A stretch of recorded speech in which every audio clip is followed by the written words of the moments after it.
Picture this. It's the year 2077, and humanity's existence is hanging by a thread. The virtual game Apocalypse? Yeah, it's not just a game anymore, it's become reality. Tornadoes of lightning rip through the skies and blood red-eyed monsters are descending from above, ready to wipe out everything in their path. But humanity isn't going down without a fight. People are awakening supernatural abilities, stepping up with courage to protect what's left of the world. In the middle of all this madness stands our protagonist, Xiao, the richest guy around, and someone who's got both power and devotion. Scene 1. Xiao's love for Qin Yanran knows no bounds. Monsters are everywhere, but he's focused on keeping her safe. He looks her in the eyes and promises, "Don't worry, Yanran. I've spent a fortune hiring 10 experts to help you level up, making sure you get the best." But wait, Xiao doesn't stop there. Oh no, my guy is all in. He spends an insane amount of money on a divine artifact just for Qin Yanran, pulling out every stop to ensure her safety and growth. Thanks to his efforts, Qin Yanran becomes a god-tier powerhouse in Dragon Country, wielding her divine artifact like a boss. Fast forward, and now it's time for the big moment, Xiao and Qin Yanran's wedding. Everyone's gathered to witness this so-called match made in heaven. From the crowd, someone gushes, so envious. They're truly perfect for each other. Meanwhile, another girl dreams aloud, a rich and devoted man like Xiao. If only I could meet one. Only to get roasted by her friend. You keep dreaming. And then it happens.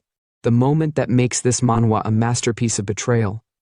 As Xiao, brimming with love, romantically asks, "Yanran, will you marry me?" She smiles, but it's not the smile of a happy bride. Nope. It's the smile of pure evil. She pulls him in for a hug, whispers in his ear, "I won't." And before Xiao can even process the words, bam! She rips his heart out, literally. Xiao screams in agony as Qin Yanran laughs maniacally, "Ha ha ha! Ha ha ha!" But wait, it gets worse.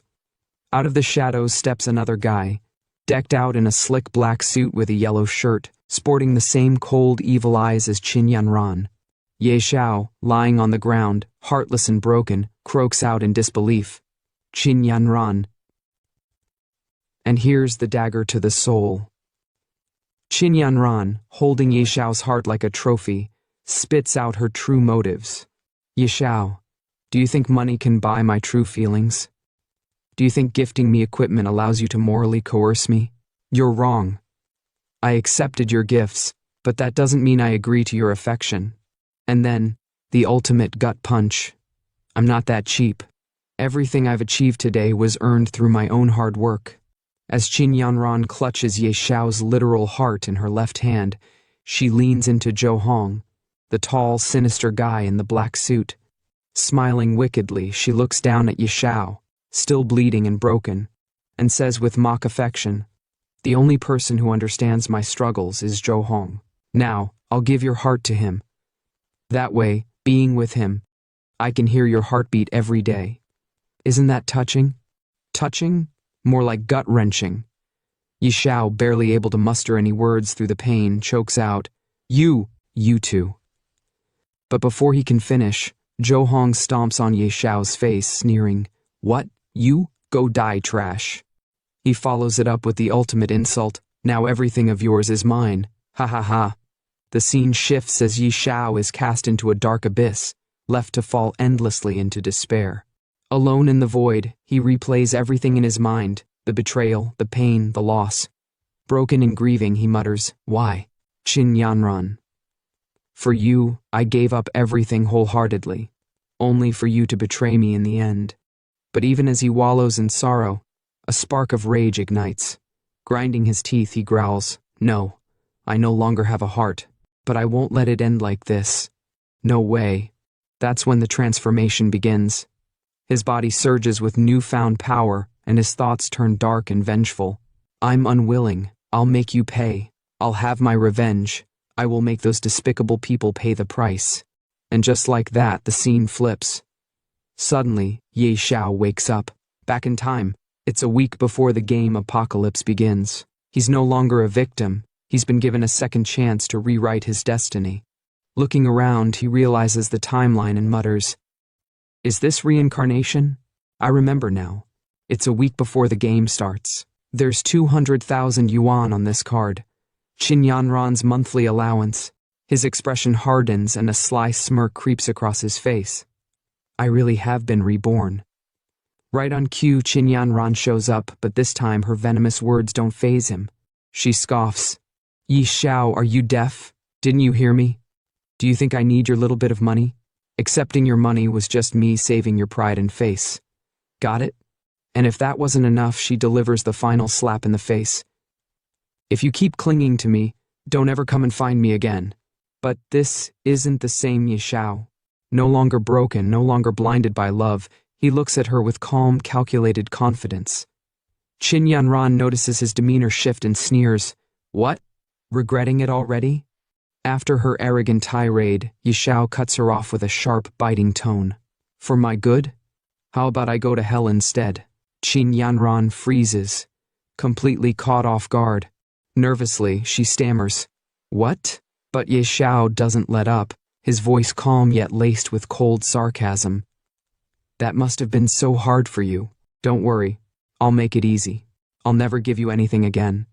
Her shock turns to rage as she shouts, "You, another one of your little tricks?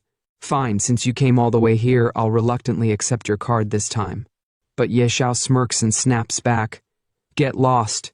Immediately, right now." Her face twists with fury and she screams, "Ye Xiao, how dare you talk to me like this? You'll regret it." Ye Xiao, unbothered and oozing confidence, steps closer and looks down at her shoes with a mocking expression. "I just remembered. Those shoes you're wearing? I bought those too. Take them off before you leave." Qin Yanran's eyes widen and she yells in disbelief, "Yi Xiao, don't think your little bit of money makes you great. Do you think this will make me yield to you?"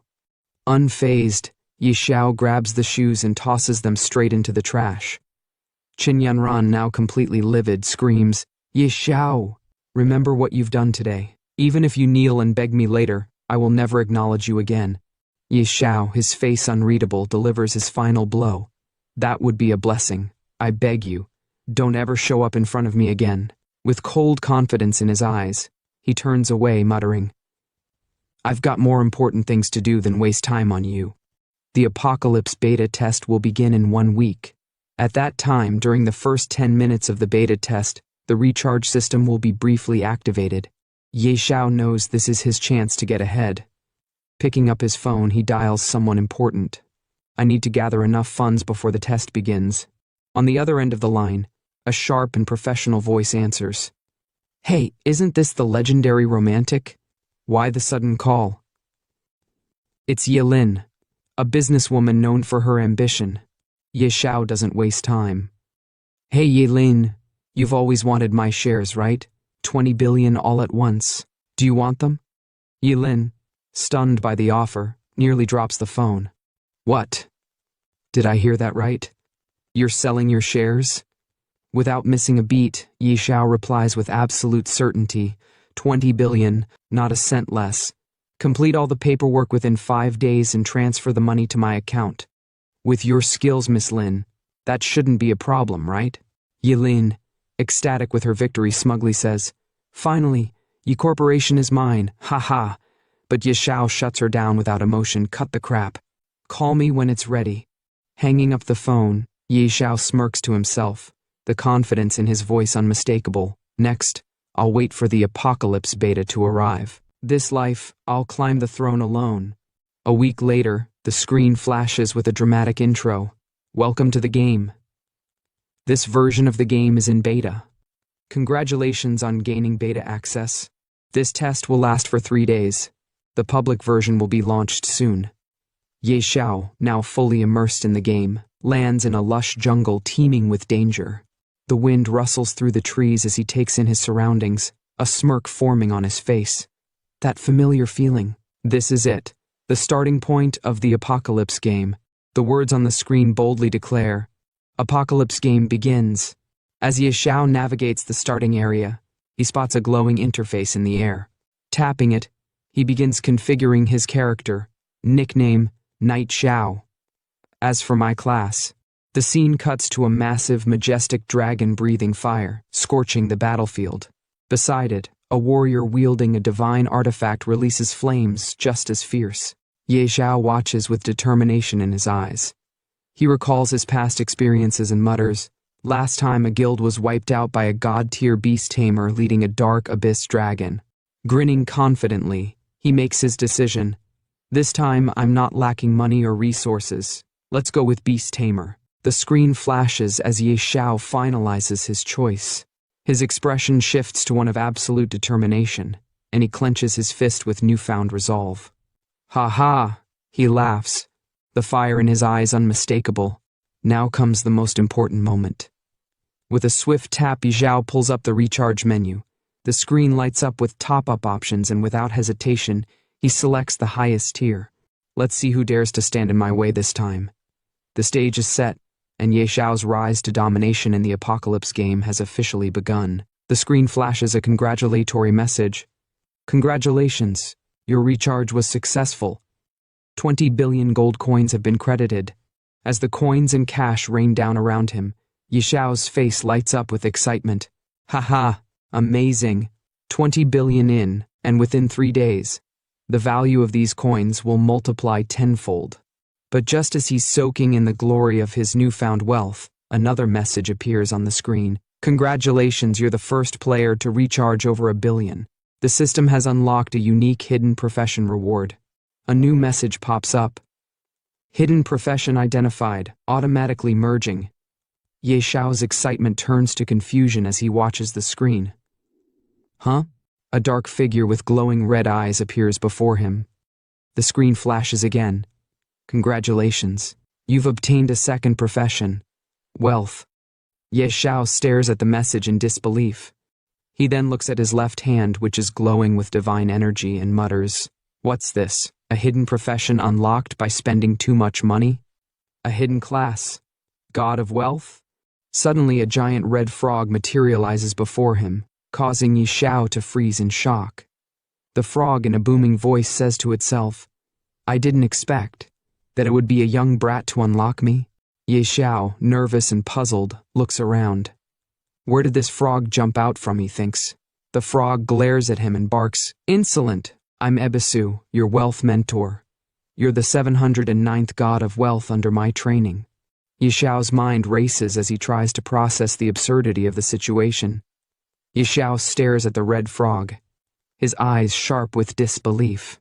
He mutters under his breath, "A toad as a wealth mentor? Do you think you're selling financial products?" The frog responds with a booming voice, "Beat, I'll show you what real wealth is." As the frog speaks, a series of messages pop up on the screen, each detailing Ye Xiao's new abilities. Innate talent. Wealth. Rolling in LV1. The most basic ability of the wealth god is to generate wealth. Gold coins you carry increase by 1% daily. Innate talent penny pincher. LV1. As a wealth god, you reject all losses. Upon death, your gold coins and items will not drop. Innate talent. Extraordinary luck. LV1. They say money brings good fortune.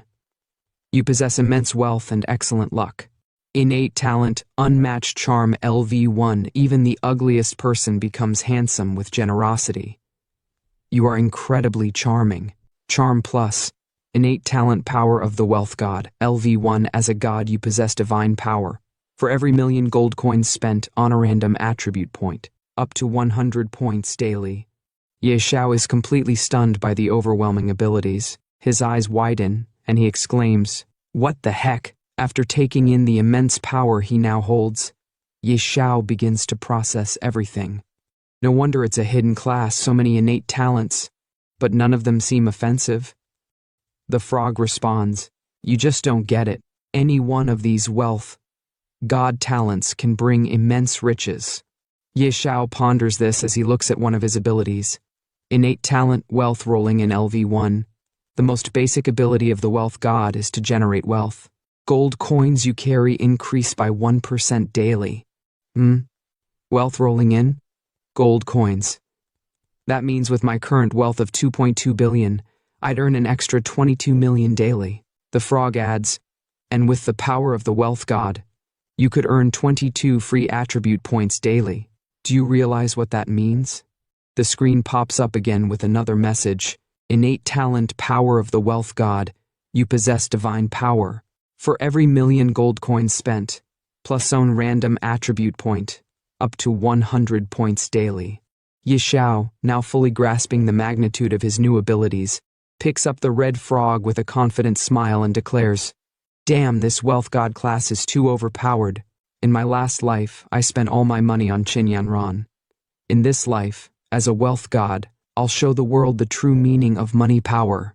The frog, visibly angry, yells, "Beat! Put me down now." Xiao laughs and clicks the enter button on the screen. They both enter into the game area, and Xiao exclaims with excitement, "With this golden finger, why wait to grow stronger? Straight to the newbie village." As Xiao and the red frog land on the ground of newbie village flower plains, the frog lets out a loud "ouch" after hitting the ground. Xiao, still trying to get his bearings, looks around and says, "Looks like the server just opened. Not many people here. Perfect time to grow quickly."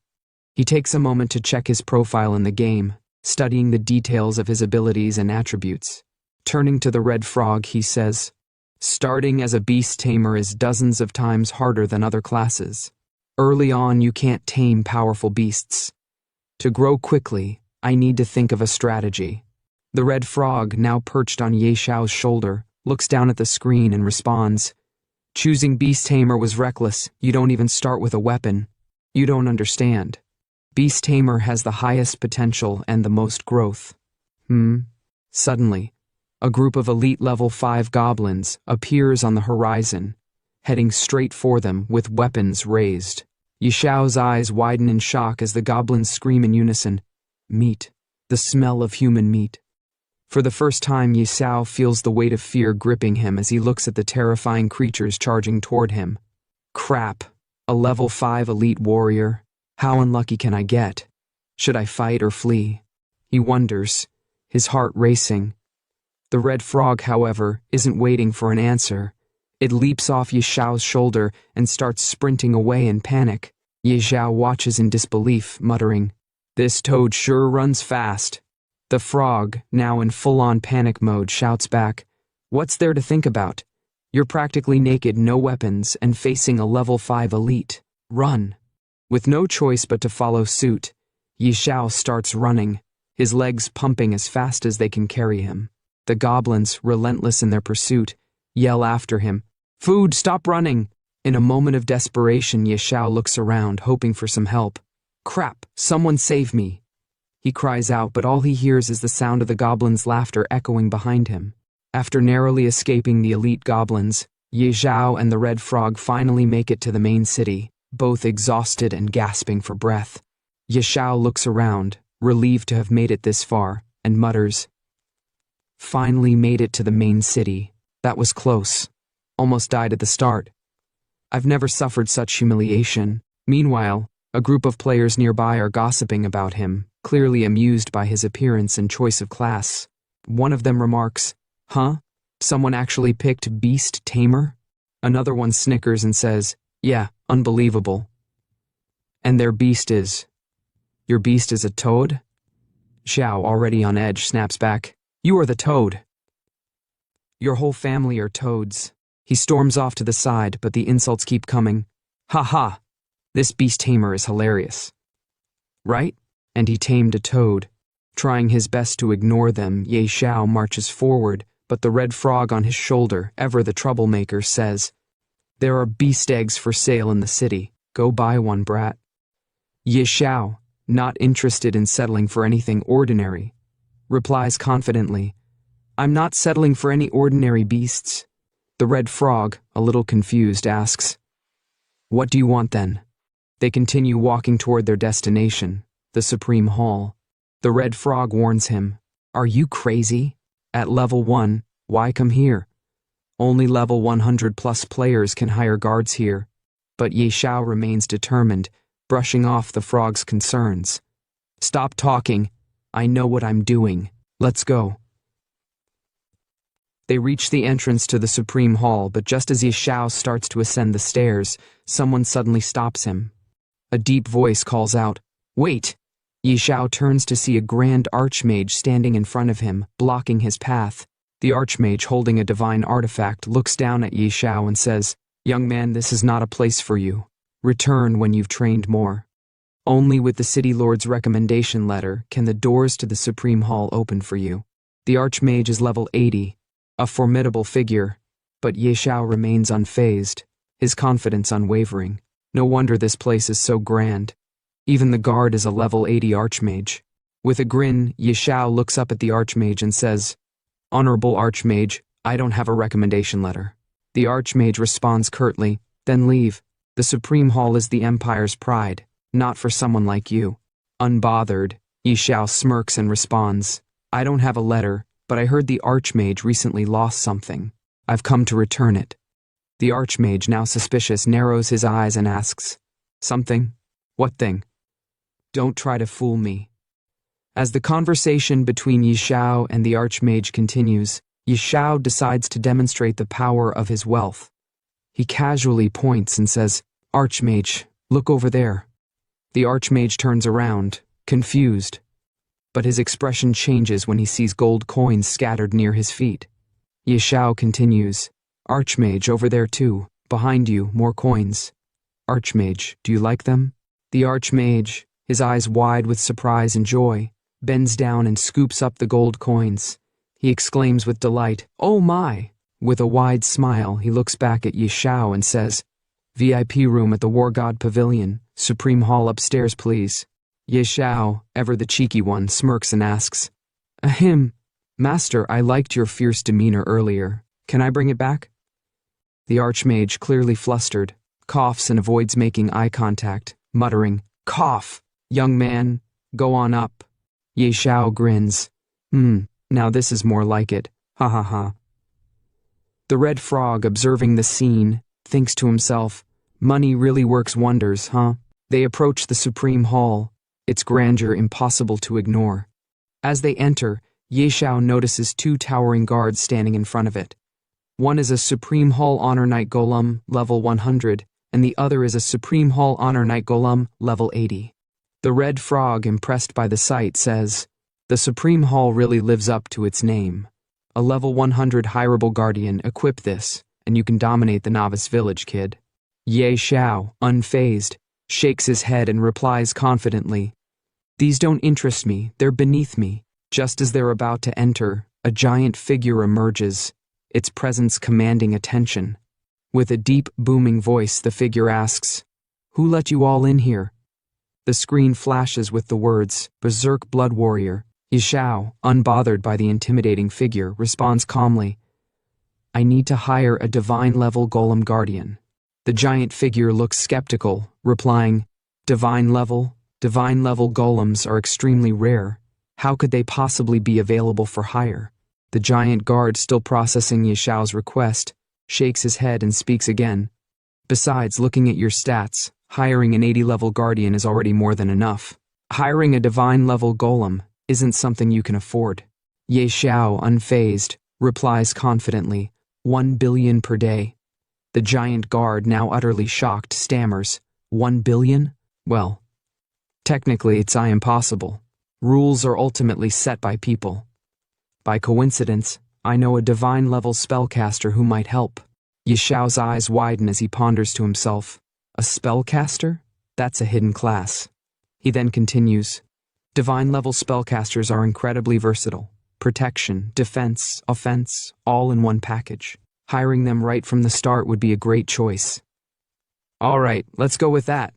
The giant guard looks at him carefully and asks, "I can summon them any time, but first I need to confirm one thing. When will you pay the 1 billion? Xiao, with a confident smile, responds, "Let's sign the contract now, and I'll pay whenever needed."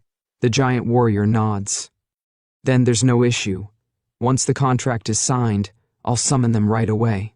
After signing the contract, Xiao exclaims, "Perfect, the sooner the better. I'm on a tight schedule." Moments later, a beautiful woman in a red dress, holding a divine artifact, materializes before them. Her presence is awe-inspiring, and she exudes a powerful aura. She introduces herself with a smirk.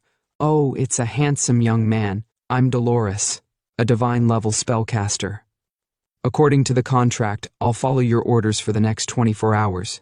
Xiao, visibly stunned by her sudden appearance, thinks to himself, her level's too high. I can't view her details at all. He then looks at her, trying to regain his composure, but his nerves show as he speaks. Nice to meet you, Senior. I've hired you mainly to tackle a very difficult. Dolores, amused by his nervousness, giggles and interrupts. Difficult? What hard dungeons could there be in the novice village? Goblin King, or maybe his entire family. All of them are a wave of my hand away from defeat. Xiao, now slightly embarrassed but determined, says, Let's not waste time, I'll leave this to you, Senior. Dolores smiles. Easy. Lead the way. The scene then shifts to a demonstration of Dolores's immense power. She effortlessly dispatches wave after wave of goblins, casting powerful fireballs that incinerate them with ease. As the goblins fall, a bystander watches in awe, thinking to himself, Whoa, are those damage values? Did someone just beat their enemies into revealing phone numbers? Another character, witnessing the destruction, screams, Destroy them! Take out all these goblins! They nearly killed me earlier. As Xiao and the Red Frog make their way through the scene, the chatter around them intensifies. 3 characters stand nearby, discussing the unexpected sight they've just witnessed. One of them exclaims, Am I seeing this right? That guy's partnered with a spellcaster? These damage numbers are insane. Another one, looking puzzled, asks, Doesn't seem like a spellcaster.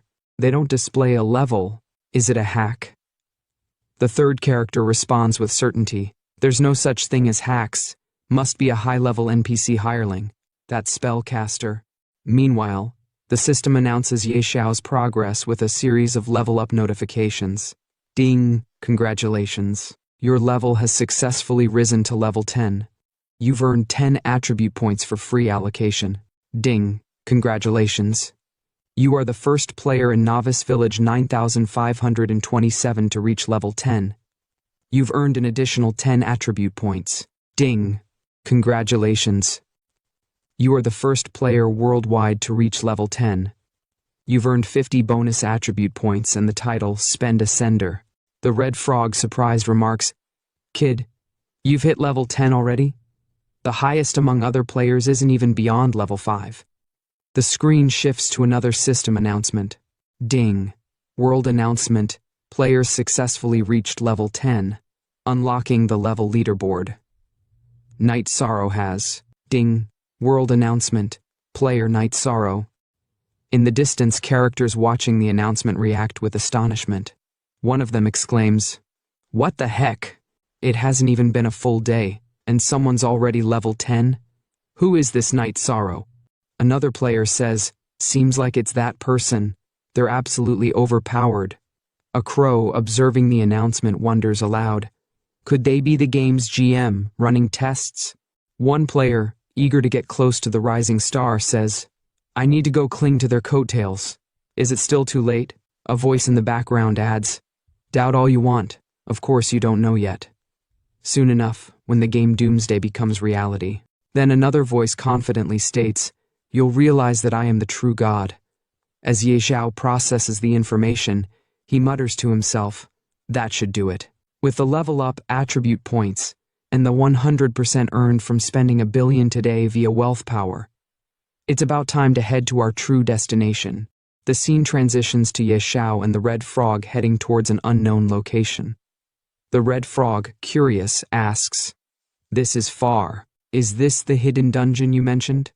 Xiao responds confidently, That's right, Dragon's Lair, here I come. The screen flashes again with the world-level leaderboard, and Xiao's name proudly displayed at the top. Rank 1, Night Sorrow, LV10, Wago, Rank 2, None. Rank 3, None. Note, level 10 is the minimum for leaderboard entry. In the next scene, a stealth walker, level 3, is shown slaying goblins with swift precision, his weapon cutting through them effortlessly. He mutters to himself, I've been hunting elite monsters since entering the game, and I'm still only level 3. Someone's already level 10? Is there some exploit in the game? And Xiao. Never heard of that name before. His face twists into a sinister, villainous expression as he continues. Looks like there's another strong rival. This is exciting. The atmosphere darkens, and his words hint at a dangerous rivalry brewing. The scene then shifts, showing a map of Novice Village 9527, deep within Whispering Valley. Coordinates 1102, 254. Xiao speaks confidently. So this is the place. He approaches a stone, his hand glowing with divine power, and with a surge of energy, he shatters it. As the stone crumbles, the screen reveals a magnificent dragon kingdom. A warning appears. Ding! This area is extremely dangerous. Leave immediately. The divine spellcaster Dolores observes the scene with a mix of awe and concern. How is this possible? Such an overpowering aura. How could a dragon reside here? There's actually a hidden dungeon. Kid, how did you even find it? She pauses, clearly uneasy. If it's a dragon, I'm not confident I can handle it alone. Xiao reassures her, his confidence unwavering. I'm not dumb enough to fight a dragon. Let's go in and take a look first. As they enter the dungeon, Xiao begins explaining the history of a past adventurer.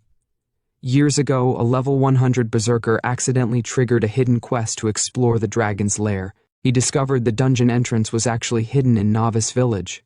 At the time, no one believed him. Everyone thought it was impossible for a high-level dungeon to exist in Novice Village, so he had to venture in alone. He never returned.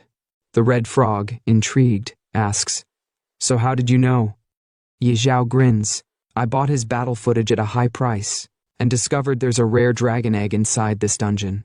The spellcaster grows nervous, her eyes widening in disbelief. Stealing a dragon egg? That's harder than slaying a dragon. Kid, are you messing with me? The frog echoes her concern.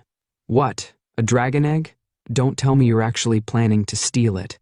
Despite their doubts, Xiao remains as confident as ever. Sister Tao, you're a god-tier sorceress. Don't be so modest. He gives his explanation. Look, it's just a dragon.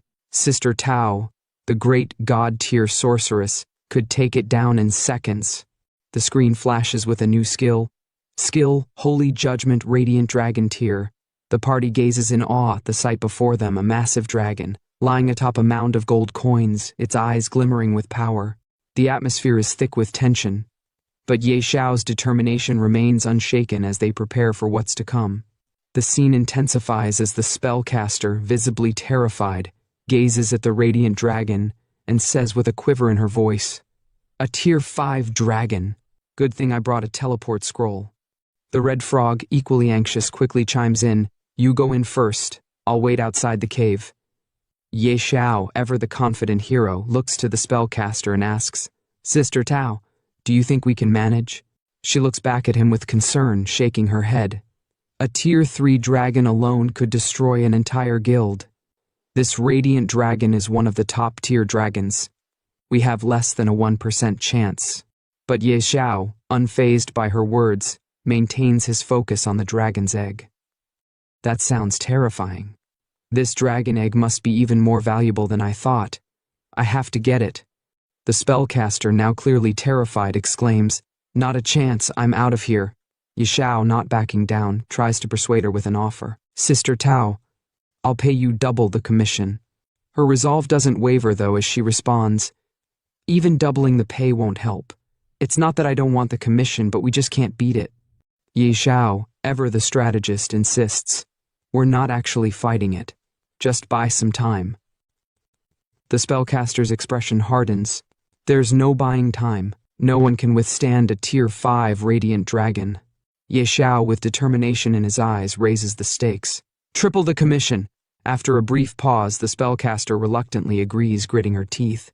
"Damn it. If I have to risk my life, I'll do it." The scene shifts as the spellcaster prepares for the fight of her life. "I'll go all out." 3 minutes. I can buy you 3 minutes at most, she says, drawing her divine artifact and focusing her power. Ye Xiao watches in awe, seeing attributes pop up on his screen as he gains buffs from the spellcaster's support. He looks impressed and mutters to himself, "Wow, master, so reliable. Buffs active. A little preparation is key to surviving in this world." The spellcaster shouts at him. "Buff duration is 3 minutes. The rest is up to you."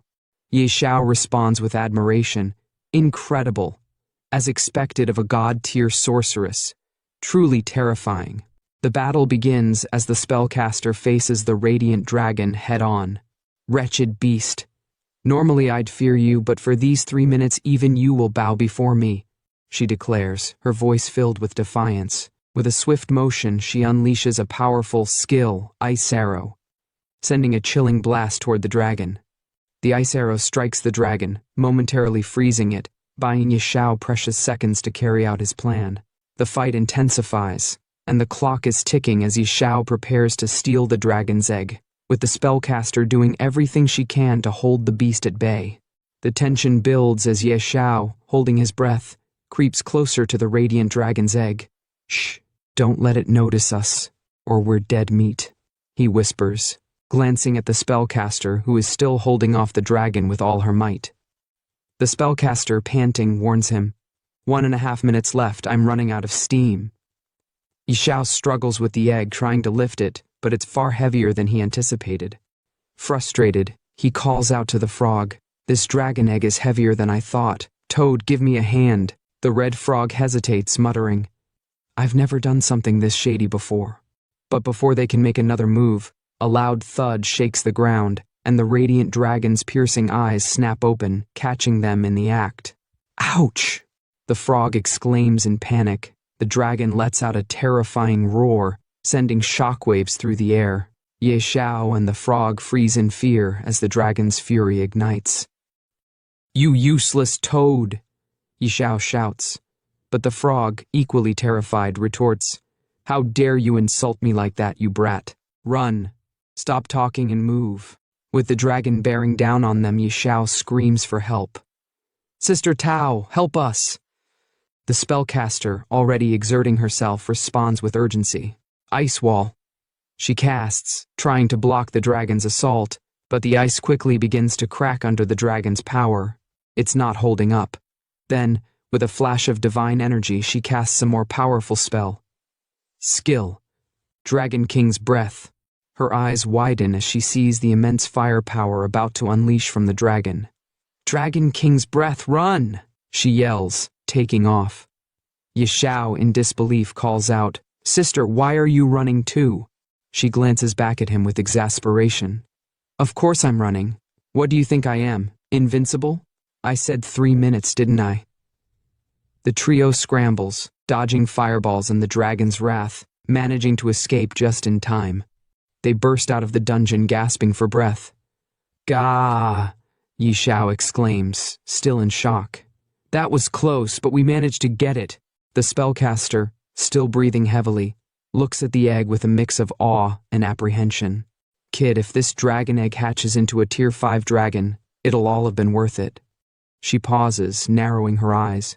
"Don't forget my commission." Ye Xiao grins, trying to reassure her.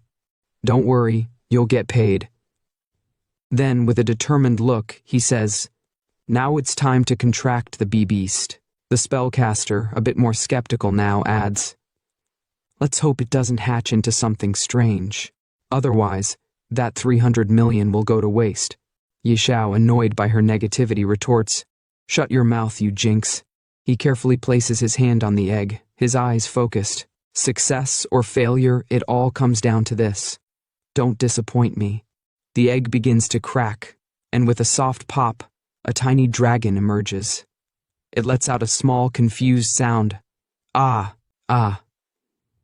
Ye Xiao stares at the baby dragon, his eyes wide with disbelief. "Huh?"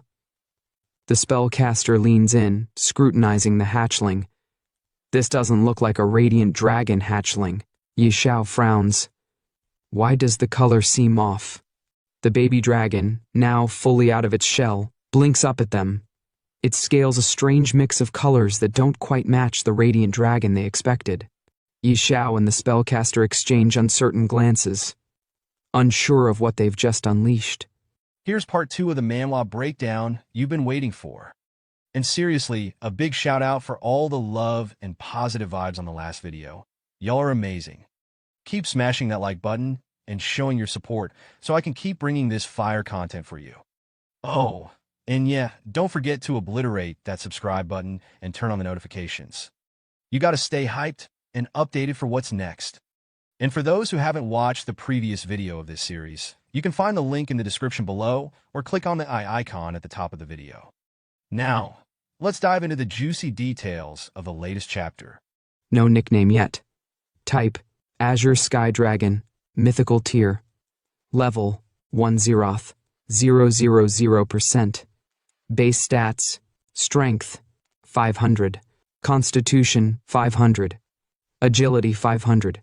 Spirit, 500. Hold up, did you see that?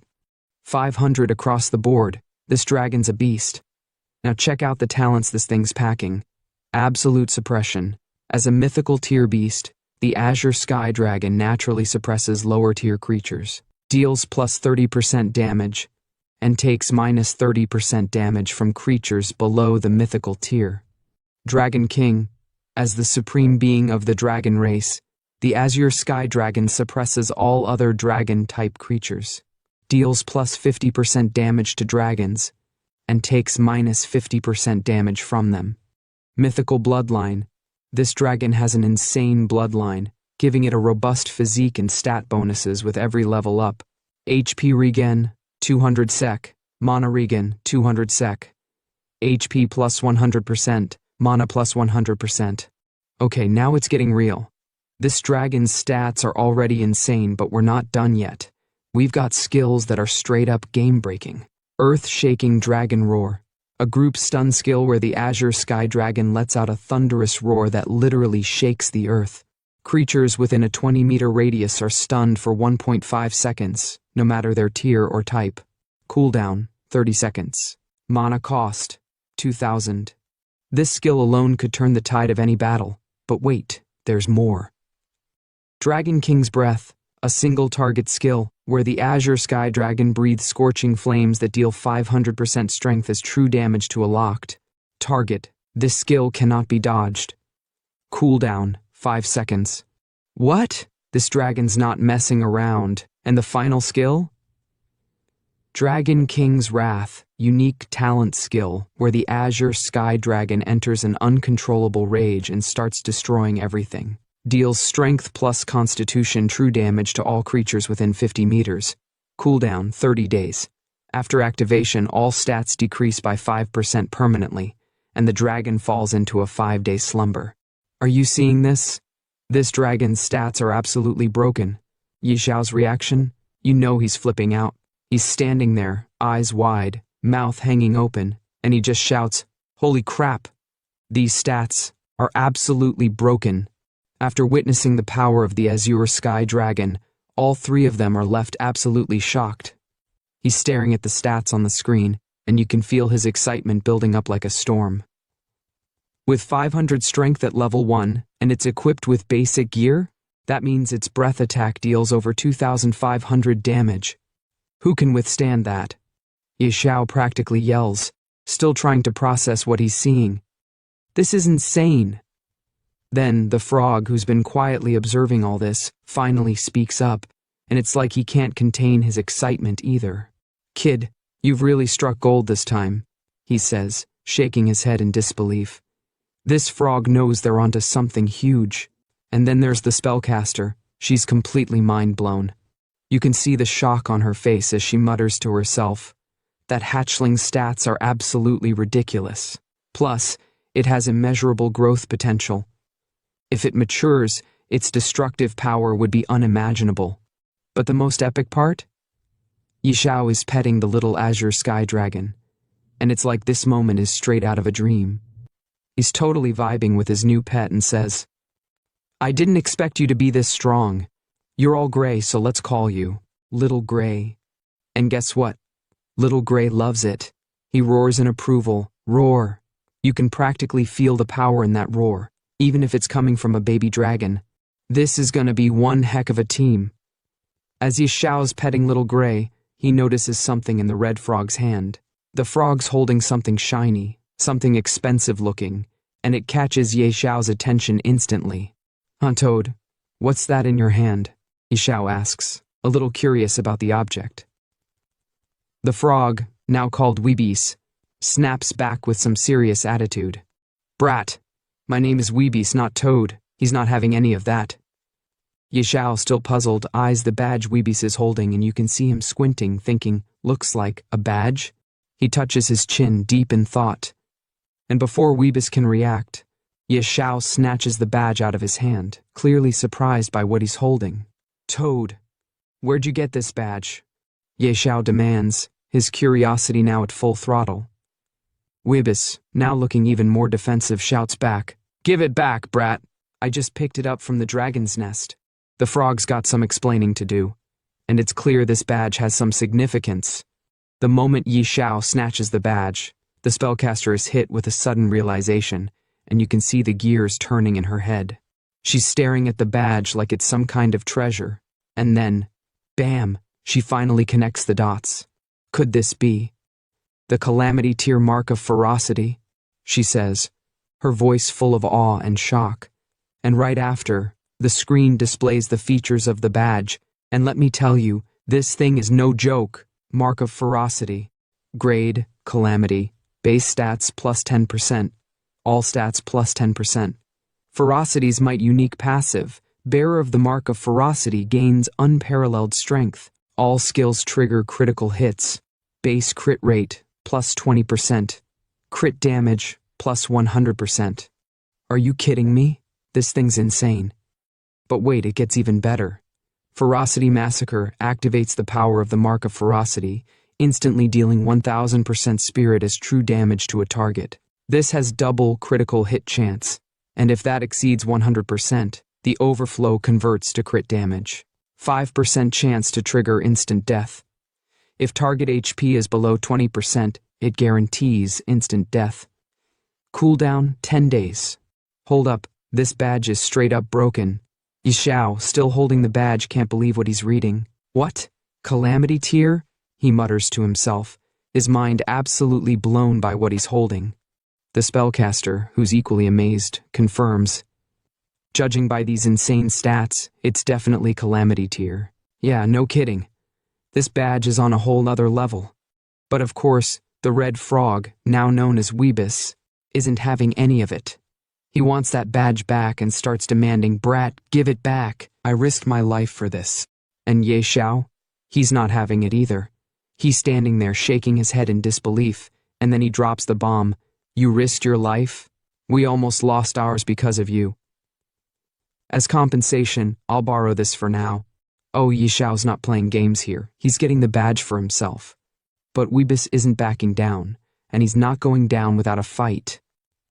"Why should I let you borrow it? 10,000 coins a day or no deal."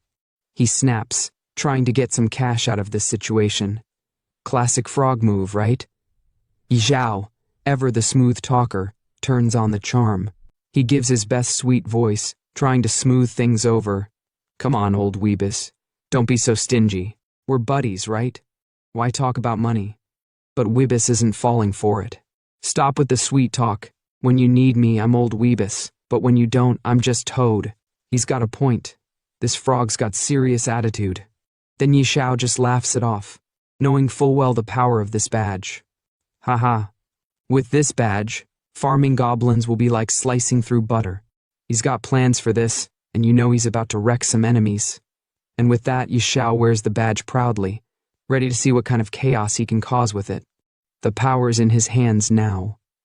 Out of nowhere, a hidden quest notification pops up on the screen like a bomb dropping in the middle of a peaceful moment. Ding!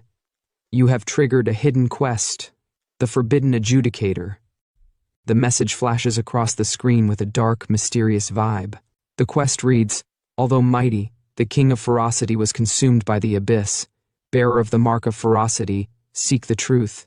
Objective, find the Fang of Ferocity." And just like that, everything stops. The room is dead silent, and all three of them are just staring at the screen, shaken by what they just saw. The red frog, clearly stunned, stammers out, "Huh? A hidden quest?" He's as surprised as anyone. Xiao, still processing everything, rubs his chin and mutters, "Seems like it. Find the fang of ferocity? What's that?" He's lost, but his curiosity is piqued.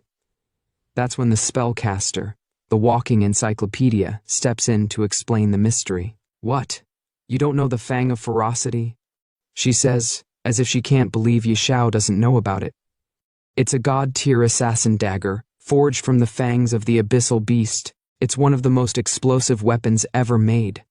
Looks like there's some connection between the mark of ferocity and the fang. As she's talking, the screen flashes a picture of a warrior holding the dagger. It's massive, gleaming with power, and there's a huge dragon looming in the background. This is some serious gear. Then, just as things are about to get intense, a new message pops up on Xiao's screen, and it completely changes the mood. "Ding, player, Xiao, your daily game time has reached its limit. You will be forcibly logged out in minutes." Xiao's face falls. He's not ready to log out yet, but the game's got its rules. "Ugh, my time's up. Guess I'll have to log out," he mutters, clearly frustrated that he can't keep going. But the spellcaster, ever the professional, just shrugs it off. With a flick of her magic, she opens up a portal to exit. Who knew a hidden dungeon in a starter village would take this long? "Well, Peachy sister, I'm off. Hit me up if anything comes up, be sure to prep your coins." Xiao, smiling as always, gives a quick nod. "All right, brother Yi, later." And just like that, the portal closes with a flicker of light. Now it's Xiao's turn to log out, and before he does, he's deep in thought. The Doomsday game is still in beta, and hasn't fully merged with reality yet. Better rest up. Don't want my body breaking down. You can tell he's thinking about the balance between the game and reality, knowing that he needs to be ready for whatever comes next. The next day at Xiao's home, it's a whole new world. The gaming community is on fire, with chaos everywhere. The game has taken over, and people can't stop talking about it. Virtual game Doomsday has taken over the gaming community, topping discussion charts. The buzz is crazy, and it's like the world's been turned upside down. But not everyone's loving the game. Some are seriously frustrated. One player screams, "WTF? This game is so hard. I played all day, my hands are killing me, and I'm only level 2. I died 3 times, and if I keep dying, my stats will reset." They're furious, and you can feel the frustration in their voice. Another player, absolutely angry about the difficulty, rants, "Damn devs made it this tough. Who can even play this?" And then out of nowhere someone shouts, "Wait, who's Xiao? Hit level 10 in one day? Is he hacking?" They're shook, wondering how Xiao pulled that off. But there's always someone ready to hate. And the last comment we hear is, "Trash game, can't play without cheats, classic." On the first day of the Doomsday game, chaos erupts. Players are dying after logging out, and hospitals are overwhelmed with victims suffering from organ failure. The consequences are massive, and it's clear the game is no longer just a virtual issue. It's bleeding into the real world. A notification appears. On its first day, Doomsday causes mass player deaths. Many experienced physical symptoms after logging out, leading to hospitalization. Later, organ failure cases emerged among survivors. Governments issued warnings against entering the game. Governments scramble, issuing bans and warnings, but Xiao? He's completely unbothered. He looks at the chaos and thinks to himself, "Huh? Multiple nations banning Doomsday? Pfft, weaklings.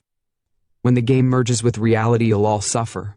Xiao knows this is just the beginning. The real storm is coming, and he's already ahead of it. Suddenly, his phone vibrates. Xiao picks it up and reads the message, his expression darkening. "Xiao, come to Manhwa Hospital now. Bring food for Zhou Hong and pay his bills. Do this, and I'll pretend nothing happened before." Xiao curses under his breath. Damn it, forgot about that lunatic. Should have blocked her first. He's clearly annoyed, but there's no escaping it now, he has to deal with it. Cut to the hospital. And Zhou Hong lying in a bed, grinning, while Qin Yanran sits beside him looking smug. Zhou Hong says, "What? You're saying Xiao hasn't contacted you all this time?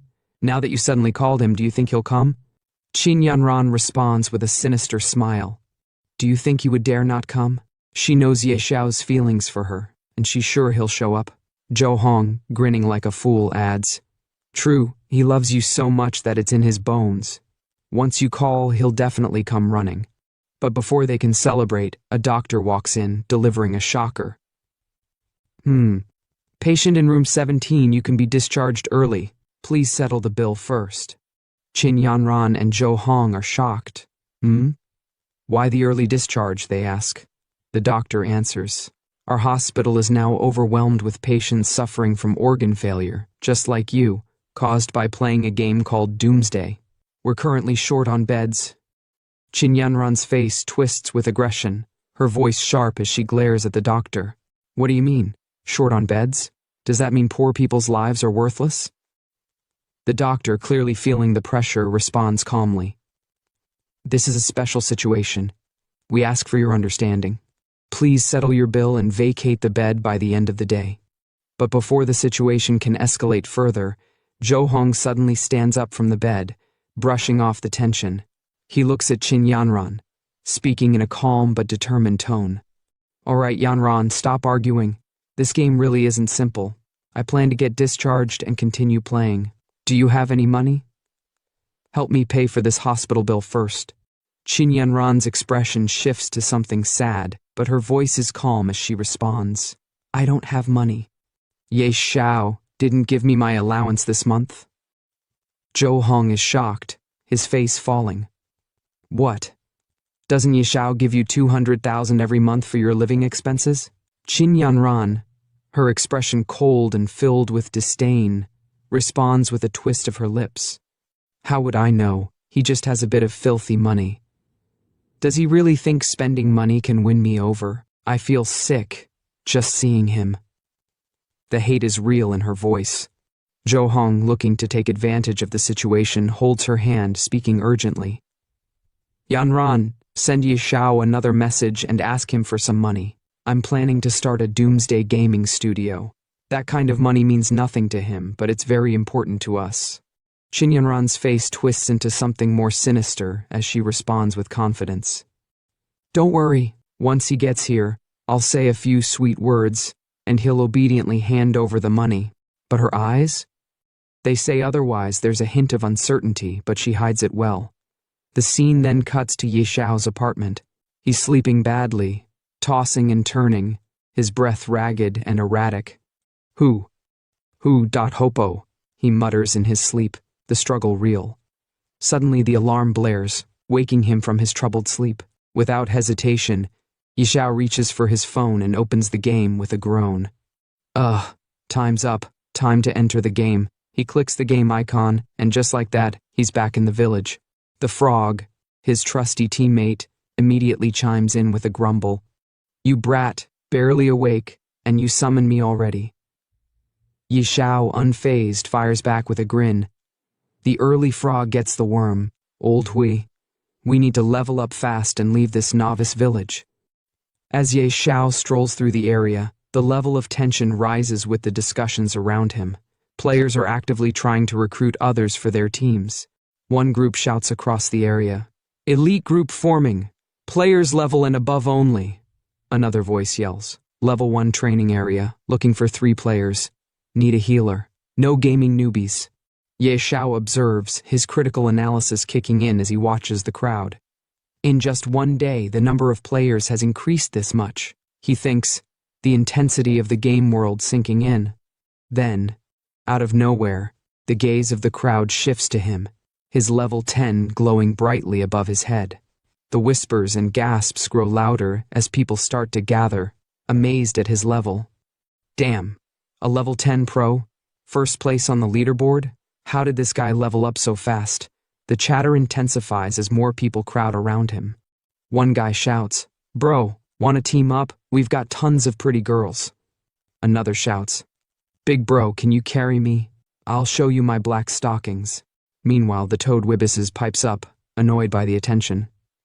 Even though you switched to a masked outfit and hid your face, you can't hide the level above your head, idiot. Ye Xiao is clearly disturbed by the attention. He looks around frantically, trying to figure out how to escape the madness. What should I do? He mutters, his nervousness mounting. And then, with a loud shout, Xiao turns and yells, "Run!" He starts bolting, dodging the crowd, trying to escape the sea of people who are now following him. The mob behind him shouts, "Follow the pro!" He must know where to level up quickly. Yeah, let's stick close to him. The chaos grows as Xiao sprints, desperate to find some peace and escape the horde of eager followers. As Xiao sprints ahead, desperately trying to shake off the growing crowd of players trailing him, Wibis calls out to him with urgent annoyance. "Don't slow down. Move faster, or they'll catch us." I didn't think this many people would be running. The tension mounts as Xiao pushes forward, the sound of his feet pounding against the ground growing louder. Suddenly, they reach a high-level training area, specifically designed for players level and above. The chasing crowd halts, eyes wide with fear at the dangerous monsters ahead. One player, his voice trembling, says, "We can't keep chasing behind him. Up ahead is a level 10 trial zone. The monsters there will destroy us." Another player quickly agrees. "Yeah, it's too risky. We can't go in." Then another voice scoffs and says, "What? Is the great Xiao going to take on the trial alone?" Someone else chimes in, disbelief in their voice. "Alone? No way, that's suicide." Meanwhile, Xiao and Wibis manage to escape the crowds, finally reaching a safe zone surrounded by monstrous walls. Wibis, his voice filled with relief, says, "Finally, we lost them." Xiao, still focused, replies with confidence, "They're not stupid. They wouldn't dare come here." The trial zone is now in front of them, with an opening guarded by a warrior holding a massive sword. Xiao approaches and surveys the area, speaking to himself. "All right, this is the spot." The guard, eyeing Xiao with skepticism, grunts. "Hey kid, this isn't a place for you." Xiao approaches him with a polite tone. "Hello, sir. I'm here to start the advancement trial." The guard's gaze sharpens when he notices Xiao's level. He raises an eyebrow. "Outlander, you reached level 10 this fast? Where's your team?" Xiao stands tall, confidence radiating from him. "I'm doing it solo. I don't need a team." The guard, now more concerned, warns him. "Solo? Kid, I'll give you the usual warning. Even on normal difficulty, going in alone is basically suicide." Xiao, undeterred, shrugs it off and continues walking toward the trial. "Don't worry, I've got plenty of my life left to live." The guard watches him, sighing to himself. Ha! He's just another reckless keiki. Ignoring the warning, Xiao steps forward into the main task area, his foot landing on a circular platform that triggers the difficulty level of the trial. The screen displays a prompt. Please choose the trial difficulty: normal, hard, nightmare, hell, abyss. Xiao, standing tall and confident, stares at the choices. Without a second thought, he selects abyss, the most dangerous and destructive difficulty. With a smirk, he mutters, "Soloing abyss difficulty should be fine, right?" He locks in the selection, his face filled with determination. The guard, standing nearby, watches in shock as Xiao confirms his choice. The guard, stunned, exclaims, "The advancement trial has begun. Selected difficulty abyss." "What? Abyss difficulty? He's soloing abyss? You've got to be kidding." The next scene shifts as Xiao lands on the ground, surrounded by towering trees and dense brush. It's clear he's deep in the heart of the abyss trial zone, ready for battle against the strongest monsters in the area. Wibis, ever cautious, calls out to him, "You're only level 10, and you're trying abyss solo? Are you serious?" Xiao, with a smirk, responds, his voice filled with confidence. "You think I can't handle it? Last time I had full bronze gear and an elite team, but we almost got wiped out because I had to carry Qin Yanran." He pauses, his eyes hardening with determination. "This time, I'm here for revenge." Without missing a beat, Xiao summons his mythical beast, the Azure Dragon. He calls out, "Little Gray, come out." A small gray dragon emerges, its eyes gleaming with power. It responds with a playful bark. Woof! The trio, Xiao, Weebus, and Little Gray, head deeper into the dense jungle. Xiao, walking with purpose, speaks to himself. With Little Gray, what's there to fear? He's a mythical grade beast. But suddenly, the atmosphere shifts. From the tall brush, a pair of terrifying eyes watches them closely. Xiao's instincts kick in as he notices the movement in the underbrush. He whispers, "Something's moving. Stay alert." The tension rises as the scene prepares for the inevitable clash with the abyssal monsters lurking in the shadows. As a massive, terrifying figure emerges from the shadows, a mutated snow wolf, its eyes filled with ferocity, the creature steps forward, its presence radiating danger and aggression. The screen then displays the snow wolf's stats. Savage snow wolf mutated, level 10, HP 5000, MP 5000, Strength 300, Constitution 500, Agility 300, Spirit 500, Passive unknown, Description: a mutated abyss creature capable of total destruction. Once it locks onto you, it's as if death itself is coming. Xiao, shocked by the sight of this gigantic beast, staggers back in disbelief, his voice heavy with fear. Holy crap! Without wasting a second, Xiao quickly turns to Little Gray, his mythical beast, and orders, "A mutated snow wolf right off the bat? That's insane. 5,000 horsepowers? Even a shadow assassin would be desperate. Little Gray, get it." The battle begins. The snow wolf charges forward, but Little Gray stands tall, ready to unleash his might. The two clash in a fierce battle, each fighting for dominance. Little Gray, using his Dragon King's breath, releases a massive stream of flames, engulfing the snow wolf in fiery destruction. The wolf howls in pain as the flames critically damage it, but it doesn't back down. Xiao watches as the wolf starts to lose control, a small smile forming on his face. The snow wolf's gone berserk. Then, for the first time, Little Gray uses his most powerful attack, the world-shaking dragon's roar. The force of the roar stuns the wolf, and as it stumbles, Little Gray launches another devastating blast of fire, inflicting critical damage. The snow wolf is helpless, writhing in agony, and it lets out a final, anguished cry. "Awoo!" Finally, after a fierce battle, the snow wolf collapses, defeated. The screen pops up. "Ding, congratulations! You've defeated the savage snow wolf, mutated." But the victory doesn't stop there. The next screen appears. "Ding, your beast Little Gray has leveled up to level. Ding, your beast Little Gray has leveled up to level 3. Ding, your beast Little Gray has leveled up to level." In the next moment, Xiao's excitement reaches a new peak as he watches Little Gray level up. The Azure Sky Dragon's stats flash across the screen, and Xiao can't help but shout in exhilaration. "Haha, nice. 4 levels in one shot." The screen then shows Little Gray's updated stats. Nickname Little Gray. Species Azure Sky Dragon Mythical. Level 5/60ths, 50%. HP/MP, current stats, base stats. Strength 700. Constitution 700. Agility 700. Spirit 700. And then the next screen appears, showcasing Little Gray's newly unlocked ability, Dragon Fangs. Dragons are magic's natural enemy.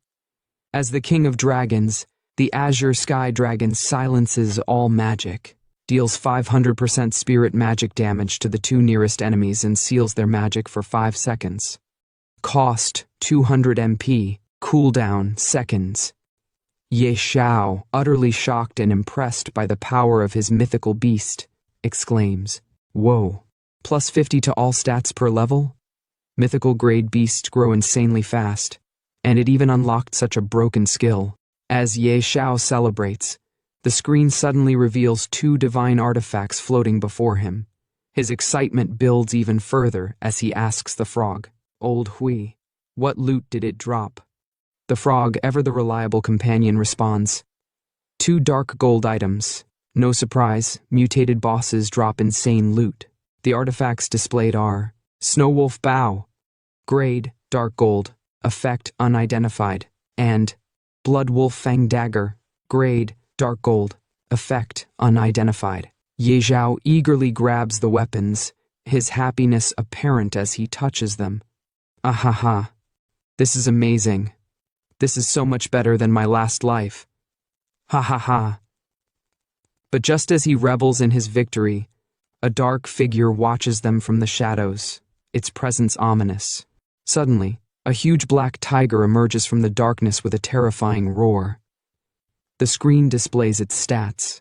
Abyssal Tiger Demonized. Level 10, HP 8000, Strength 400, Constitution 800, Agility 300, Spirit 500, Passive Unknown, Skill Unknown. Description: a twisted creature born from the abyss. Its power is overwhelming. If it targets you, death is close behind. Ye Xiao, once again shocked by the appearance of another terrifying foe, mutters, "Huh, is that a demonized monster?" The abyssal tiger locks its gaze on them, and Ye Xiao immediately commands Little Gray. "Little Gray, go." And with that, the final battle begins, as the two ferocious creatures charge toward each other in an epic clash. Ding! Congratulations! You have completed the Abyss trial.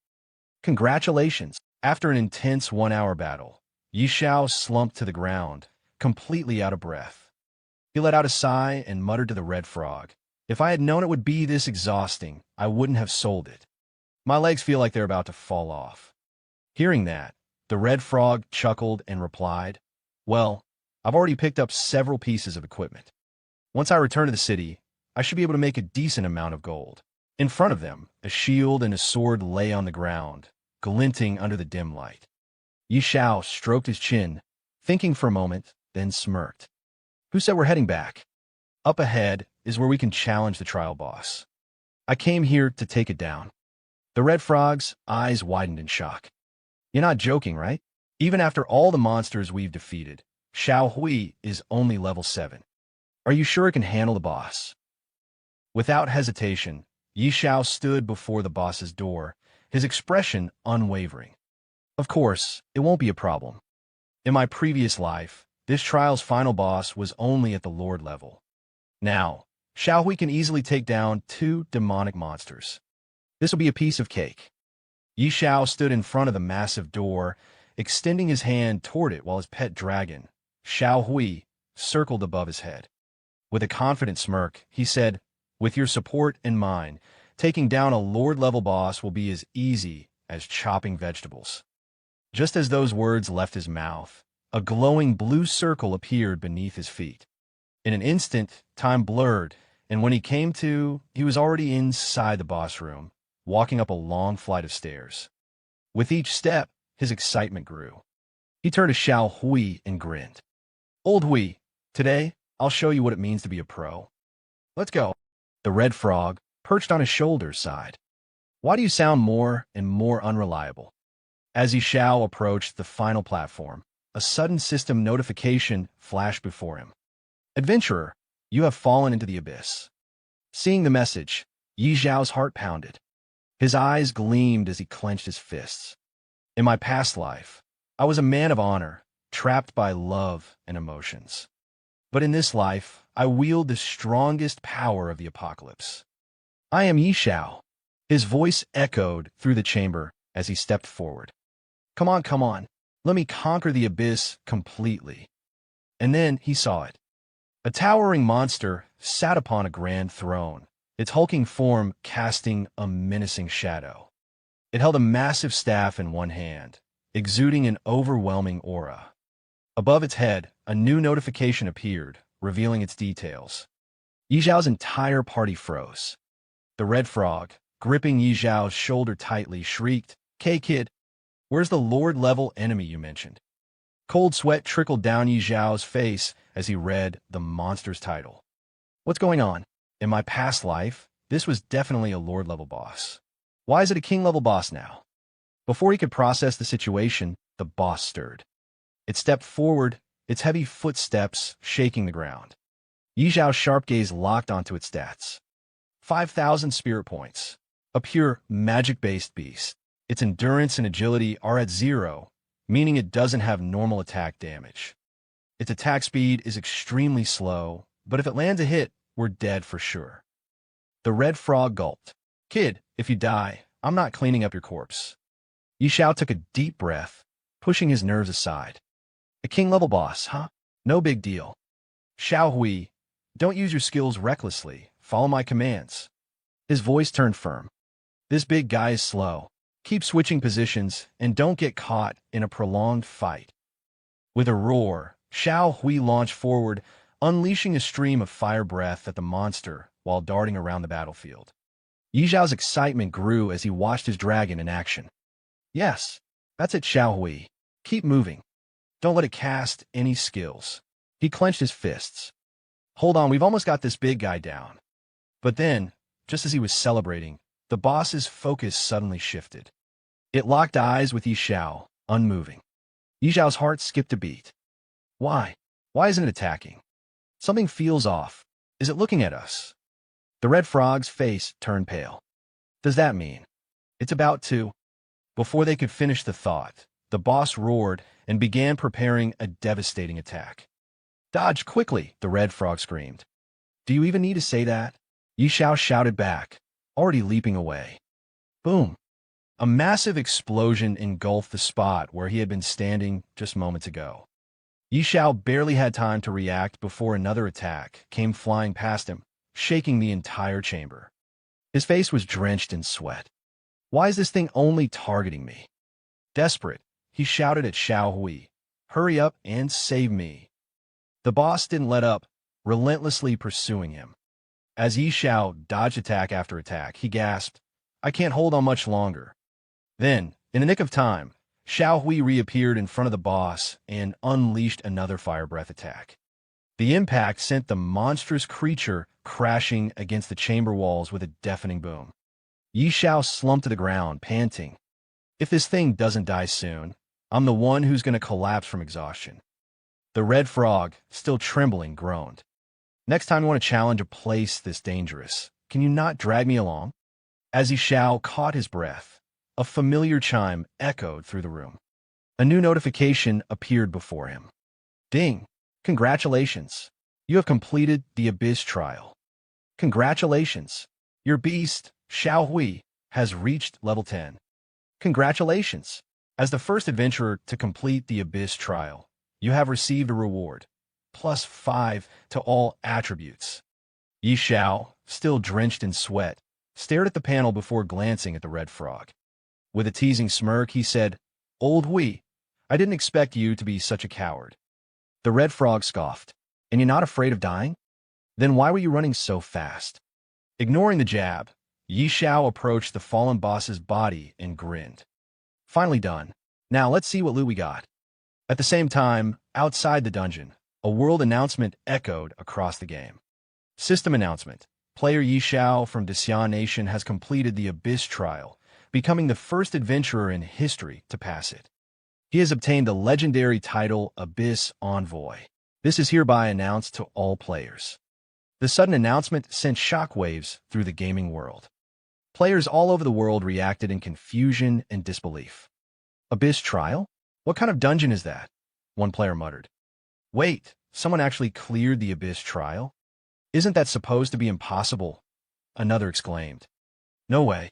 This is a global first clear announcement, someone else shouted in astonishment. Meanwhile, in a small village, a crowd of players gathered in front of the world ranking board, their eyes glued to the newly updated rankings. A young man stared at the board before turning to his companion. A globally top-ranked player from our Xiao Nation? Beside him, a sharp-eyed boy, Xiao Qi, squinted at the leaderboard, then looked at his partner. And he's the only name listed here. This guy is no ordinary player. The first boy nodded. Xiao Qi, investigate him. Xiao Qi immediately responded, got it. Player for Beginner Village 9527. Based on analysis, he's likely from Jiang City. Hearing that, the boy's expression turned serious. Jiang City? Send someone immediately to investigate. A blonde-haired man standing behind them saluted. On it. At the same time, in front of another ranking board, a young couple stared at the leaderboard in shock. Someone's already level 10. And it's only the second day, the girl murmured. Her boyfriend scoffed. Not just that, he's from the same beginner village as us. That couple was none other than Yin Ran, Yi Zhao's ex-girlfriend, and her new boyfriend.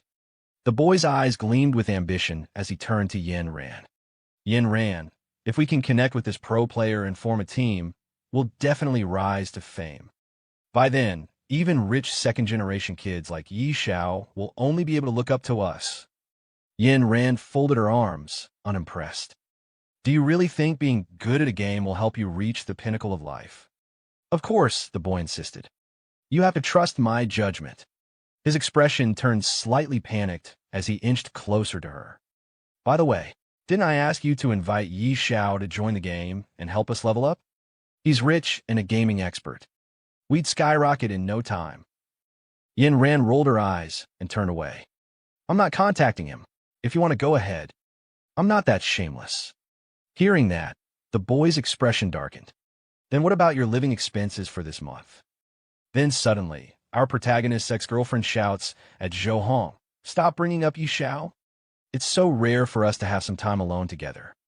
I've never played a game before, so come on and teach me already. Hearing her words, the boy starts sweating and quickly says, all right, let's figure out how to level up first. Inside the Abyss trial dungeon, our protagonist stands in front of the corpse of the boss monster, holding a blue crystal in his hand. He looks at it in disbelief and says, no way. After all that effort, this is all that dropped? Just a fragment. A system notification appears. Abyss stone fragment. Grade unknown, unidentifiable. Seeing the notification, he frowns. A fragment? I've never seen this thing in my previous life. Shaking his head, he turns toward the exit. Forget it. I'll find someone to appraise it later. The important thing now is that I've passed the trial. Leaving the beginner's village and heading to the main city is my priority. Let's go. Suddenly, he appears in front of the Abyss trial guard. The moment the guard sees him stepping out of the portal, his eyes widen in shock. Impossible. Absolutely impossible. Someone actually cleared the trial? And it was Abyss difficulty. Not wanting to waste time, our protagonist looks at the guard and commands, connect me to the main city now. I need to leave this beginner's village. The guard, still in disbelief, quickly summons a door in front of him and says, got it. Then, looking at him with admiration, he continues, respected warrior, congratulations on passing the trial. You are now granted a guide token, allowing you to freely enter and leave the main city. Hearing the guard's words, our protagonist responds respectfully, thank you. Much appreciated. The guard then hands him a box and adds, additionally, since you clear the Abyss level advancement trial, you are entitled to an epic item, Badge of Valor. Looking at the box, our protagonist's eyes gleam with excitement. Not bad, a commemorative item. He picks up the badge inside the box and examines it. All attributes enhanced. Not bad at all. A notification pops up. Badge of Valor. Description: proof of a hero. Only those who clear the Infernal level trial are qualified to receive it. This is the highest honor. Base stats, plus 20. Charisma, plus 3. Satisfied, our protagonist walks toward the summoned door. Before stepping through, he looks at the guard and says, Little Gray, Old Hui, keep up. Main city, here we come. In an instant, he is teleported to Wild Leaf Main City, appearing in the middle of a quiet town. Looking around, he comments, wow, it's so empty. In my previous life, the job transfer square was packed with over 100 people. Coming early really makes a difference. At the same time, the red frog beside him speaks. So this is Wild Leaf Main City. Without wasting time, our protagonist starts walking and says, let's go. We need to find Beast Master Gyudol. Hearing that, the red frog looks confused. Beast Master? You already have a beta, so why look for him? Our protagonist laughs. You'll find out soon enough. He wanders through the city, eventually arriving at his destination. In front of a small house, a man sits on a chair. Looking at him, our protagonist smirks. Here it is. Approaching the man, he respectfully says, Respected mentor, I would like to transfer my job. Without even looking at him, the man scoffs. If you want a job transfer, find someone else. Don't bother me. Undeterred, our protagonist insists, I want to transfer to the hidden class, Beast Whisperer. No one else can handle it. Hearing that, the man finally looks at him with a serious expression. Do you think just anyone can become a Beast Whisperer? Prove your strength first. Go to the outskirts and bring me 100 eyes from those demon wolf cubs. A system notification appears. Ding! Gyudol has issued you the quest, Eyes of Demon Wolves. Head to the outskirts, defeat 100 elite demon wolves, and bring their eyes back to Gyudol. Seeing the notification, the red frog turns to our protagonist. How did you even know about this hidden class quest? With an arrogant smirk, our protagonist replies, No way am I wasting my time killing 100 elite monsters. Hearing that, Gyudol scoffs. What a useless fool. If you can't even handle it, get lost and stop wasting my time. But our protagonist smirks and confidently replies, You've misunderstood. I don't think I need to kill any demon wolves. These items should be enough to prove my strength. Then our protagonist shows the man the badge he got from the trial guard. Seeing this, the man's eyes widen in shock. Is that an epic badge of valor? With one hand in his pocket and the other holding the badge, our protagonist smirks. That's right, a badge of valor. The man, now visibly excited and shocked, exclaims, I can't believe it. Someone so young has already cleared the Inferno-level advancement trial. But our protagonist corrects him with a smirk. Wrong. Not Inferno-level, Abyss-level. The man stiffens. Abyss-level? He swallows hard before cautiously asking, May I ask, how many people were in your team? Our protagonist, exuding confidence, simply raises a single finger. Just one. Me. Hearing that, the man awkwardly rubs the back of his head and laughs. I knew it. From the moment I saw you, I could tell you were an extraordinary talent. A true dragon among men. Our protagonist's face twitches as a bead of sweat rolls down his forehead. From the moment you saw me, didn't you just call me a useless fool not long ago? Even the red frog is speechless at the man's sudden change in attitude. How was this guy flipping his tune faster than turning a page? Ignoring the weird atmosphere, our protagonist turns to the man and asks, So, does this mean I can transfer to Beast Whisperer now? The man, now sweating, holds up his hand. Of course, but I have one small request. Our protagonist narrows his eyes. What is it? The man swallows nervously. I'd like to see what kind of beast was strong enough to pass an Abyss-level trial. Without hesitation, our protagonist replies, No problem. Then, with a simple gesture, he summons his dragon. The moment the dragon appears, the man nearly falls over in shock. His jaw drops. Holy crap. G-God tier beast. A dragon hatchling? Our protagonist nods casually. Yeah. The man suddenly clasps his hands together and bows respectfully. My goodness. In my lifetime, I never thought I'd see a god-tier beast with my own eyes. This is my dream beast. Seeing the man's over-the-top reaction, our protagonist raises an eyebrow. Master, are you okay? No need to get so worked up. But the man suddenly turns and starts walking toward the room. Without looking back, he says, Today, you might not be able to transfer to Beast Whisperer. Our protagonist frowns. What do you mean? The man finally stops and looks back with a serious expression. Because Beast Whisperer isn't worthy of a god-tier beast. I will introduce you to the Royal Chief Beast Tamer. But then, suddenly, the man hands our protagonist a letter. This is a referral letter. Follow the address to find him, and he will give you the answer you're looking for. Seeing the letter, our protagonist smirks. Such good fortune. He takes the letter from the man, and immediately, a new notification pops up. Ding! You have triggered the hidden class quest, Dragon's Whisperer. Head to the Royal City to find the Royal Chief Beast Tamer. As our protagonist walks through the alleyways of the town, the red frog hops alongside him, shaking his head. You're insanely lucky, getting transferred to a hidden class just like that.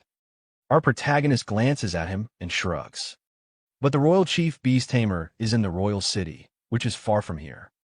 Besides, I have other things to take care of first. The red frog blinks. What things? Our protagonist smirks. Follow me and you'll find out. I need to complete another hidden quest first. Then, in the next scene, a luxurious building comes into view.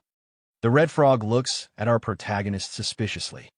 How do you know about so many hidden quests?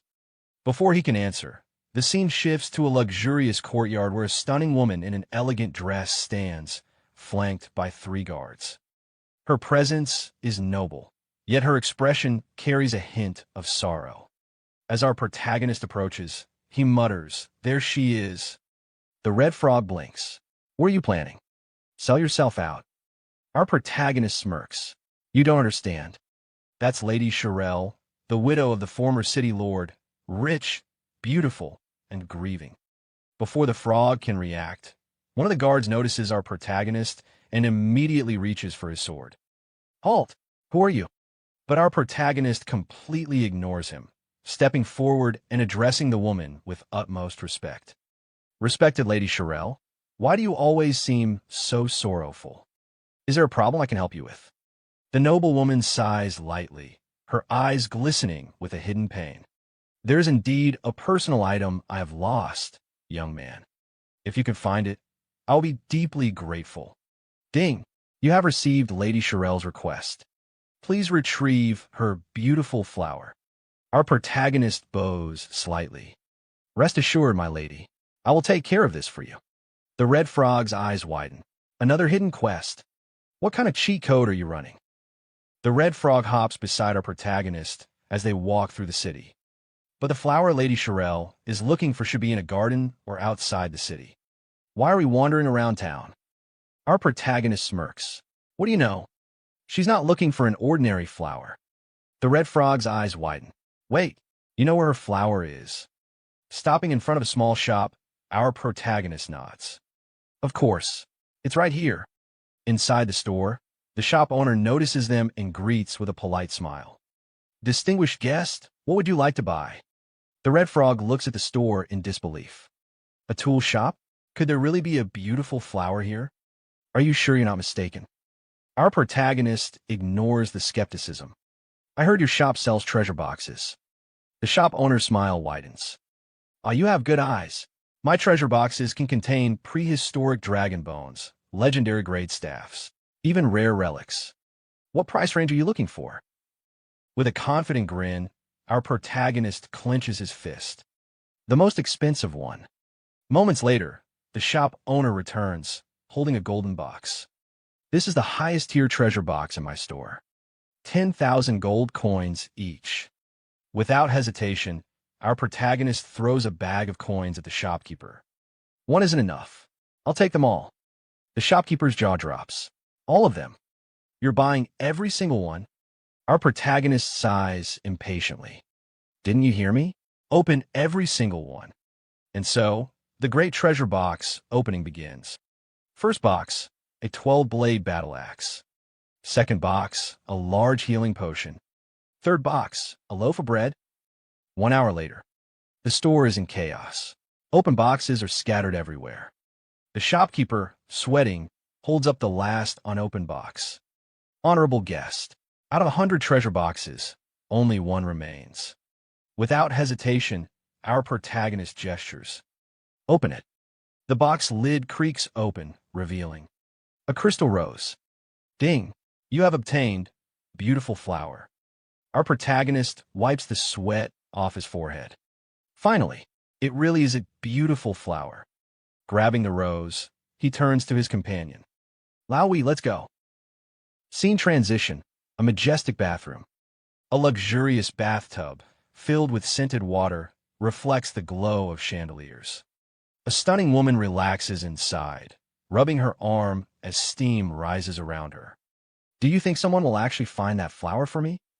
"Wait, what am I seeing here?" "My eyes. Don't stare too hard, or they might pop out." Ahem, back to the story. A maid stands nearby, holding a silk towel. "Of course, my lady. With your charm, luck is always on your side." Just then, another maid rushes into the room, panting, excitement mixed with disbelief. "Madam, A young man is outside asking for an audience. He says, "He's brought the flower you requested." The noblewoman gasps. "What?" Suddenly, she stands up from the bath, everything on full display. And I won't lie, this scene is a blessing. Her voice trembles. "Someone actually found it for me." Scene transition, outside Lady Shirel's mansion. Our protagonist waits, arms crossed. The guards return and bow to the noblewoman. "Madam, this is the young man who possesses what you were looking for." Lady Shirel's gaze lands on him, eyes filled with curiosity. "Young man, you really found what I wanted." With a confident smirk, our protagonist presents a golden box. "Genuine and authentic, my lady. Please take a look." She carefully opens the box. Upon seeing the crystal rose, her lips curl into a delighted smile, and a faint blush spreads across her cheeks. "Wow, it truly is the beautiful flower. I've searched for it for so long, and today I finally..." She suddenly looks back at our protagonist, warmth in her expression. "Pardon my rudeness, I was simply overwhelmed." "Young man, you have helped me greatly. What reward would you like? Money? A rare artifact?" Our protagonist, keeping his composure, replies in a calm voice. "Beautiful lady, I'm not interested in money or artifacts." Lady Shirel's eyes gleamed mischievously as she leans in slightly.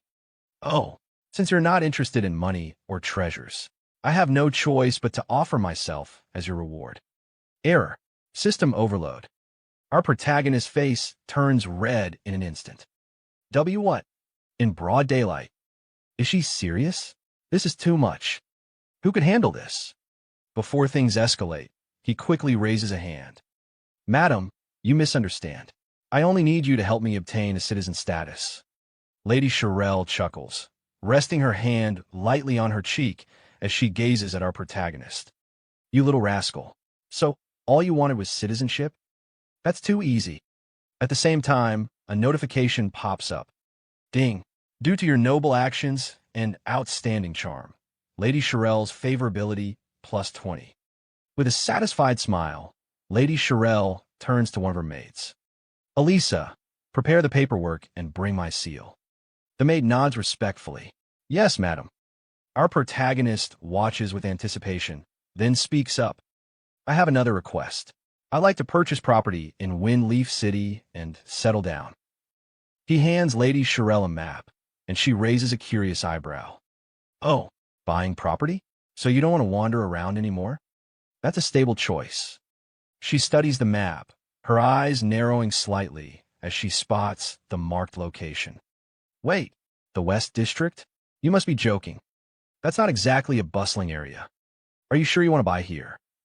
With unwavering confidence, our protagonist responds respectfully. "Esteemed lady, I am certain of my decision. I hope you can assist me in making the connections. I'd be very grateful." Lady Shirel sighs, shaking her head. "All right, I will arrange for someone to contact a real estate agent in the West District." Our protagonist bows slightly. "Many thanks, Lady Shirel." From his shoulder, the red frog snickers. "You brat, why aren't you buying in the prosperous East District? You're intentionally making a loss. That's not how you build wealth." Our protagonist smirks. "What do you know?" He then leans in slightly, explaining in detail. "Of course, you wouldn't understand. Soon, Windleaf City will be attacked by strange creatures. Under the assault of powerful beings, even the current city lord will fall in battle. The East District, being the wealthiest and most densely populated, will take the heaviest damage. But the West District, sparsely populated and overlooked, will suffer the least. After the chaos, it will become the most functional and valuable area in the entire city." The red frog blinks in shock. What kind of monster plans their real estate investments based on future destruction? Our protagonist just smirks. "How could I ever make a losing investment?" The scene shifts to a grand room where a man sits across from our protagonist. Lady Shirel stands gracefully beside him, watching with amusement. The man looks at our protagonist and says, "Lord Knight Xiao, the real estate contract for your purchase has been finalized. You have acquired 340 residential units and 184 commercial properties, totaling 1.2 billion gold coins. When would you like to make the payment? Our protagonist casually replies, I got all that for just 1 billion? I can pay right now. The man waves his hand with a satisfied smile. Pleasure doing business with you. He then walks away, leaving Lady Shirelle to hand over another set of documents. She smiles. Here is your citizenship document. Our protagonist reaches out to take it, grinning. So, I'm officially a citizen of Windleaf City now. But before he can celebrate, Lady Shirelle corrects him with a playful tone. Not just a Windleaf City citizen. You are now a first-class citizen of the Dragon Phoenix Empire. Sweat immediately rolls down our protagonist's face. Wait, what? The Dragon Phoenix Empire? The red frog jumps in, croaking in disbelief. No way. Even some of the most powerful people in the world don't have first-class citizenship in the Dragon Phoenix Empire. You hit the jackpot, kid. Our protagonist stares at Lady Shirelle in shock. Wait, could it be, madam, are you actually of royal descent? Lady Shirelle tilts her head with an innocent smile. What, I can't be royalty? Our protagonist gulps. No wonder. Madam exudes such noble and regal elegance. Then, as if suddenly remembering something, he asks, By the way, madam, do you know the royal beast tamer? At this, Lady Shirelle's playful expression vanishes, replaced by a serious one. You mean Uncle Stir? Why are you looking for him? Our protagonist nods. To be honest, I want to learn more about my Beastmaster profession and related missions. Lady Shirelle's lips curl into a soft smile again. Uncle Stir should be in the Imperial capital, but he's quite eccentric and unpredictable. I'll try to contact him for you. Hearing this, our protagonist suddenly turns into a smooth playboy, taking Lady Shirelle's hand and placing a kiss on it. Beautiful madam, I truly don't know how to thank you. I can only offer you my sincere kiss. Lady Shirelle blushes slightly, giggling. Please don't call me madam anymore. Just call me Sophia, all right. Our protagonist smirks. All right, beautiful Sophia. Just then, a flurry of notifications floods his vision. Ding! Due to your charm, Lady Shirelle's favorability plus 20. Congratulations! Great Xiao player, Knight Xiao, has obtained first-class citizenship of the Dragon Phoenix Empire. Prestige ranking has been unlocked. Great Xiao players can now check the leaderboard. Congratulations! Great Xiao player Knight Xiao successfully acquired real estate. The regional housing system is now open. All Great Xiao players' daily game time limit has increased by 1 hour. The red frog scoffs. Look at you, fawning over her. Did you just sell your looks or something? Our protagonist grins. Old Hui, I just love seeing you irritated but completely powerless against me. Before the red frog can fire back, another notification pops up. Ding! Congratulations! You have leveled up to level 11. Ding! Your companion, Little Gray, has reached level 11. At the same time, just like before, a world announcement appears again. Ding! Congratulations! Great Xiao player, Knight Xiao, has obtained first-class citizenship of the Dragon Phoenix Empire. Prestige leaderboard has been unlocked. Great Xiao players can now check the rankings. Congratulations! Great Xiao player, Knight Xiao successfully purchased real estate. The Great Xiao regional housing system is now active. All Great Xiao players' daily game time limit has increased by 1 hour. As always, players explode with excitement. What the hell? First-class citizenship? A housing system? Is this game even real? Another player jumps in. Wait, all Great Xiao players just got an extra hour of game time? That's insane. From another group, someone shouts, Damn, what is this first-class citizen thing? What rank are we then? Third class. A frustrated teammate groans. Being a nobody in real life is bad enough, and now I'm a nobody in the game too. What were the devs even thinking? Someone else snaps back. Stop complaining. Does anyone even know who the developers are? Meanwhile, the scene shifts to our protagonist's ex-girlfriend's group. A male teammate turns to her in disbelief. Oh my god, Knight Xiao is already level 11 and even a first-class citizen. That's insane. She crosses her arms. Yeah, pretty impressive. But his name is kind of weird. Then suddenly, she sighs and slumps to the ground, muttering, "If we had a top player like him leading us, we'd probably be level 4 or 5 by now." She looks at her struggling team and adds, "Unlike now, where we can't even kill a single slime." But before she can continue, a green-haired girl glares at her and scoffs. "From your tone, are you unhappy with our team?" A white-haired girl joins in, rolling her eyes. "You've done nothing but still gained levels just by tagging along, and you're still not satisfied?" Then a black-haired man snorts, "Yeah, if you don't like it, you can leave." The ex-girlfriend's new boyfriend quickly tries to calm things down. "Everyone, it's a misunderstanding. My friend didn't mean it that way. Sorry about that." But she's already angry. "Fine. I'll leave. Who cares?" She stands up and storms off, dragging her boyfriend with her. "Johan, we're leaving." Her boyfriend stares at her, confused. "Yinran, what are you doing?" As the couple walks away, someone from their ex-team sneers. "You think just because you're a little pretty, you can act like a princess now?" The boyfriend sighs, looking at his girlfriend. "Great, now it's just the two of us. How are we supposed to level up?" But Yinran glares at him. "You said you'd help me level up, but when they all insulted me, you didn't defend me. Do you even care about me?" The boyfriend massages her shoulders, trying to smooth things over. All right, I was wrong. By the way, did you contact Xiao to play Apocalypse with us?" Yinran scoffs. "Why should I contact him first?" But her boyfriend clasps his hands together, pleading. All right, you have your pride. But just this once, do it for me. Reach out to Xiao and ask him to help us level up." She crosses her arms, smirking. "Since you're begging me, I'll consider it." She checks the time. "It's getting late anyway. I'll message him after I log off." Her boyfriend grins, waving at her. "Great. Yinran, I'll be waiting for good news." As Yinran logs out, she turns back with a smug smile. "See you tomorrow. I'm logging off." Inside her real-life bedroom, Yinran stretches and smirks to herself. Even though Xiao's way of throwing money around is a bit crude, I can't completely blame him. She picks up her phone, lying on her bed. "All right, I'll take the initiative one more time." She quickly types out a message to our protagonist. "Xiao, I'm playing a game called Apocalypse. Hurry up and buy the equipment, then help Xiao Tao and me level up. If you can get me onto the ranking board, I might consider being your girlfriend. What do you think? Are you touched?" She sent the message, smiling proudly. "Good thing I'm such a generous girl. I'll forgive you this time." She places her phone down.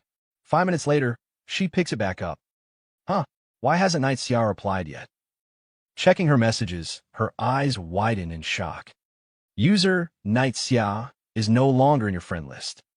She freezes, staring at the screen in disbelief. "He deleted me?" Then, rage fills her eyes. Xiao actually deleted me from his friend list? How dare he? She shouts loudly in her room. "Xiao, from today onwards, we are completely done. If you really have any dignity, don't ever come begging to me like a dog. Even if you kneel, I will never forgive you. Never." Meanwhile, back in Wind Leaf City's Eastern District, our protagonist casually wanders around, admiring the area.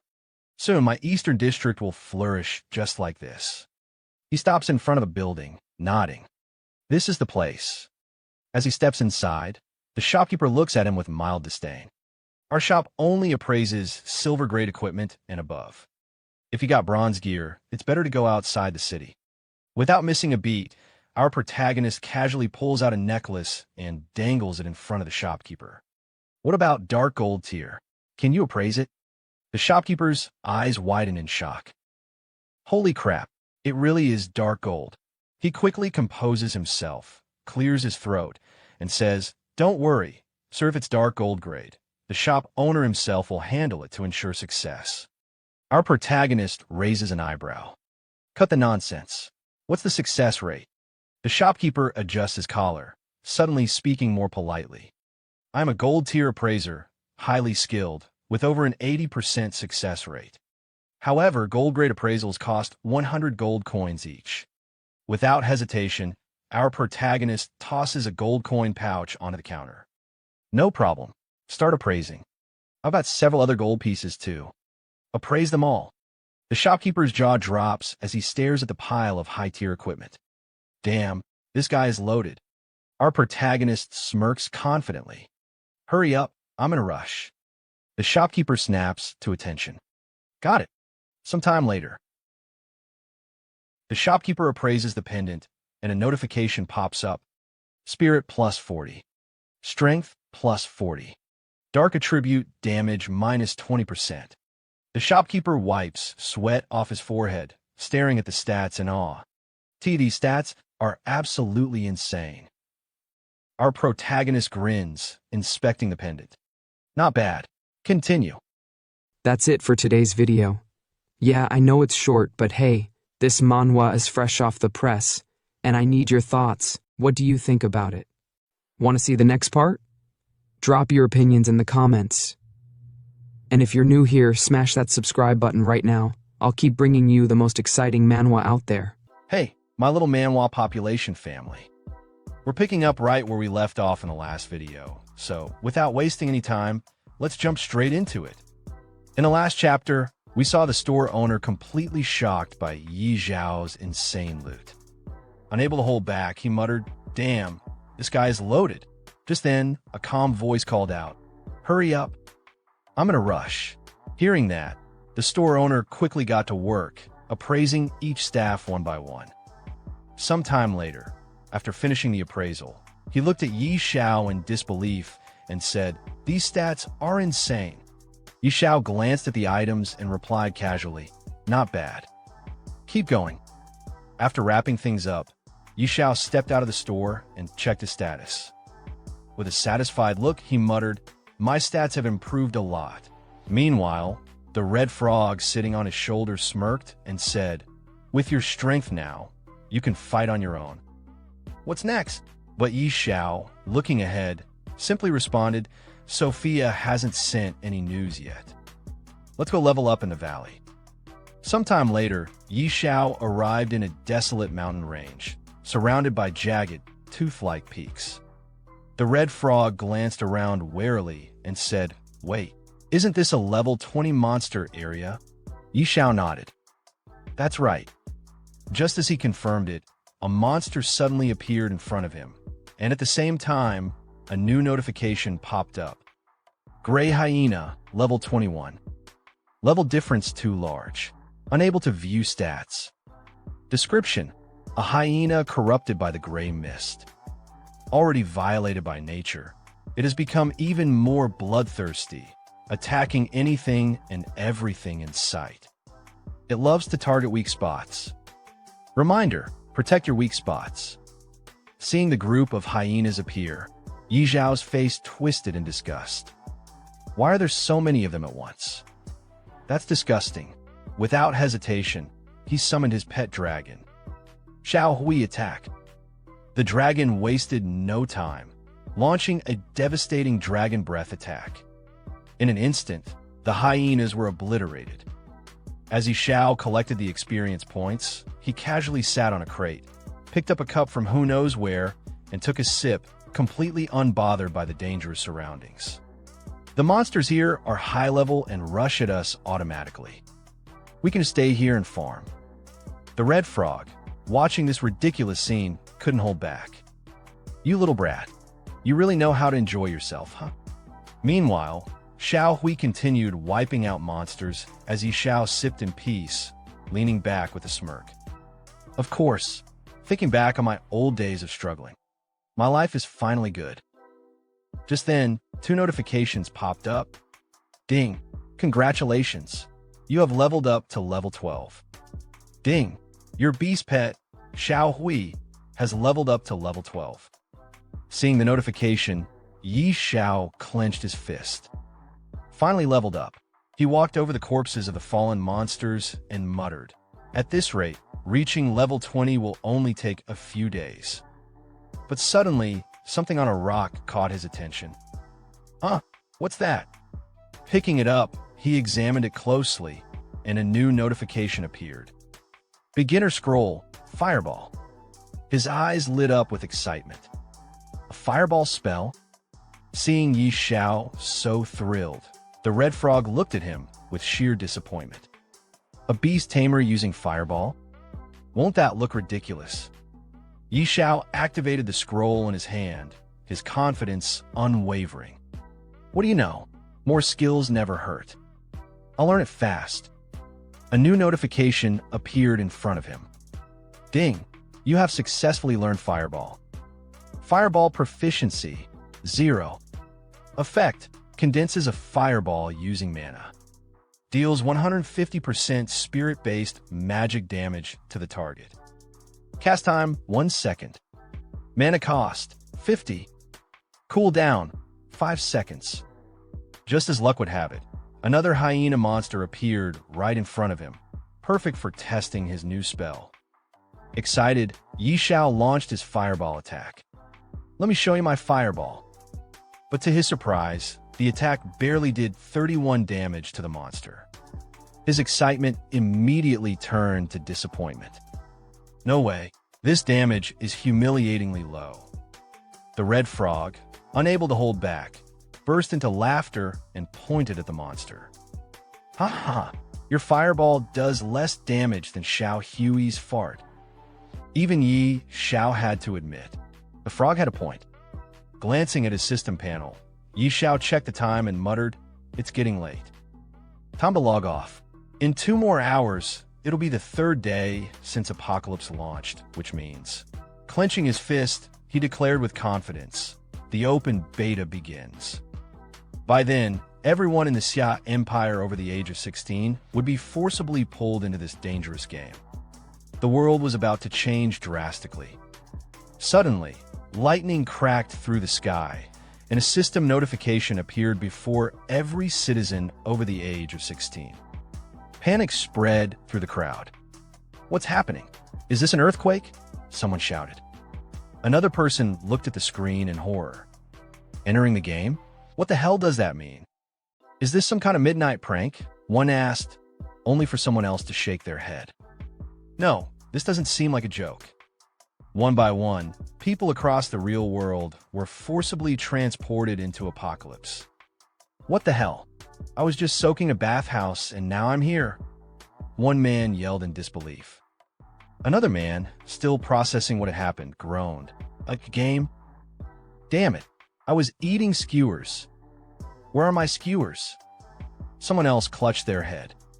"Holy crap, did I just get transported to another world? I knew it. I'm a chosen one." Amidst the chaos, a man suddenly recognized someone familiar. "Old Li, you're here too." Old Li turned around, equally shocked. "Old Wong, weren't you out dancing in the square?" Meanwhile, in another part of the game world, Yi Xiao's ex-girlfriend, Yin Ran, arrived in the game.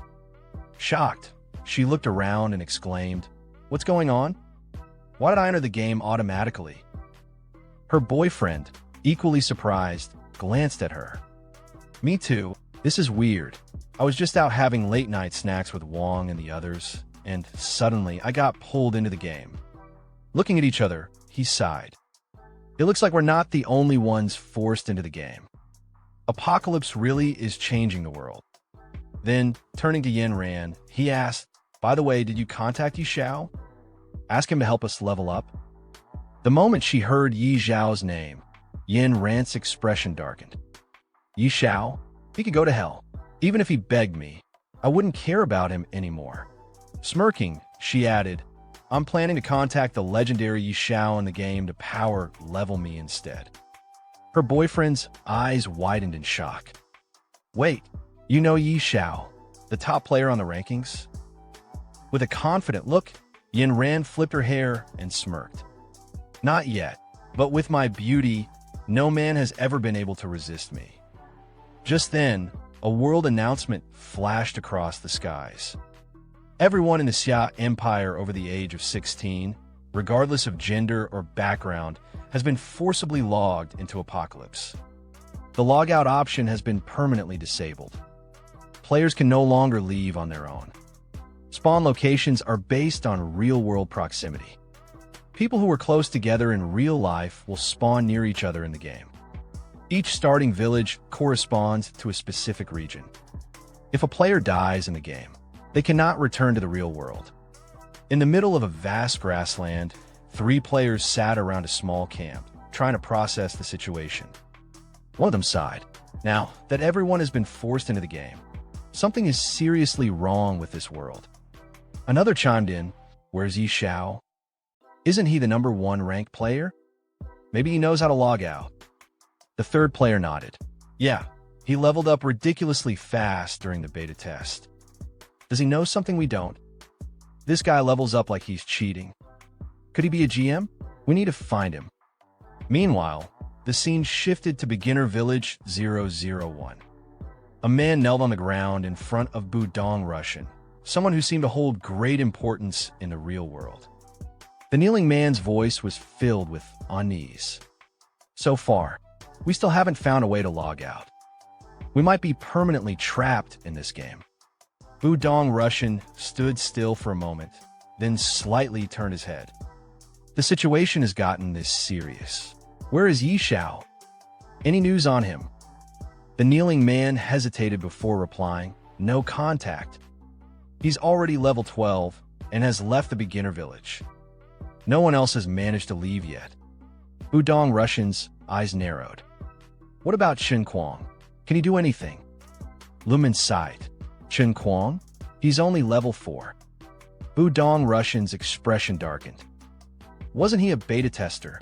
Why is he only level 4? The kneeling man quickly explained, "He's been leading a team and grinding levels, but Apocalypse is way too difficult.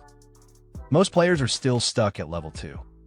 Hearing this, Budong Russian turned around, his gaze sharp. "To think that Jiang City has someone like Xiao. He's definitely not ordinary." His voice was firm as he issued his command, "Spread the word. We must find him at all costs." The kneeling man bowed. "Yes, sir." Meanwhile, our legendary protagonist Xiao received a new system notification. Curious, he clicked on it. The message read, "Xiao, come to the Duke's mansion.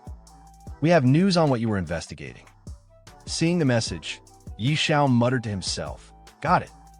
I'm on my way." As he approached the same grand, cathedral-like building we saw earlier, he smirked. "I didn't expect news about the royal beast tamer to come this quickly. This is exciting." Entering the building, our protagonist meets the noble lady from earlier, the one searching for the rose. She's wearing an absolutely stunning dress, and I won't lie, she looks amazing. Honestly, she seems way more suited to be our protagonist's girlfriend. She smiles and says, "You're here. I missed you." Seeing her in that dress, even our protagonist gets a little flustered. His face turns slightly red as he responds, "I am here." In his mind, he's thinking, wow, she's so attractive. Who could possibly resist this? He rubs his head awkwardly and then clears his throat. "Beautiful Sophia, do you have any news about the royal beast tamer?" Sophia gives him a soft smile and replies, "Don't be in such a rush. Uncle Stir is out traveling and can't come back yet." Hearing that, Yixiao's sweat drips down his face. So, it was a false alarm. But Sophia just chuckles before adding, "However, he did ask me to tell you how to unlock a hidden class. It's actually not hard. It's inside Fengyi City." Yixiao's eyes widen. "What? It's inside Fengyi City?" In his mind, he's screaming, "Whoa. I thought we'd have to travel to the ends of the world, but the treasure was right at home." He immediately turns to Sophia. "My dear Sophia, where exactly is it?"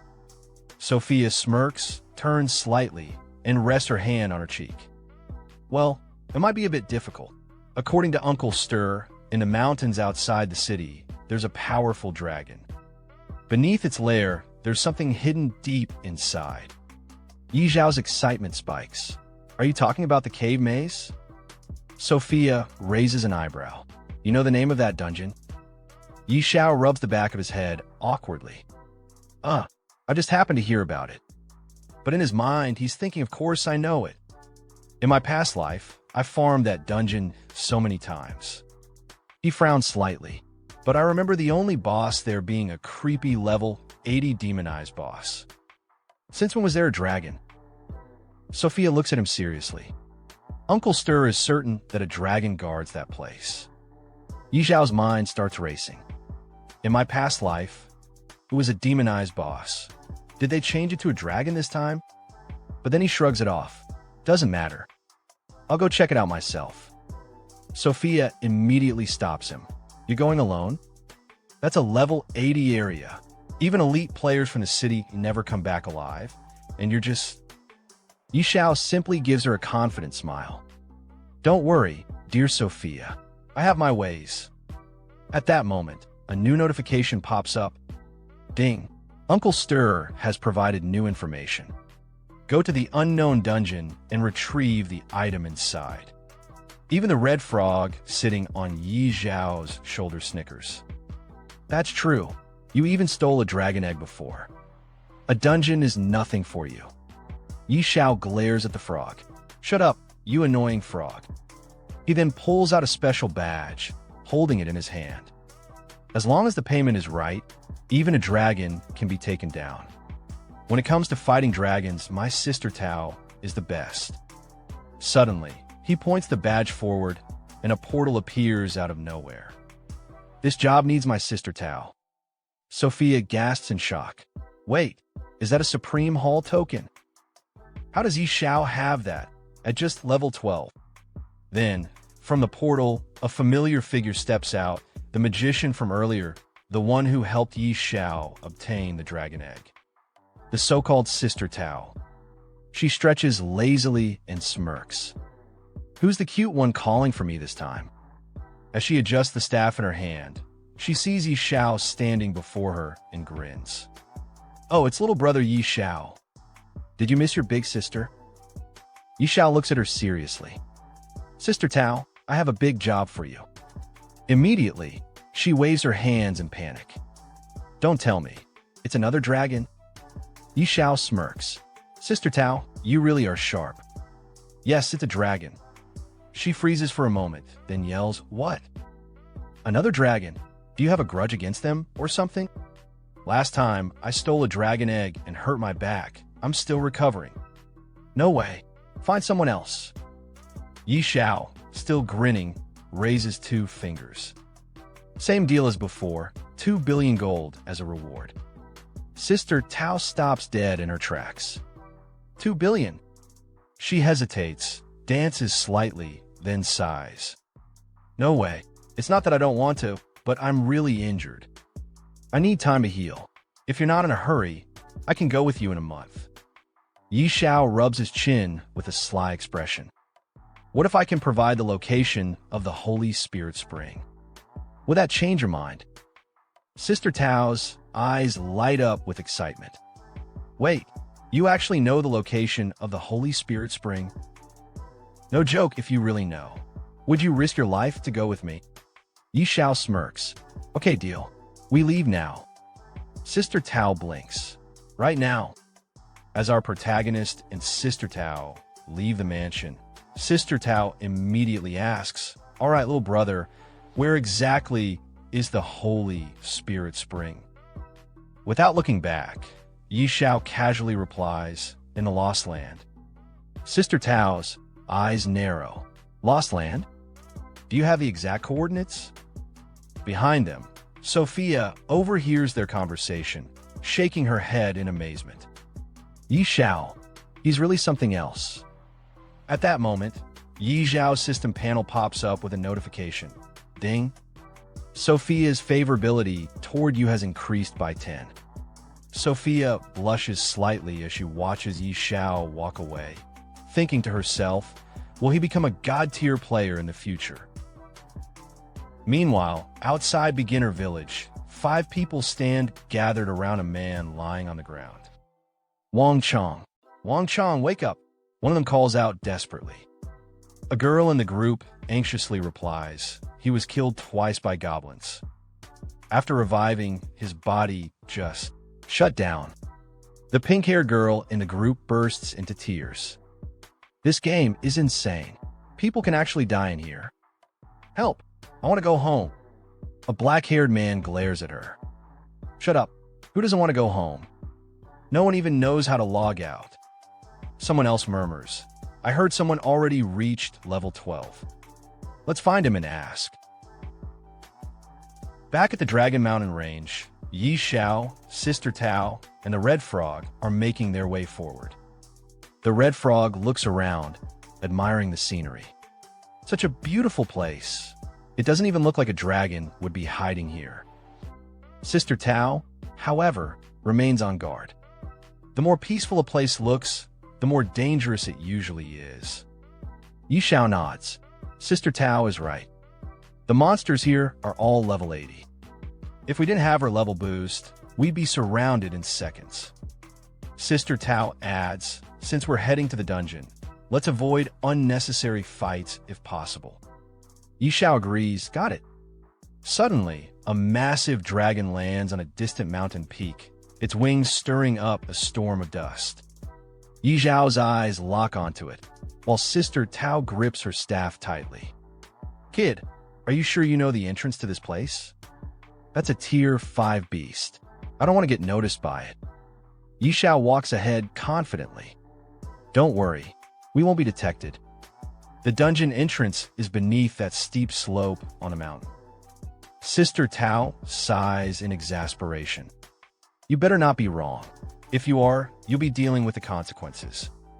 A few moments later, Xiao stops in front of an ancient stone door embedded in the mountainside. Smirking, he gestures towards it. Look, I was right. The three of them stand in front of the entrance, examining it. Xiao places a hand on the stone and nods. This is the place. Sister Tao steps forward, pressing her palm against the entrance. Now we have a problem. This teleportation formation is incredibly well crafted, but there's no trace of mana. I don't think I can activate it. Xiao steps up confidently. Let me handle it. Taking out a knife, he slices his palm slightly and presses his bloodied hand against the stone. Immediately, a crimson circle appears, glowing with power. Sister Tao's eyes widen in shock. Little brother, how do you know how to open this? Before he can respond, the massive stone doors creak open, revealing a dark passageway. Sister Tao watches Xiao step forward, glancing back at her with a smirk. I have my ways. Hurry up and follow me. As he walks ahead, Sister Tao mutters to herself, so mysterious. Just how many secrets does this kid have? As soon as they step inside, Xiao's system panel lights up with multiple notifications. Ding!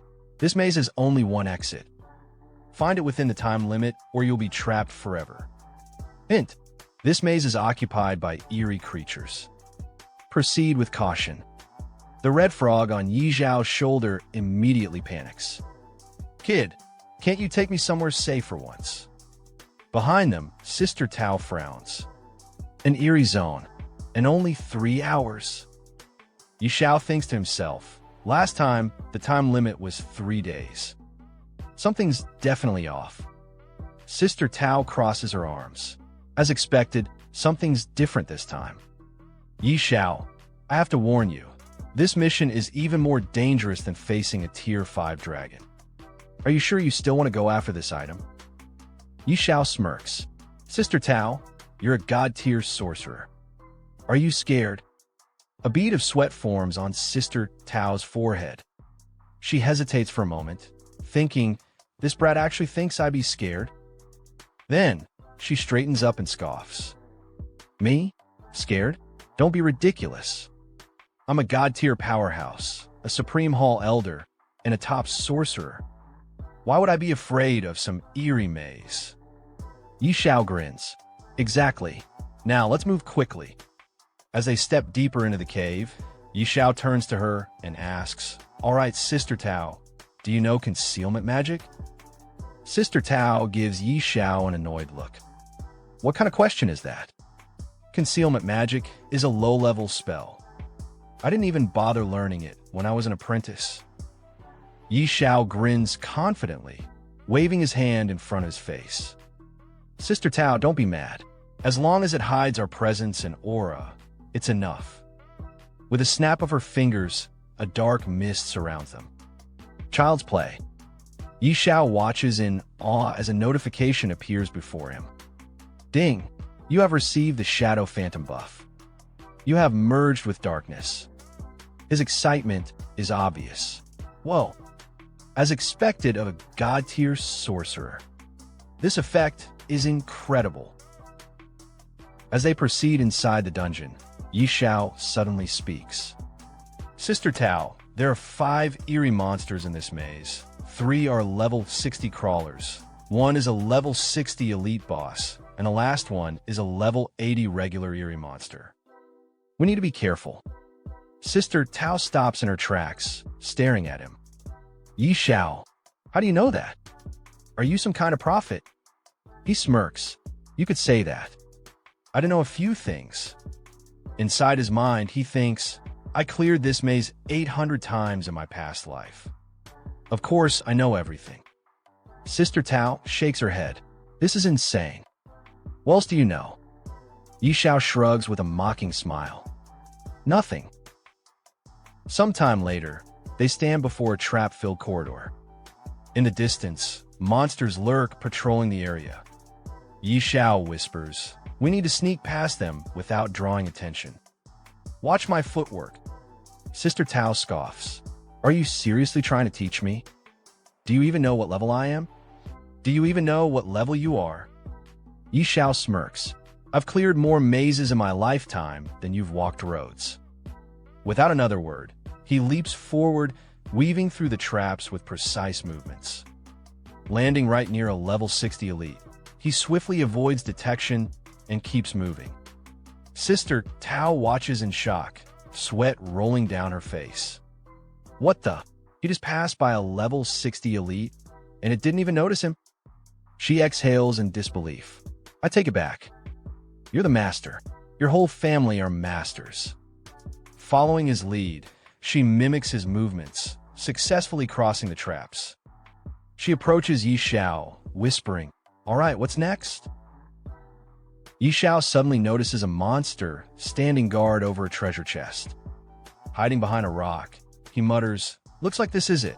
As expected, things are different from my past life. His system panel flashes.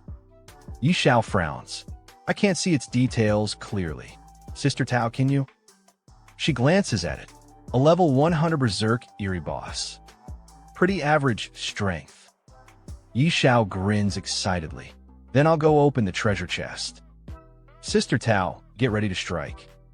She nods. All right, I'll put an absolute defense buff on you. Yi Xiao then points at the red frog. Better safe than sorry. Lao Hui, don't move recklessly, or you'll alert the Een Spirit Beast. The red frog huffs. Worry about yourself, kid. Slowly approaching the treasure chest, Yi Xiao whispers to himself, the hidden class scroll.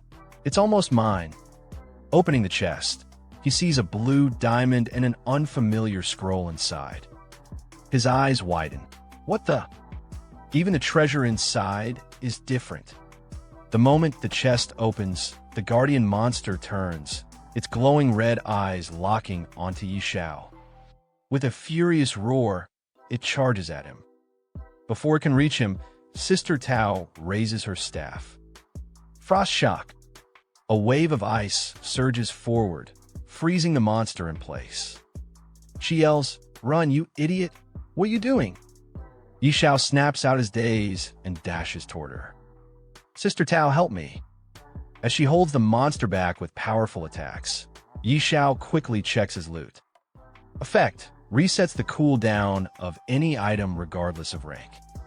Cooldown: 3 days. The red frog stares at the screen, stunned. Kid, you are ridiculously lucky. Yi Xiao's eyes light up. What?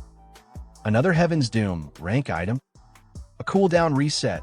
That means Brutality Chapter's cooldown will now be only 3 days. Meanwhile, the boss, severely injured by Sister Tao's attacks, staggers but doesn't fall. She glances at Yi Xiao. Yi Xiao, what do we do about the boss? Fight or leave? Yi Xiao sighs. We fight it. Sister Tao, go all out. A wicked grin spreads across her face. All right, I'll unleash my full power then. Raising her staff, she summons a massive lightning strike that crashes onto the boss. The eerie beast lets out an agonized scream. Xiao watches in confusion. Why is it screaming like that? Even the red frog gets nervous. Wait, is it going berserk? A realization hits Xiao like a brick. Could it be? Suddenly, a bright glow erupts from the ceiling. Xiao's eyes widen in horror. Crap, it's summoning a dragon. Before they can react, a massive dragon appears above them, its scales glowing ominously. Without hesitation, it breathes a torrent of fire straight at them. Xiao, Sister Tao, and the red frog all turn on their heels. It's a dragon. Don't just stand there, run. Hey, my little manhwa population family.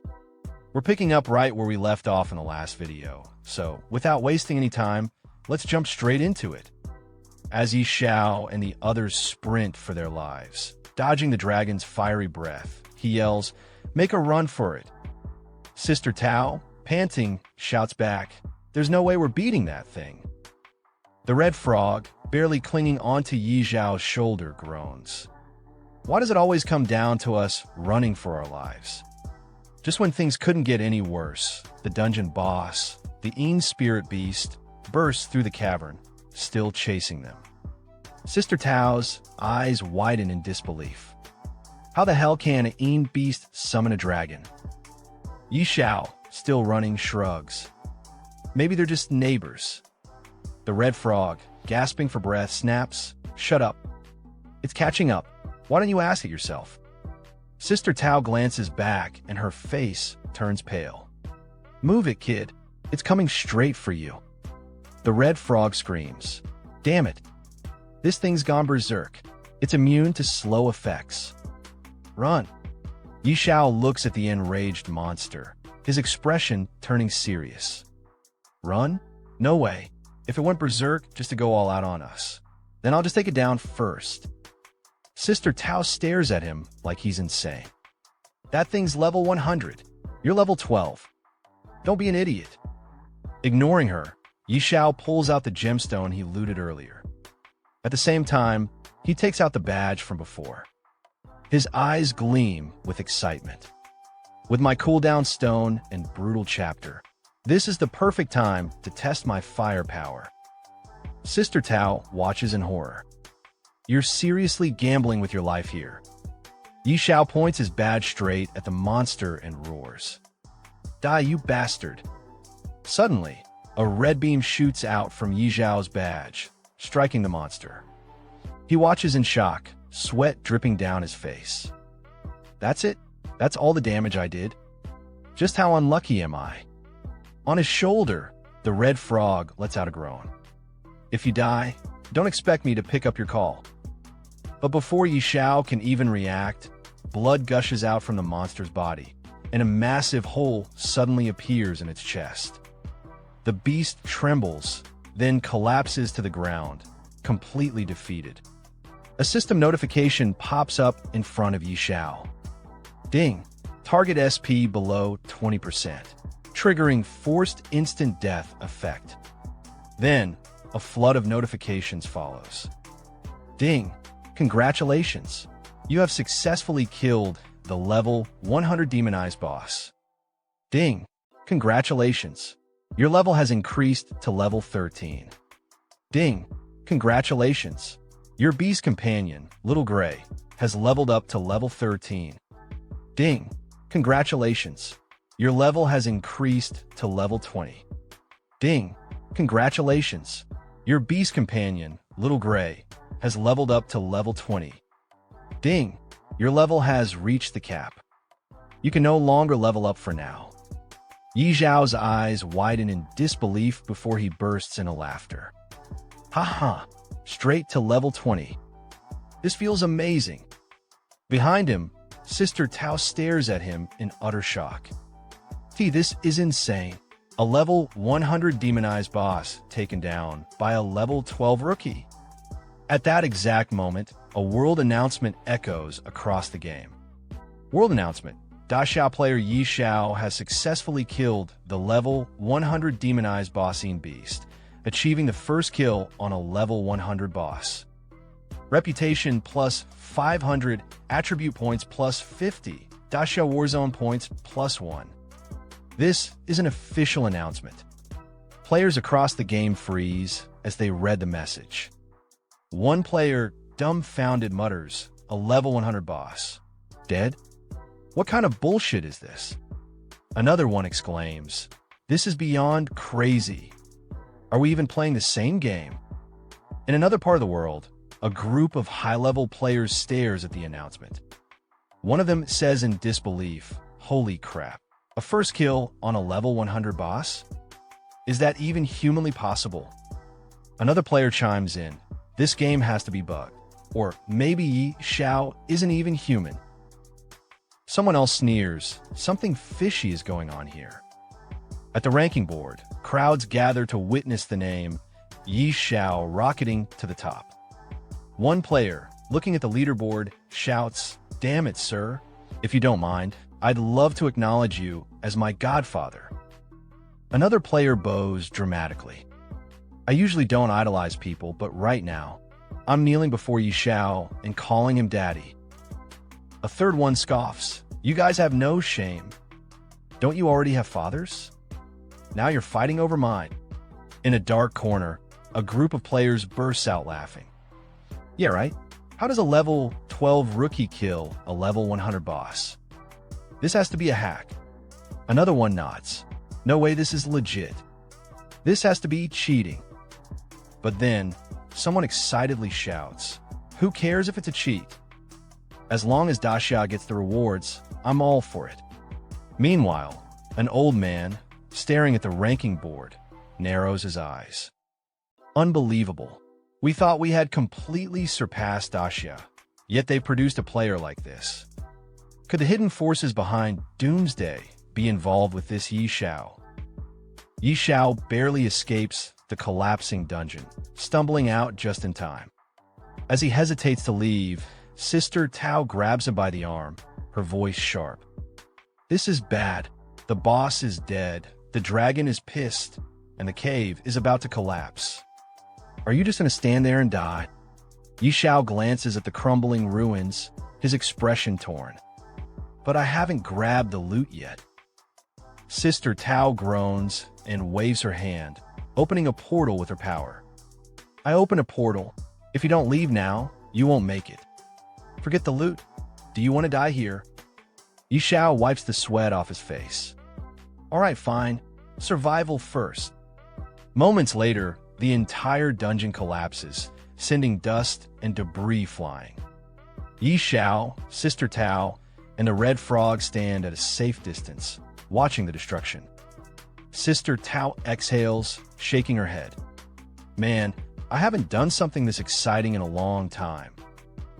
The Red Frog huffs. Damn, I nearly died. I need to splurge when I get back to calm my nerves. Xiao lets out a relieved sigh. Good thing Sister Tao had a portal, or we'd be done for. But then he stops, his eyes widening in panic. Wait a second. A terrifying roar shakes the sky. They all look up, and there, descending from the clouds, is a massive dragon. A new notification pops up. Holy Judgment Skyfire Dragon. Level, unknown. Attributes, unknown. Sister Tao clenches her fists. It's not over yet. The Red Frog's face goes pale. Holy Judgment Dragon? Hell no, I'm out of here. Before they can react, the dragon unleashes a devastating breath attack, sending flames raining down. The group scrambles, dodging for their lives as fire engulfs the battlefield. The Red Frog shouts, "Why are we running again?" Xiao yells back, "Because if we don't, we're actually going to die this time." Sister Tao, sprinting ahead, glances at Xiao. "I'm gone. Just make sure to send me the location of the Holy Spirit Spring. And my payment." Later, in Fiancée City, in front of a grand mansion, Xiao meets with the noble lady from before. She holds the ancient scroll in her hands, her face flushed with excitement. Yi Xiao, you actually managed to get the item from the labyrinth? Yi Xiao crosses his arms, putting on a smug grin. PSH, it was nothing. A piece of cake for me. The red frog, perched on his shoulder, snorts. You nearly died, and you call that a piece of cake? Ignoring the frog, Yi Xiao turns to the noble lady with a respectful tone. Now that we have the scroll, how do we unlock the hidden class? The noble lady examines the parchment and frowns. This doesn't seem to be a class-changing scroll. Yi Xiao's confidence cracks. Not a class-changing scroll? What do you mean? The noble lady starts walking inside the mansion. According to Uncle Stir, this parchment unlocks your hidden potential and awakens a unique class meant just for you. As she climbs the stairs, she glances back. Follow me. Inside the hidden chamber, Yi Xiao steps into a secret room, his eyes scanning the ancient surroundings. I never knew this estate had a hidden chamber. I didn't discover this in my past life. In the center of the room, a dignified man stands waiting. This is Stir, the royal beast master. His gaze is calm, yet sharp as he looks at Yi Xiao. Welcome, young one. I am Stir, the one you seek. Yi Xiao bows respectfully. Master Stir, hello.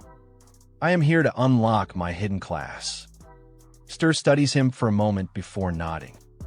I thought this method of class changing had vanished from the world, but it seems I was wrong. He picks up the scroll, his expression turning serious. Very well. I shall assist you in your transition.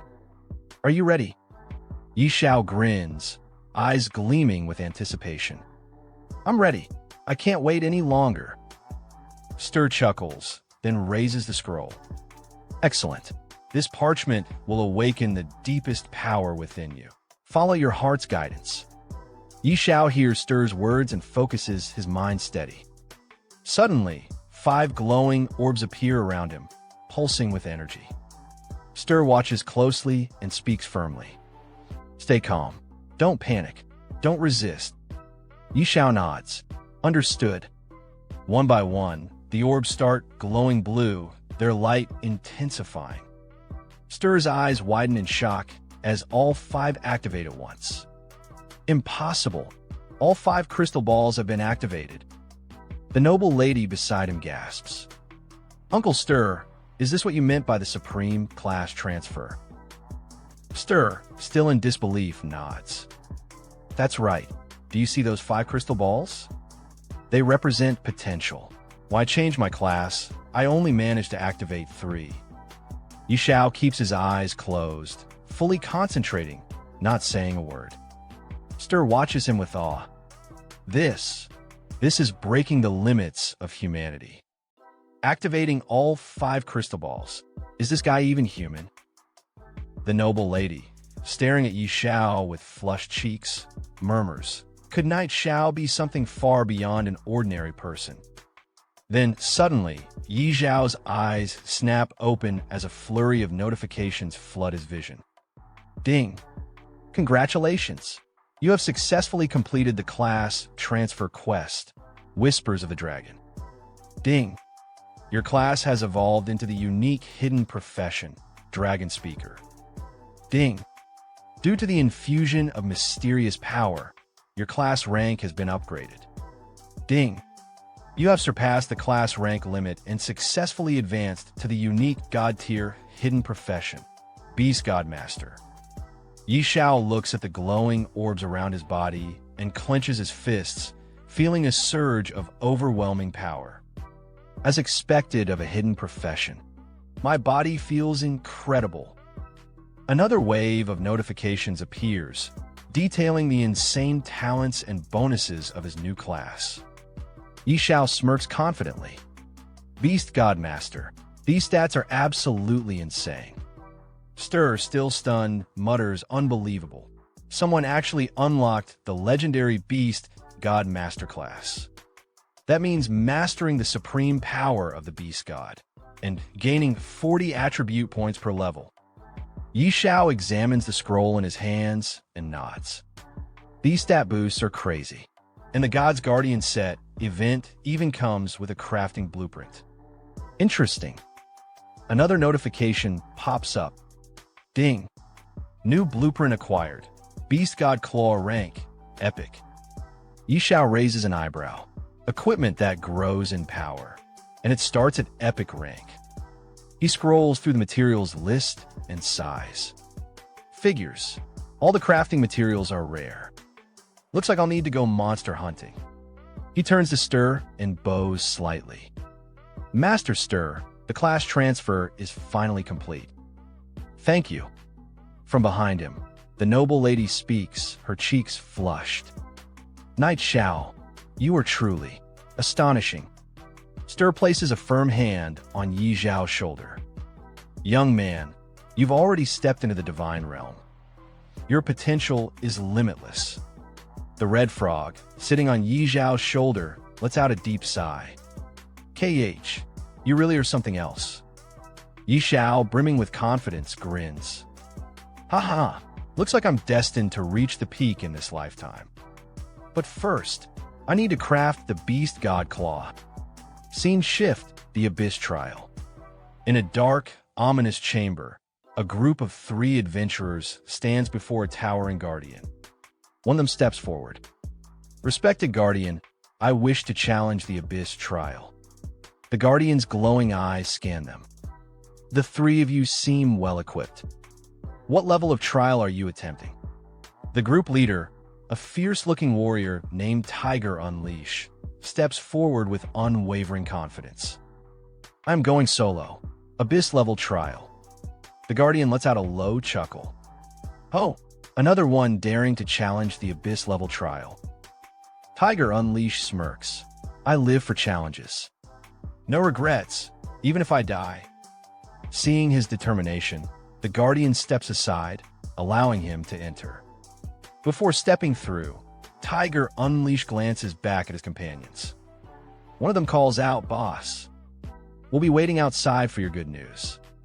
He chuckles, cracking his knuckles. Don't worry, you won't be waiting long. As he enters the trial grounds, the Guardian watches him disappear into the darkness and mutters. Tisk TSK, these visitors from another world really are built different. 5 minutes later, the leader of the group staggers out of the trial, covered in bruises and screaming for help. Help me. His companions rush toward him, eyes wide with shock. Boss, what happened? Tiger Unleash, gasping for breath, stumbles forward. It's terrifying. The monster mutated. Seeing their leader in such a sorry state, both of his companions grab him before he collapses. Boss is seriously injured. Quick, give him a potion. One of them, irritated and pained, grits his teeth. Damn it. So not just anyone can solo the Abyss, huh? World Chat, Great Reef, Level 20 Abyss Trial. Meanwhile, in the World Chat, players are buzzing about the game. Global Chat. Class? Is anyone else in the game? The school is taking attendance. Please respond. Just saw Zhou Hong and Qin Yinran. Looks like most of us made it in. Where is everyone leveling? Yi Xiao, sitting on a rock at the edge of a battlefield, watches the chat flood with messages. He sighs. I don't want them knowing my identity. Better to lay low and focus on leveling up. In front of him, his pet dragon, Little Gray, is locked in battle with a towering golem. Yi Xiao watches intently. Old Hui, let's get to work. Little Gray lunges, his claws glowing. A moment ago, he attacked with fire, but now he tears into the golem with pure brute force. The massive creature collapses, defeated. With a heavy thud, 2 items drop. Yi Xiao steps forward, scanning them. Rock Sword, Dark Gold rank, effect, unidentified. Rock-shattering Hammer Warhammer, gold rank, effect, unidentified. Yi Xiao grins. Good job, Old Hui. The Abyss Watcher King appears. Suddenly, a new notification appears before Yi Xiao. Ding. Warning. A powerful enemy has detected your presence. Yi Xiao frowns. Why is it that every time I get a good drop, a monster shows up? Looking up, his eyes narrow. A massive golem stands before him, its glowing blue eyes locked onto him. Ding. Enemy identified. Abyss Watcher King. Level 20. HP. Strength 3000. Constitution. Agility 2000. Spirit 3000. Talent unknown. Skills unknown. Xiao exhales sharply. A king tier boss. Good thing it's only level 20. He grips his sword and gives a command. Old Hui, you go first. I'll cover you. The red frog on his shoulder scoffs. As if I need your cover. Meanwhile, the failed Abyss trial group. Back at the entrance of the Abyss trial, Tiger Unleash lies on the ground, still covered in bruises. One of his teammates tends to him, while another stands in disbelief. The boss. The boss actually died in the trial. The other member, still stunned, shakes her head. Impossible. We followed Yi Zhao's exact leveling path. A blue-haired girl turns to a red-haired girl, suspicion in her voice. No way. If Yi Zhao cleared the Abyss trial, he must have found an exploit. The red-haired girl crosses her arms. Very likely. Just then, a world announcement pops up, shaking the entire server. Ding. System announcement. Player Yi Xiao from the Grand Xiao Nation has successfully cleared the level 20 Abyss trial, becoming the first in history to do so. Reward. Epic item. Stone of Valor. Grand Xiao Nation prestige points. +1. This is an official announcement. The blue-haired girl freezes. This. Yi Zhao's victory. Back at the battlefield, Yi Xiao stands beside the corpse of the Abyss Watcher King, holding a glowing crystal in his hand. He frowns. No loot, just another Abyss fragment. Taking the fragment in his hand, the protagonist muttered. The Wanderer dropped Fragment 1, and now the Watcher dropped Fragment 2. What exactly are these? Could they be for crafting some god-tier item? Hearing that, the red frog sitting on his shoulder responded with a sarcastic tone. You wish. Then, without wasting any more time, the protagonist turned his gaze toward the portal ahead. Whatever, no point overthinking. I'll figure out later. Time to head back. As he stepped into the portal and arrived at a new destination, a voice suddenly echoed. Congratulations, warrior. Standing before him were 3 guards staring straight at him. One of them spoke firmly. You've cleared the trial. Here's your reward. The protagonist reached out and took the box from them. Instantly, a notification sound popped up. Stone of Valor. Grade. Epic. Description. Holds immense power and can be used to enhance the Emblem of Valor. Looking at the stone in his hand, the protagonist's eyes widened in surprise. Whoa, it's for upgrading the Emblem of Valor. Without wasting a second, he shouted with excitement. Then what are we waiting for? Let's do it. Right at that moment, another notification appeared. Emblem of Valor. Description. A symbol of true warriors. Only those who conquer the Hell level trial can obtain it. Effect. Increasing strength by 10% and spirit by 10% for 5 minutes. Seeing this, the protagonist couldn't hold back his joy. He laughed out loud. Haha, success. A legendary emblem. Looking over at his dragon companion, he grinned. With this, I will be unstoppable in the level 30 zone. Turning to the red frog, he shouted, Old Hui, let's go. But just as they were about to move, another notification suddenly popped up right in front of him. System maintenance. Logging out of the game soon. Looking at the message in confusion, the protagonist blinked. What's going on? Are we finally logging out and returning to reality? But it wasn't just him. This notification appeared in front of every player across the entire world. Everyone saw it. One player, staring at the message, shouted, System maintenance? Now of all times. Another one exclaimed in shock. So we can finally leave the game? Someone else almost cried out. I want to go home. I miss my mom. And another player cheered in excitement. This is amazing. We're finally getting back to the real world. And just like that, all the players from the old world started logging out, disappearing from the game one after another at the very same time. And our protagonist in his house watching the TV, and the news reporters say after Dacia, the United States has also fallen into doomsday. Experts predict that this supernatural game phenomenon will gradually spread worldwide. Falling asleep now means entering the game. Doomsday has become reality for all of humanity. What comes next? Player Ferocious Tiger Unleashed dies in the Abyss trial. Just how terrifying is the Abyss level trial? And what does this mean for ordinary players? Today, we have the privilege of speaking with high-level player Qingfeng Suju, who will share the latest updates on Doomsday and strategies for leveling up quickly. Player Qingfeng Suju recently led a team to clear the hard-level advancement trial. In today's livestream, he'll reveal whether dying in the game affects reality. And seeing the TVs with an annoying tone, our protagonist say Qingfeng Suju? Never heard of that name before. Interesting. Let's see what he's got.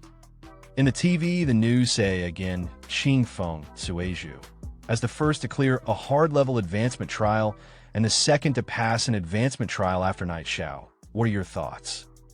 Honestly, I was just lucky. And to clarify, I didn't do it alone. My team barely made it through. What do you think about the fact that players are automatically logged into Doomsday when they fall asleep? Even the officials can't explain Doomsday's existence. But surviving inside the game is far from simple.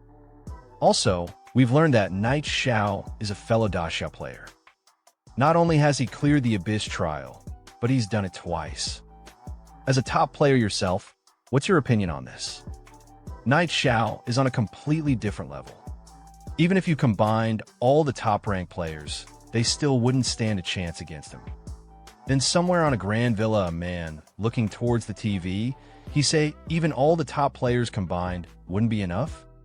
If I had someone like him in my ranks, I'd have absolute control over the Doomsday world. Then he looked towards his butler, and he say again, Fu Bo, use every resource available to dig up everything on this Knight Xiao. And the butler respectfully lower his head towards him and say, yes, young master. I'll get on it right away. And as for our protagonist, he also looking at the news, he say the game suddenly went into system maintenance and forcibly logged everyone out. So players can only enter by falling asleep now? Looks like the real-world invasion of Doomsday is happening slower than in my past life. But then our protagonist looked towards his computer again, and he think for a moment, and he say to himself, but this is the perfect chance for me to power level. For Beast Tamers, level 30 is a crucial milestone. That's when I unlock an extra pet slot. No point thinking too much. Let's just focus on reaching level 30 first. Then sometimes later in the level 30 zone, Grey Mist Valley. Our protagonist fighting with Ada Golem, he say look towards his dragon Old Hui. Use Stunning Shock Attack, and hearing our protagonist word that dragon uses Stunning Shock Attack. And from that attack, both Golem and get stunned yes. That's it. Old Hui, you're getting stronger. Huh. And after that our protagonist dragon uses Fire Breath Attack and defeating the golden monster and seeing get our protagonist with excitement. He's saying nice work. And at the same time, a new notification appear in front of our protagonist, and it says your beast Old Hui has leveled up to level 24. Congratulations, you have leveled up to level 24, and seeing that our protagonist with excitement, he say, haha, another level. Then in the bustling city, right in front of the towering world ranking board, a huge crowd had already gathered. Everyone's eyes were locked onto the screen, staring in disbelief. And right at that moment, someone shouted while pointing at the top of the rankings. Damn, he just shot up in levels again. He's now twice as far ahead as the second-ranked player. The world rankings were displayed brightly for everyone to see. World rankings. 1. Xiao. 2. Qingfeng Suizhu Honda. Seeing this ridiculous gap, another player shouted from the crowd, "If he's not hacking, I refuse to believe it." And right there, standing in the middle of the crowd, was the boy from the news earlier. His eyes were glued to the ranking board, his expression stiff as he muttered, "I thought leveling would slow down at higher levels so others could catch up. But instead, the gap just keeps growing." On the top, Xiao's name shined like a king standing above the world, while right below him sat the second-ranked player, Qingfeng Suizhu Honda, at only level 10. From beside the boy watching the ranking board, a blonde-haired guy turned to him and sighed, "We were never even in the same league, AS Night XIO. Boss, you're amazing." Hearing his words, the boy could only force a bitter smile, replying, "There's always someone better. But hey, second place isn't too bad." Then suddenly, another companion behind them jumped into the conversation proudly. "True. And we still control ranks 3, 4, 5, and 6. Meanwhile, far away in Novice Village now, 9527, Dragon's Nest, atop a rugged mountain, two colossal dragons stood facing each other. But these weren't ordinary dragons. They were holy judgment radiant dragons.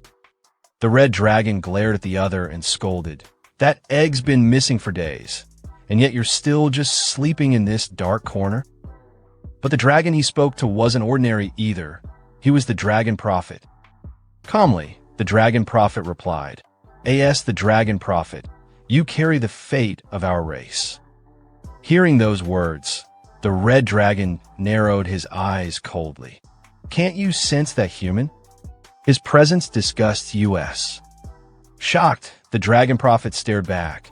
"Are you talking about those wretched gods?" "No, impossible. A mere human worm couldn't possibly wield that kind of power."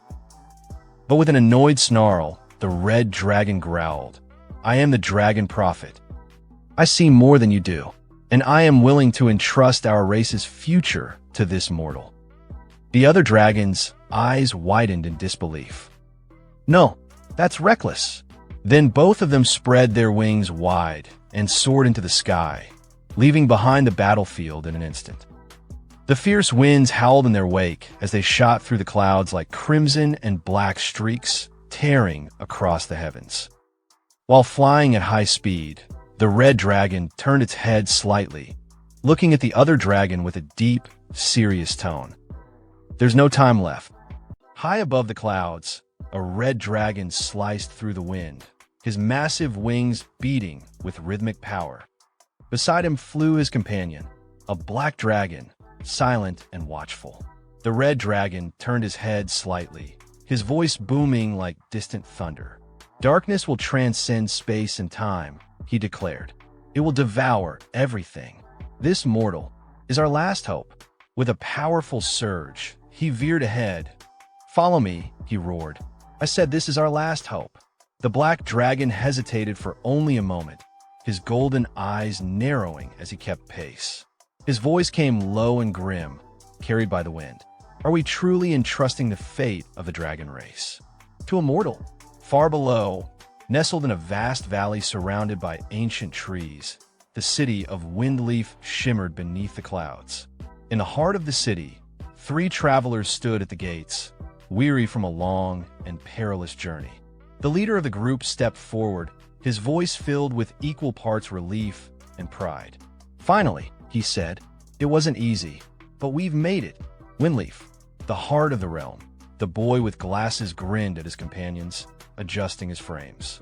"Yeah, besides Night Xiao, we got to be the first players to reach Windleaf main city."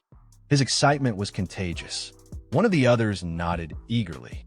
"That's right, we actually made it." But before their excitement could settle, the sky above them darkened. A shadow passed over the city. Gasps and screams followed. People began to scatter in panic as the immense form of a dragon descended from the clouds, its wings blocking the sun, but a voice cried out from the crowd, "Help! Someone help. The boy with glasses looked up, mouth agape. Is it a giant dragon? The dragon wasn't alone. Clutched tightly in its massive claw was a figure, flailing, shouting, caught in terror. Someone save me! The captive screamed. The judgment dragon is capturing people. That voice, it was unmistakable. Their eyes widened. It was him. Clutched in the dragon's grasp, the protagonist panicked. His voice cracked as he yelled again, but a second, smaller voice snapped at him. Stop yelling, croaked a red frog perched awkwardly near him. Do you think anyone's strong enough to save you? Despite the brave words, the frog was trembling even more than the boy. Together, the two dragons, one red and one black, swept away from the city, disappearing into the clouds with terrifying speed. Down below, the group stared upward, dumbfounded. I've never seen such a huge dragon before, one whispered. Then the boy with yellow hair squinted, jaw-dropping. Is that Knight Xiao? That's impossible. Their leader stepped forward, voice tense with confusion. And the dragon seems to be carrying someone. He began to walk ahead, eyes still fixed on the sky. Even if you reach level 100, there's no way you'd be involved with a dragon of this caliber. The yellow-haired boy turned, visibly shaken. Boss, what should we do? Do we follow it? The leader didn't miss a beat. Follow what? That's the judgment dragon. One sneeze from it and we're all gone. Later, in the game's global chat, messages exploded across the screen. Breaking news, a dragon boss has appeared outside Windleaf City. An unlucky player was captured. Shocking. Top player Ching Feng Suiju hints the captured player might be Night God. Discussion thread. What does being caught by a dragon mean? Here's what ordinary players, leaderboard veterans, and top-ranked guilds are saying.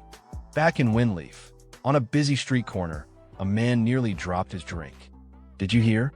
Knight Xiao was caught by two dragons. Another man choked on his food. What? Really? I haven't even seen a dragon yet. A third piped in from the next table over. So, Night God's already dealing with dragons? No wonder his level's so high. The dragons are power leveling him. That's some crazy grinding speed. And from a few steps away, another voice added bitterly, I'm so jealous. If I had that kind of treatment, I'd be level 30 by now too. One more player leaned in, sounding bewildered. How can Knight Xiao already be interacting with such high-level creatures? Elsewhere, far from the city, deep in the mist-shrouded mountains, a solemn wind whispered through an ancient, crumbling dragon cemetery. Towering stones, each etched with runes of old, circled a glowing platform at the center. There, the captured protagonist now stood, placed at the heart of a glowing summoning circle. Before him, the two dragons loomed like gods, silent and unreadable. The mountains held their breath. Something was about to begin. The protagonist looked at the two dragons in front of him, his brows furrowing as unease crept in. Why do these two dragons look so familiar? He asked aloud. From the side, the red frog tilted his head with a smirk. Duh, did you forget the good deeds you've done? He said, clearly enjoying himself. I told you not to mess with dragons. A bead of sweat slid down the protagonist's face. He turned to the dragons again, eyes widening as memories hit him like a brick. We're done for, he thought. One had its eggs stolen by me, and the other had its home looted. Things aren't looking good. Just then, the black dragon stepped forward, towering and calm, his deep voice resonating through the chamber. Mortal, he said, are you not afraid? The protagonist straightened his back, forcing a false sense of courage into his voice. Kill me or flay me. Do as you wish. But inside, panic churned in his chest. Afraid? Who wouldn't be afraid? Anyone who says otherwise is a fool. He thought bitterly. The red dragon moved next, stepping closer with a gentler expression. His voice, though powerful, was less threatening. Mortal, you need not fear, he said. The dragon egg you took is the last hope of our race. Bringing you here is to bestow upon you a great opportunity. The protagonist blinked in surprise, confused. You mean, Little Gray? At those words, the black dragon's eyes flared. Little Gray? Outrageous, he roared. How dare you give such a disgraceful name to a dragon? The protagonist instinctively took a step back, startled. Huh, it's disgraceful? But Little Gray really likes the name, though. The red dragon turned toward his companion. There's not much time, he said firmly. Let's get down to business. The black dragon let out a breath, calming himself before giving a short nod. All right, both dragons began to ascend, their wings spreading wide as they lifted into the air above the temple chamber. The red dragon raised his voice first. In the name of the dragon god. The black dragon followed with a deep, commanding tone. In the name of the dragon god. Watching from below, the protagonist's eyes widened as he stared into the sky above them. Sweat slid down his face. What are you going to do to me? He stammered. I was just joking earlier. Just let me live. I'll do whatever you want. From below the altar, the red frog nervously chimed in, clearly trying to distance himself from the situation. I don't even know him that well. The dragon egg theft really had nothing to do with me. Suddenly, one of the massive dragon statues lining the temple walls stirred. Its ancient eyes slowly began to glow, reacting to the dragon's combined aura. A deep hum filled the air as a pulse of power rippled through the temple. Something was awakening. The two dragons hovered above, their wings spread wide, their eyes locked on the altar below. Then, in perfect unison, they roared, bestowal of the blessing of the dragon clan.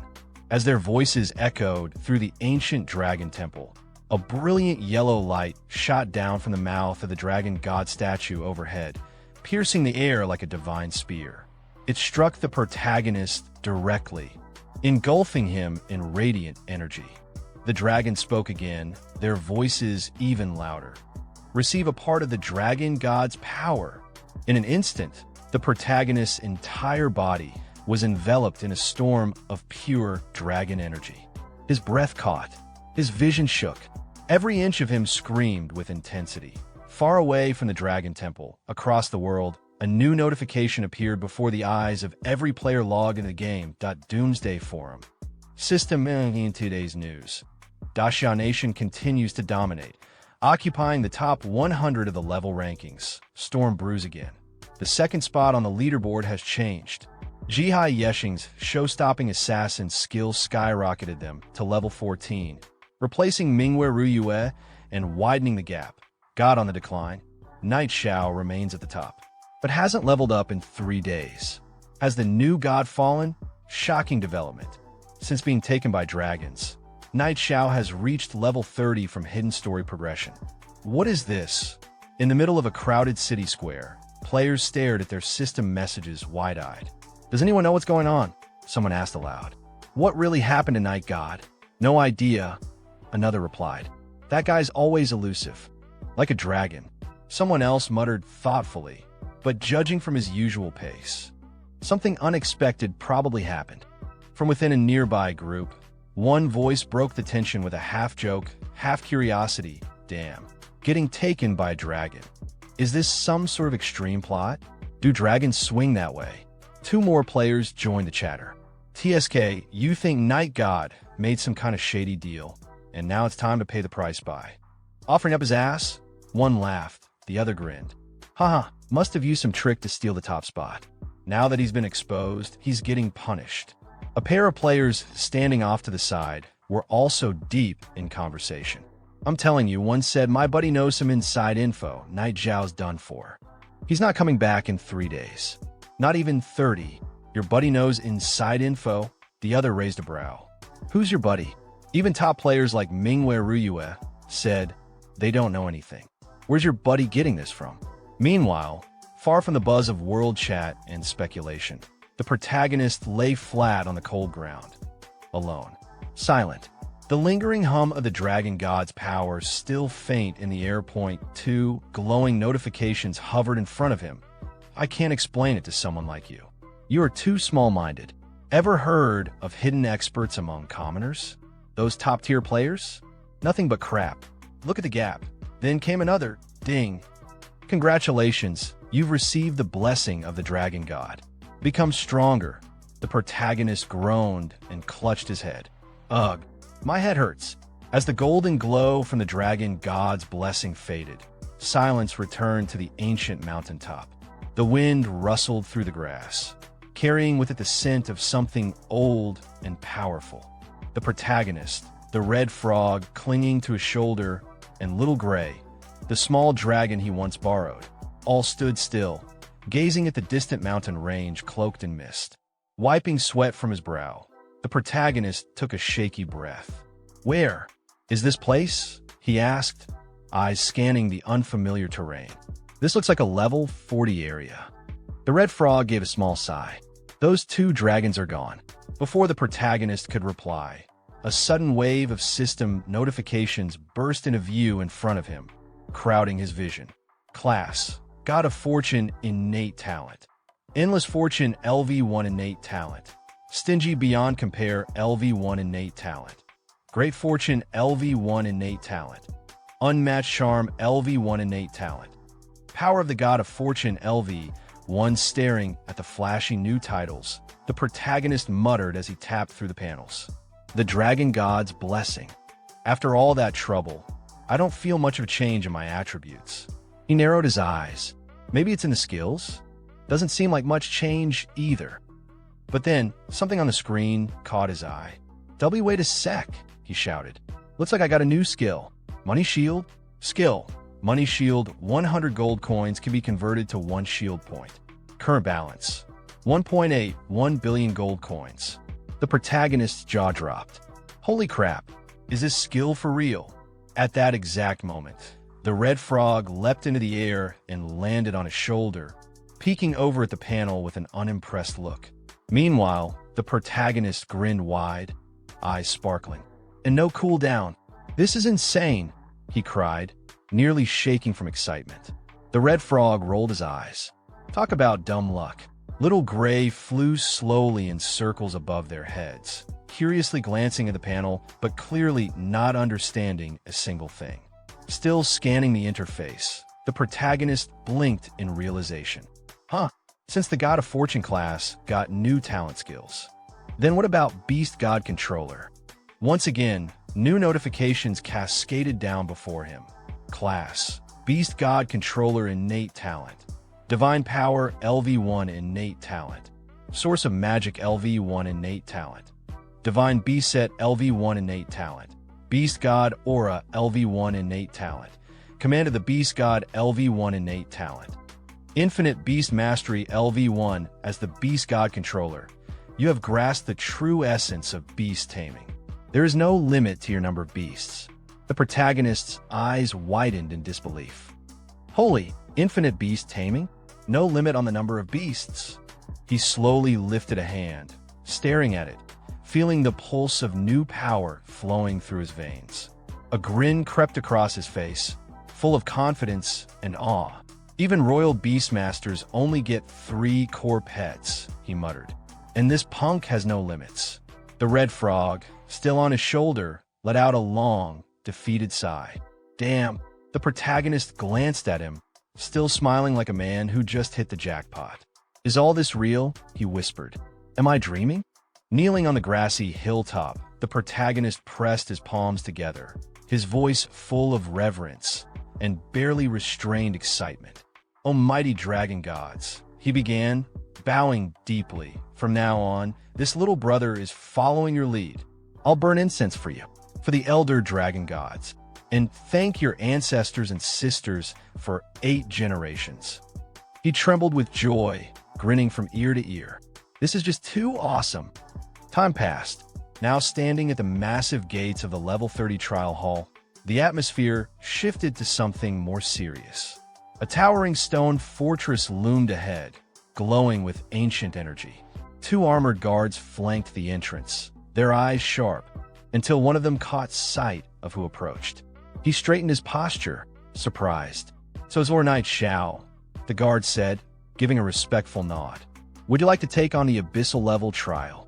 The protagonist answered calmly, a confident smile on his face. "Yes." The guard gave a formal bow. "Please wait a moment." A low rumble echoed from within the stone walls.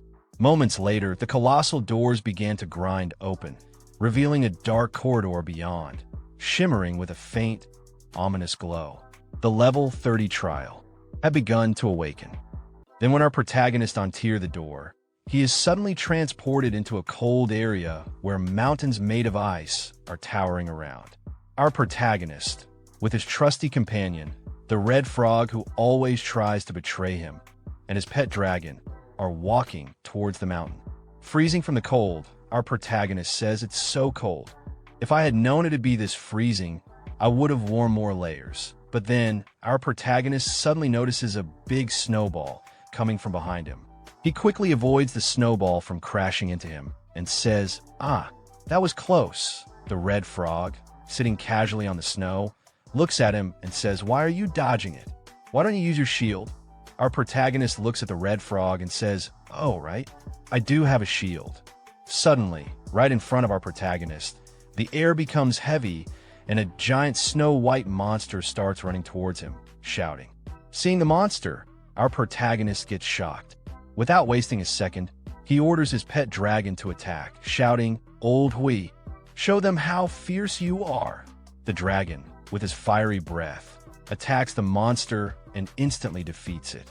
Then, a new notification pops up in front of our protagonist, saying, "Ding, congratulations, you have successfully slain white-furred mutant Yeti." Looking at the defeated monster and sweating from his face, our protagonist says to the red frog, "One bite and it's over?" "Lao Hui, did you see that clearly?" Hearing our protagonist, the red frog casually says back, "Nope." Then suddenly, right in front of our protagonist, some notifications appear. The first one says, "Talent. Absolute suppression as a great beast. The celestial dragon has an innate dominance over lower-tier creatures. After carrying the bloodline of the dragon race, it has grown even stronger. Plus 30% damage to mythical creatures, plus 50% damage to non-mythical creatures. Receive minus 50% damage from all sources." Then the second notification pops up, saying, "Nickname, Old Hui type. Celestial dragon, mythical grade level. 30 status base attributes. Strength, 70-66 constitution, 69-75 spirit, 75-89 agility, 6-9-4-9 1x1. All the dragon's skills and characteristics scroll in front of our protagonist.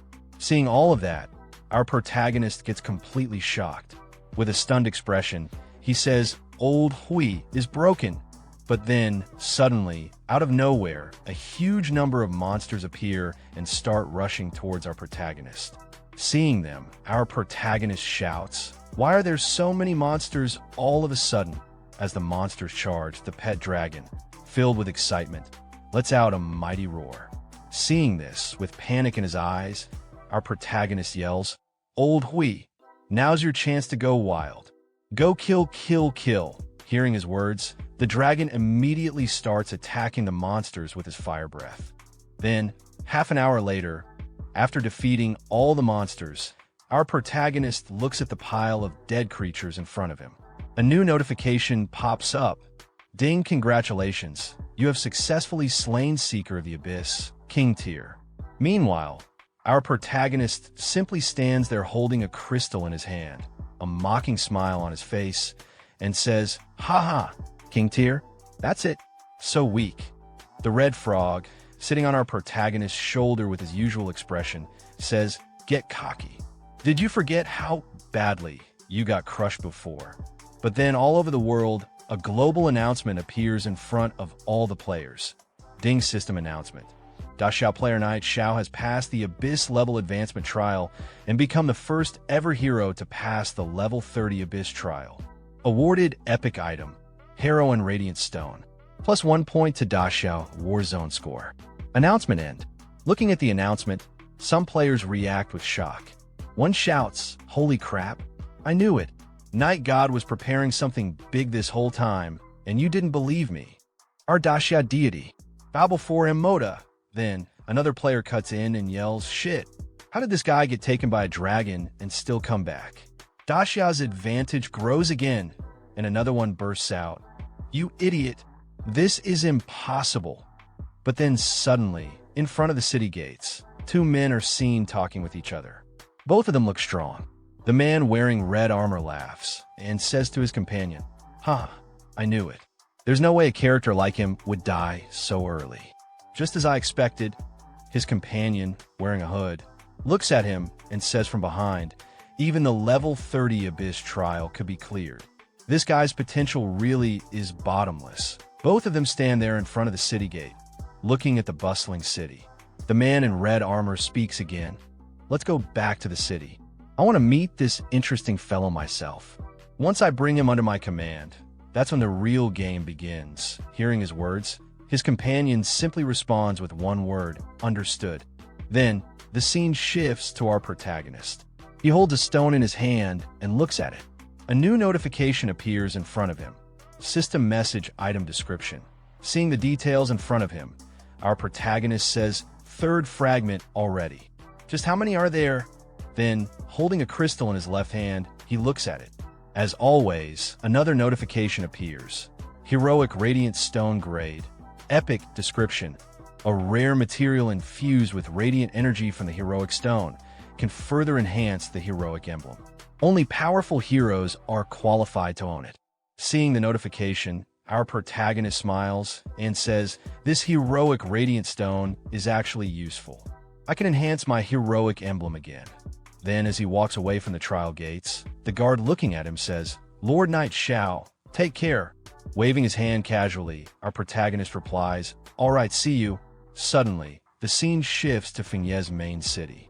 Wearing a hood and blending into the crowd, our protagonist looks around and says, seems like Fengye is getting crowded. Hearing that, the red frog sitting on his shoulder responds with a mocking tone, well, you were missing for several days. Then, our protagonist notices a huge crowd gathered in front of a shop. Seeing the scene, he says, come on, let's get this gear appraised. The red frog, still perched on his shoulder, adds, why are there so many people? But then, our protagonist notices an old man appraising items. Seeing that, he confidently steps forward and says, boss, appraise this gear. Above his head, his first-class citizenship sign is shining brightly. However, the old man doesn't notice at first and, without even looking, grumbles at him, get in line, don't bug me. But then the old man catches a glimpse of our protagonist's first-class citizenship and immediately gets shocked. In an instant, the old man's attitude completely changes. Showing full respect, he gestures inside and says, well, look who it is. It's the god of fortune. Come right in. All the players lining up for appraisal look irritated, glaring at our protagonist.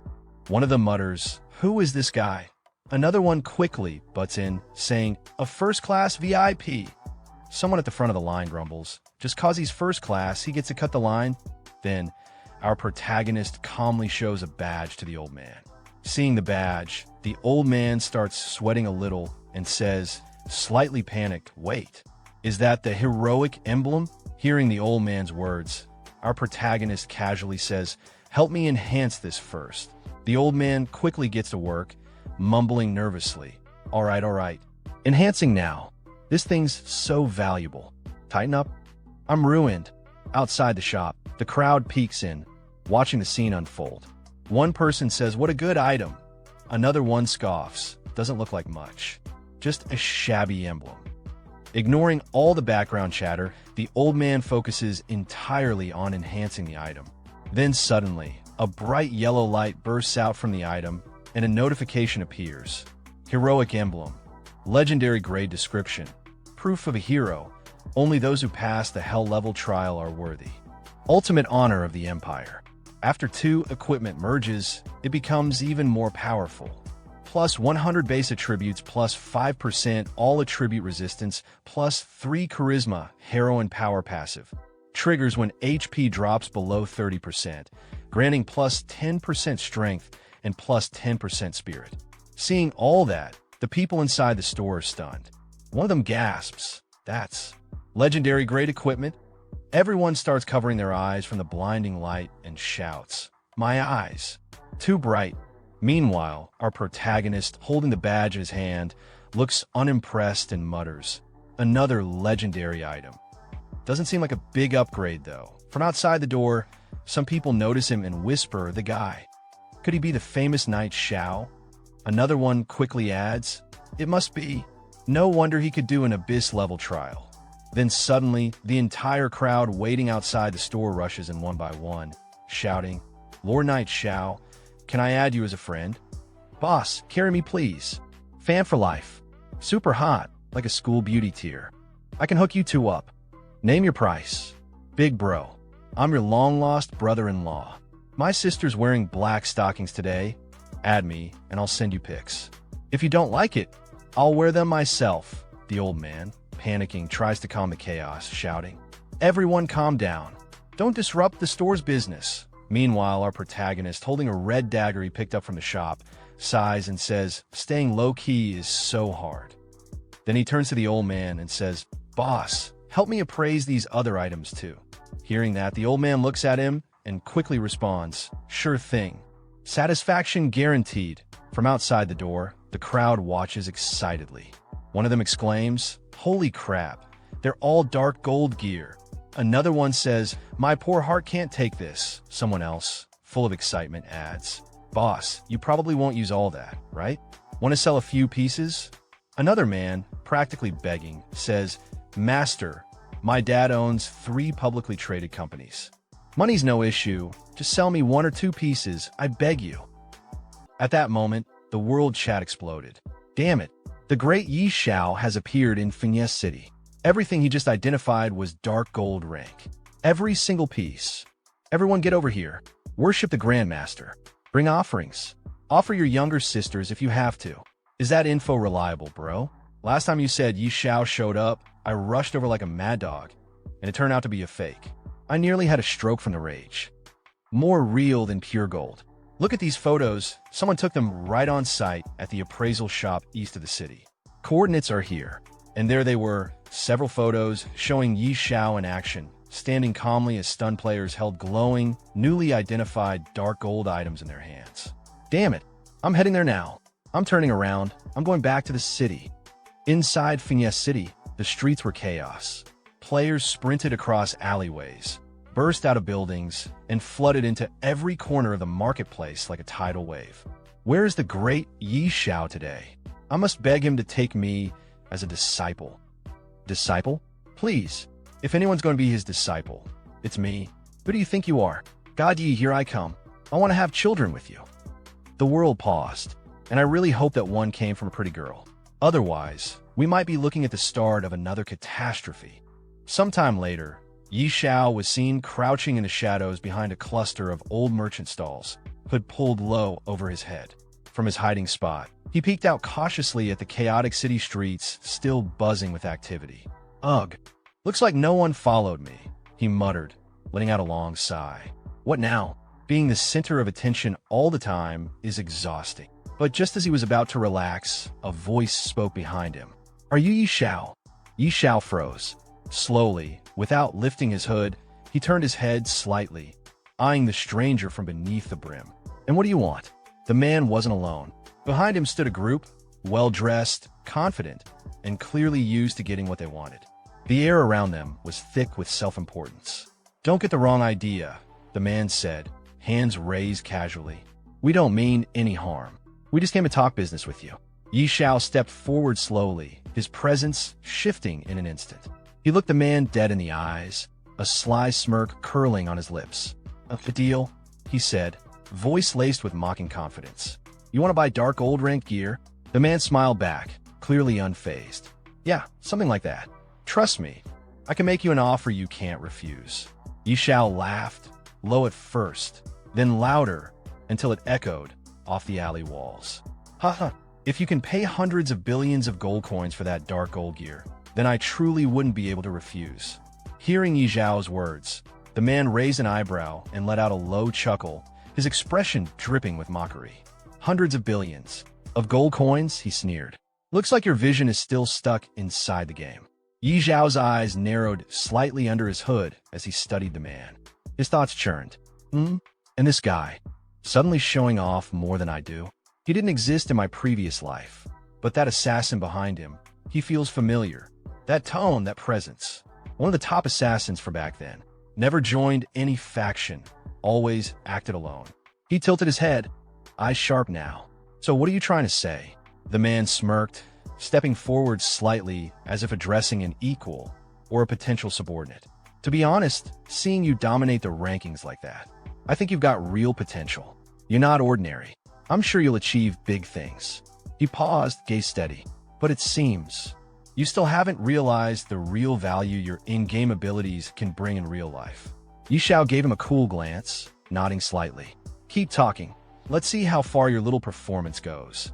He thought to himself, silently amused. The man smiled, wider now, his confidence turning to arrogance. I'm not here to sell you dreams. Money, status, women, whatever it is you want, I can give it to you. He stepped right in front of Xiao now, his group flanking him like a wall of silent pressure. His tone was smooth but soaked in challenge. So, make your choice. I hope you'll join us. Xiao slowly placed a hand on the man's shoulder, his expression suddenly calm and friendly. Brother, the fact that you came to me for cooperation means you acknowledge my skills. And I appreciate that. The man's smug smile returned, clearly pleased. Glad you understand. But before he could finish, Xiao cut him off. A sudden whoosh echoed through the alleyway as flames burst to life in Xiao's palm. Heat shimmered in the air, distorting the smugness off the man's face. But, Xiao said coldly, for someone so young, that cocky attitude of yours? I don't like it. He leaned in slightly, fire curling up his arm. So I'll give you a manual respawn, just to calm you down a bit. The man's eyes widened. What? You dare attack me? One of his underlings stammered from behind. Careful. If you do anything here, this is the main city. Too late. Xiao moved like lightning. With a flick of his arm, the flames surged forward, engulfing the man in an instant. Screams were cut short as the fire consumed him, and a burst of golden light marked his forced logout. Silence followed. Idiot, Xiao muttered, brushing off his hand. You talk too much. Gasps erupted from nearby players who had been watching from a distance. Word was already spreading. Did he really kill the young master? Is he crazy? That guy had a whole group with him. But before chaos could explode, one figure stepped forward from the crowd, the assassin who'd been lurking behind the group this whole time. Calm, dangerous, his eyes scanned the area with sharp precision. Don't move, the assassin said firmly, raising a hand. This is the main city. Killing is forbidden here. If this escalates, we won't be able to take responsibility for what happens next. The tension in the air grew thick. No one moved. All eyes were on Xiao. And Xiao, he just stood there, half smirking beneath his hood, flames still flickering faintly in his hand, utterly unfazed. Xiao slid his hand into his pocket and turned away, walking off without sparing them another glance. The money and gear on the ground, he said coolly. Consider it your compensation. His steps echoed as he walked further, leaving stunned silence behind. And with a last flat voice, don't follow him anymore. He has no future. The group stood frozen. One of them finally spoke, eyes locked on Xiao's retreating back. It's terrifying, killing someone in the main city. He's insane. But before anyone could respond, a sharp voice rang out behind them. Who's fighting here? How shameless. Everyone turned. One of the gang members paled. Sirens. It's the main city guard. From every street and rooftop, guards poured in, weapons drawn, armor gleaming. In moments, Xiao and the group were completely surrounded. A burly guard at the front stepped forward, voice booming through the plaza. Who dares to kill in the main city? Are you out of your mind? But our protagonist, without avoiding any questions, he simply replied to the guard it was me. Then another voice roared out, deep, gruff, and brimming with authority. The guard leader stepped forward, eyes locking onto Xiao with a scowl. You kill someone, and still stay this calm, he shouted. You've got some serious guts. The guard leader stared hard at Xiao. Then his expression twisted, not in anger, but in shock. His voice dropped into a sharp, almost panicked tone. Wait, is he a first-class citizen? The atmosphere shifted instantly. The guards, who had come charging in with righteous fury, suddenly stiffened. One of them stepped forward nervously, bowing slightly. There must be some misunderstanding here, he said, voice shaky with forced calm. Apologies for our recklessness. Dear sir, could you please tell us what happened? Just for the report. Xiao didn't even break stride. He lazily lifted his hand and pointed toward the still stunned group behind him. It's nothing serious, he said casually. Someone threatened me a little, so I cleaned him up. The guards' faces turned pale. What? A vagrant dared to verbally offend a first-class citizen. One of them exclaimed, his voice high with disbelief. The same guard bowed again, this time deeper, and spoke with utmost respect. Dear sir, the safety of the city is our duty. If anything like this happens again, please allow us to handle it. You shouldn't have to dirty your hands. Xiao waved it off with a tone that was equal parts indifferent and dismissive. It's fine. Just a small effort. The guards practically dropped to a bow. Thank you for your understanding, the lead guard said solemnly. If there's nothing else, we won't disturb you further. As Xiao walked off, the gang behind stood frozen in disbelief. One of them finally managed to whisper, staring blankly at his back. What? This kind of thing is possible. Meanwhile, the lead guard turned to his men and barked, All right, disperse. Situation resolved. Return to your posts. Later, as the guards moved out, one of the younger ones leaned over to his captain, voice filled with confusion. Boss, what happened? Why didn't we arrest him? The leader didn't even look back. He just grunted and snapped. You idiot. How many times have I told you? His eyes narrowed as he watched Xiao vanish into the crowd. We guards need to pay attention to the details. The details. The guard captain leaned in close to his subordinate, voice low and urgent. Didn't you see? That guy's a first-class citizen, and not just any. He's the very same young man the Duchess has been looking for. The younger guard blinked in confusion. The Duchess? Yes, the captain hissed. She's been losing sleep, try to find him. Word is, she's been tearing through the city looking for even a trace. Do you seriously think someone like him is the same as other first-class citizens? He straightened, his eyes gleaming with ambition. If we report this properly, we'll be promoted on the spot. Got it. The younger guard finally caught on and nodded, eyes wide. I see. No wonder you're the boss. Meanwhile, inside the Duke's mansion, in a richly decorated office lined with velvet drapes and polished wood, a noblewoman sat behind a large desk, her fingers tapping impatiently on the surface. Her eyes, sharp yet faintly anxious, stared at the empty space in front of her. Good heavens, she murmured, brows furrowing. Are you mocking me? Her face flushed slightly, frustration showing through the composure. Her voice dropped into something almost vulnerable. Why? Why are there still no updates on Xiao? Just then, the door burst open. Madam. A maid came sprinting into the room, breathless.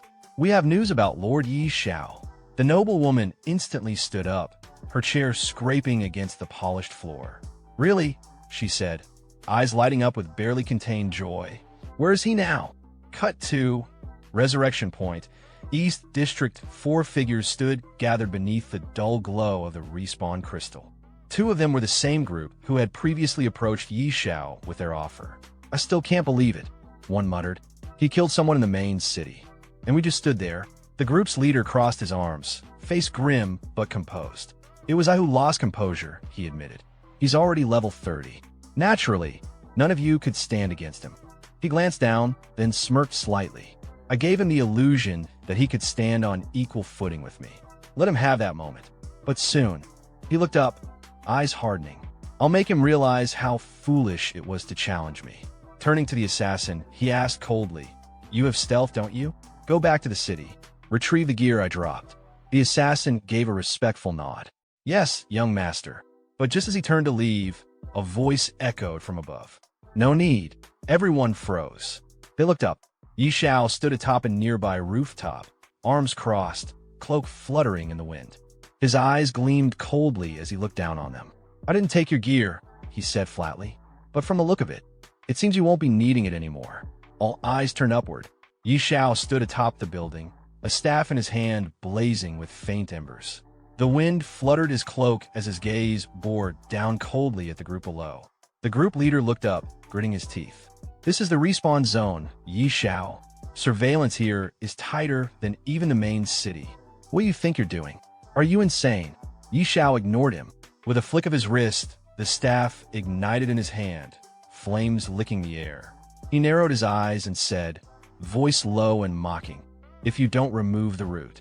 The grass grows back with a spring breeze. Before the group could react, whoosh. A torrent of fire engulfed the group leader. Gaia! The man didn't even get a scream fully before his body burned to ash. One of the group members staggered back in horror, his hand reaching instinctively for his sword. "You bastard!" But before he could draw it, Yi Xiao's cold voice rang out. "I suggest you don't move, or he won't be the only one to die." The man froze. Then Yi Xiao's flames surged again. His eyes glinted as he smiled. "Killing one or many makes no difference to me." The group leader's body reappeared at the respawn crystal, gasping from the respawn shock. But there was no relief in his eyes. His face twisted in panic, and he shouted at Yi Xiao, "What is the meaning of this? I'm warning you, don't take things too far. If something happens to me, not only you but your family, your friends, they'll all pay the price." Yi Xiao's response? Another wave of fire. "Boom! You're about to die again, and still you boast? That kind of threat means nothing to me." The man burned once more, his form vanishing into light. Crowds began to gather. Gasps and whispers spread like wildfire. "Look, it's Yi Xiao. Is he? He's killing someone at the respawn point. Killing in the respawn zone. He's lost it. He's insane." One of the gang members backed away, trembling. He stared at his leader's scorched remains and muttered, "Why, young master? Didn't respawn. He was forced to log out." Then boom, a new group of city guards arrived, their armor darker, bearing a crest of black flame. At their head stood a tall, broad-shouldered man with a cloak trimmed in gold and crimson. His voice thundered across the plaza. "Who dares cause bloodshed at the respawn point?" The crowd fell silent. The assassin among the group narrowed his eyes and looked between Yi Xiao and the new guards. He muttered under his breath, "The black-robed judge. Even Yi Xiao won't escape his judgment. Now, he's really in trouble." Yi Xiao narrowed his eyes, scanning the black-robed commander and the elite guards behind him. He could feel the difference in aura, sharp, overwhelming. TCH. So he even alerted him. "With my current level, fighting that guy head-on would be a massive loss." With a controlled breath, Yi Xiao lowered his staff. He calmly stepped down from the rooftop, landing silently before the stunned crowd. Hands raised in a surrendering gesture, he spoke coolly. "I was the one who killed him. I'll go with you." The guard captain stared at him, suspicious at first, then surprised by the composure. "Humph. At least you're reasonable," the captain muttered. He turned to his squad. "Take him away." In the real world, within a grand estate, an elderly butler sat beside a young man lying unconscious on a luxurious bed. Young master, wake up," the butler said softly, worry in his eyes. Just then, the door slammed open. A stern-looking man in an ornate robe strode in. It was the young man's father. "What's going on?" he barked. "What happened to my boa?" The butler lowered his head, voice solemn. "Sir, the young master has been killed." The father froze for a moment, as if the words had struck him physically. Then rage overtook him. "What? Who? Who killed my boa? I want his entire family buried with him."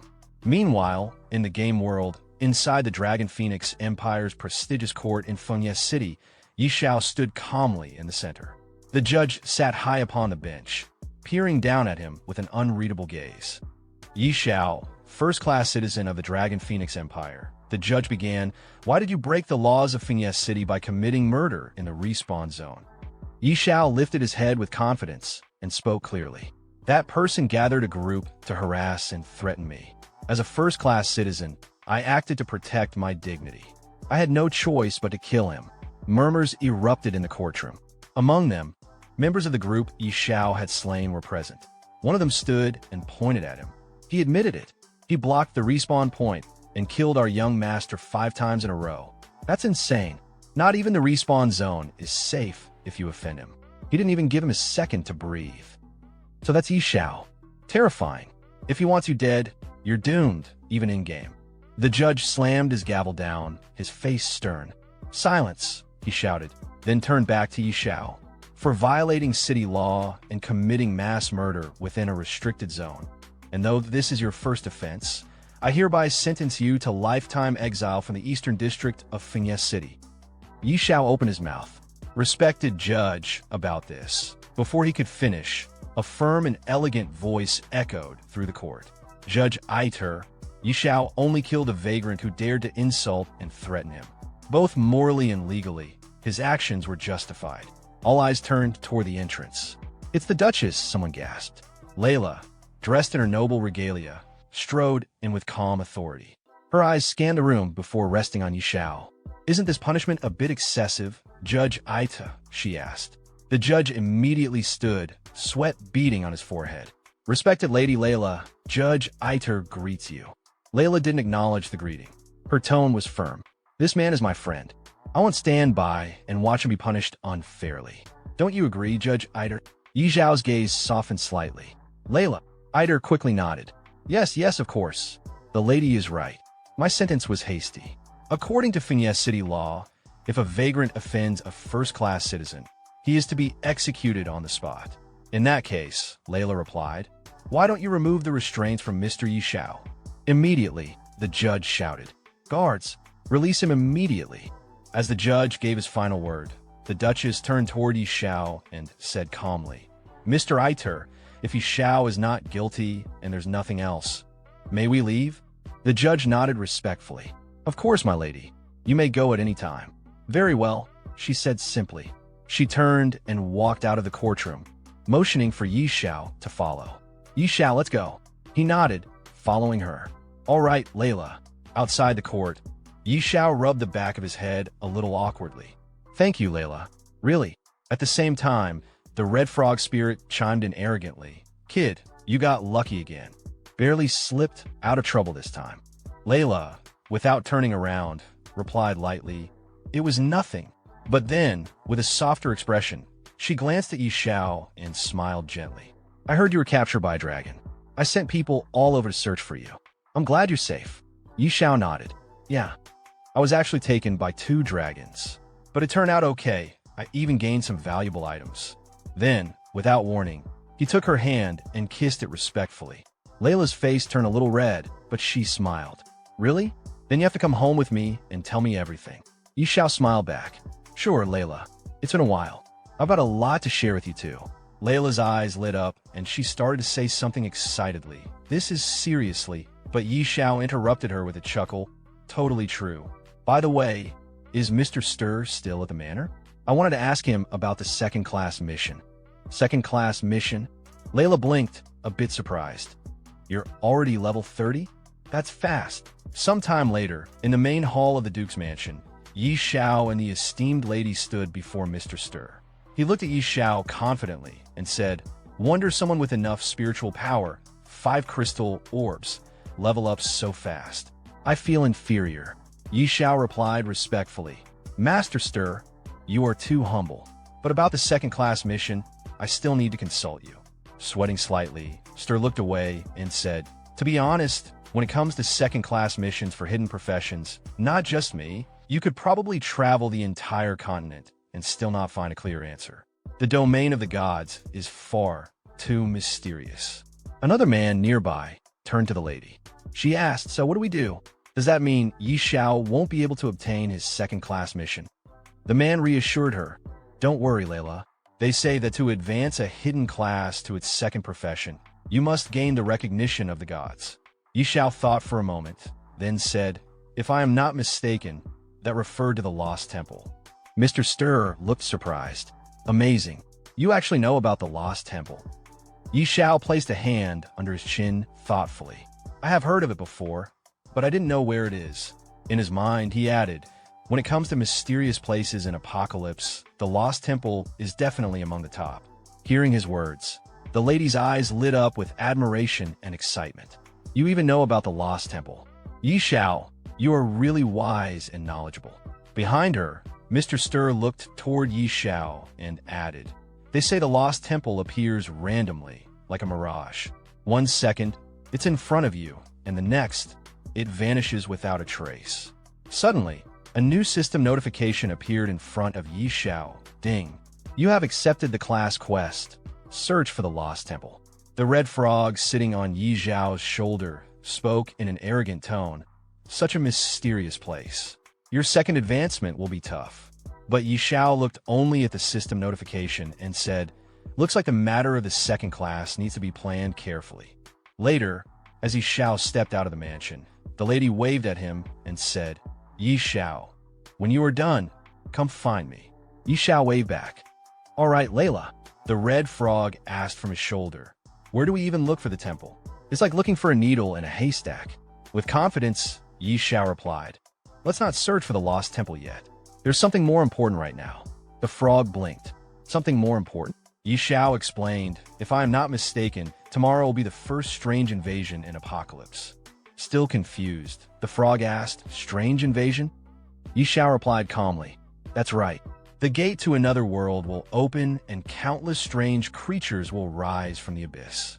By then, all beings in Main City will be massacred, and every building in the city will be destroyed. Hearing that, the frog spoke with panic in his voice. You're not joking, are you? Then shouldn't we run? You think you can protect all your property in the city? Keep dreaming. But our protagonist replied confidently, relying on you alone is surely not enough to deal with these strange creatures. I can't help but think of one person. Then, Xiao opened a portal and called out, Sister Tao, are you there? A girl sat on a chair, relaxing in her room when Xiao appeared out of nowhere. She looked toward him and said, you again, you stinky brat. Every time you look for me, it's never for anything good. She stared at him with an annoyed expression. Did you find another unlucky dragon's nest again? Xiao smiled. Relax, Sister Tao. No dragons this time. It's right here in Finesse City. We won't go anywhere else. She raised an eyebrow. Are you sure? Even after hearing that they weren't going anywhere, she turned away from him and said in irritation, in the main city? What danger could there possibly be? You still need me to step in? Want me to beat up the city lord or something? Xiao calmly explained, it's not that serious. I just want to ask if you could guard my property in the West District for one day, starting from midnight tonight. Same pay as always. She stood up and faced him. That's simple. You're not trying to trick me, are you? Xiao chuckled. Come on, Sister Tao. We've been friends for years. She sighed. Fine. I'll show up on time tonight. As Xiao walked away, he called back. Perfect, Sister Tao. Don't be late. At the same time, the frog spoke in a slightly teasing tone. Congrats, you managed to trick someone again. Later, Xiao and his trusty frog walked through the city. Xiao said, what kind of talk is that, Lao Ji? How can you call it a trick? It's all for Sister Tao's own good. You just don't get it. The red frog replied in an annoyed tone, brushing it off. Yeah, sure. Whatever you say. Xiao added, I'll use the time left to level up one more time and get fully ready for the strange invasion. At that time, in the world chat, someone posted, Xiao took action and killed another player 5 times in a row at the respawn point, causing their real-life death. Does this terrifying power mean he can do whatever he wants? Then another message appeared. A powerful unknown blatantly violates the law. This is an open challenge to society, a disgrace and a trampling of human life. Another person wrote, real identity verification is urgent. Apocalypse must not be a place where players do whatever they please. Followed by someone else. As players, shouldn't we support identity verification in the game and fully cooperate? In his room, Xiao sat on the sofa reading the chat. Looking at the messages, he said calmly, are they really making noise just to try to expose my identity? Childish. Then he closed his eyes and went to sleep. Elsewhere in the game world, some players logged in unexpectedly. One of them said, what's going on here? I haven't even fallen asleep, and I'm already in the game. Another replied, another forced entry into the game? Is this like launch day again? A third added, I can't log out. Am I stuck here for 9 hours? What is happening? And someone else muttered, even if I can't log out, as long as the monsters don't enter the starter village, everything should be fine. Better stay inside. Meanwhile, Xiao was sitting outside on a chair, and beside him, Sister Tao stood, yawning. He said to her, Sister Tao, as punctual as ever. She looked around the quiet city and replied, don't tell me you called me just to chat. Or are you just rolling in money? Xiao checked his watch and said without looking at her, don't be impatient, Sister Tao. Soon, all my shops in the West District will be in your hands. She smiled gently and answered, relax. As long as I'm here, not a single stone or tile will be lost. With confidence, Xiao smiled mysteriously. With Sister Tao here, I'm already at ease. Suddenly, lightning struck from the sky. Both of them became alert and looked up. Xiao stayed calm and said, Sister Tao, cast a buff. She didn't answer right away. Instead, she kept staring at the sky. What's this? Above, a crack opened in the sky. From it, a swarm of monsters began pouring into the world. Xiao explained, it's the strange invasion. The creatures looked like demonic beasts. Elsewhere in the city, Panic broke out among the guards. Invasion. There's an invasion. The whole city is under level 1 alert. No one is allowed to leave. Mages to the walls. Evacuate the people. Monsters charged into the city, smashing buildings and attacking civilians. People ran in every direction trying to escape. Back with Xiao, he stood calmly behind his trusted ally. Sister Tao looked at him and asked, "How did you predict the strange invasion? The current level of these creatures doesn't worry me, but if it rises..." Xiao replied with excitement, "Sister Tao, you have to believe in yourself. You are a divine-level sorceress." Right after he spoke, a powerful boss monster appeared in the sky. Sister Tao's eyes widened. "That's a level 100 boss. Lord Class, I fell into your trap again." She looked at him in frustration. "Every time you look for me, it's never for something easy." Xiao responded playfully, "Sister Tao, you said you'd protect every brick and tile of my West District." She answered by launching 5 heavenly lightnings at the boss monster. It collapsed instantly. Xiao said with awe, "Wow." Sister Tao took out a Lord-class boss with just 1 strike. She scowled and said with annoyance, "Do you think I'm some kind of toy?" Suddenly, another Lord-class boss appeared in the distance. Sister Tao looked toward Xiao and said with a bit of panic, "You brat, stop staring and help out." Xiao smiled confidently, "Of course, Sister Tao." Then he summoned his dragon. "Xiao Hui, it's your turn. Let's go." Some distance away from Xiao, chaos erupted along Fungi City's defense walls. A monstrous creature, its hulking form dwarfing the stone barriers, slammed clawed fists against the fortifications with a thunderous roar. Soldiers scrambled while magicians chanted spells, their attacks barely scratching the beast's hide. The city gods stood ready on the battlements, weapons drawn, as a nearby mage shouted urgent orders. "Adi, don't let them get close."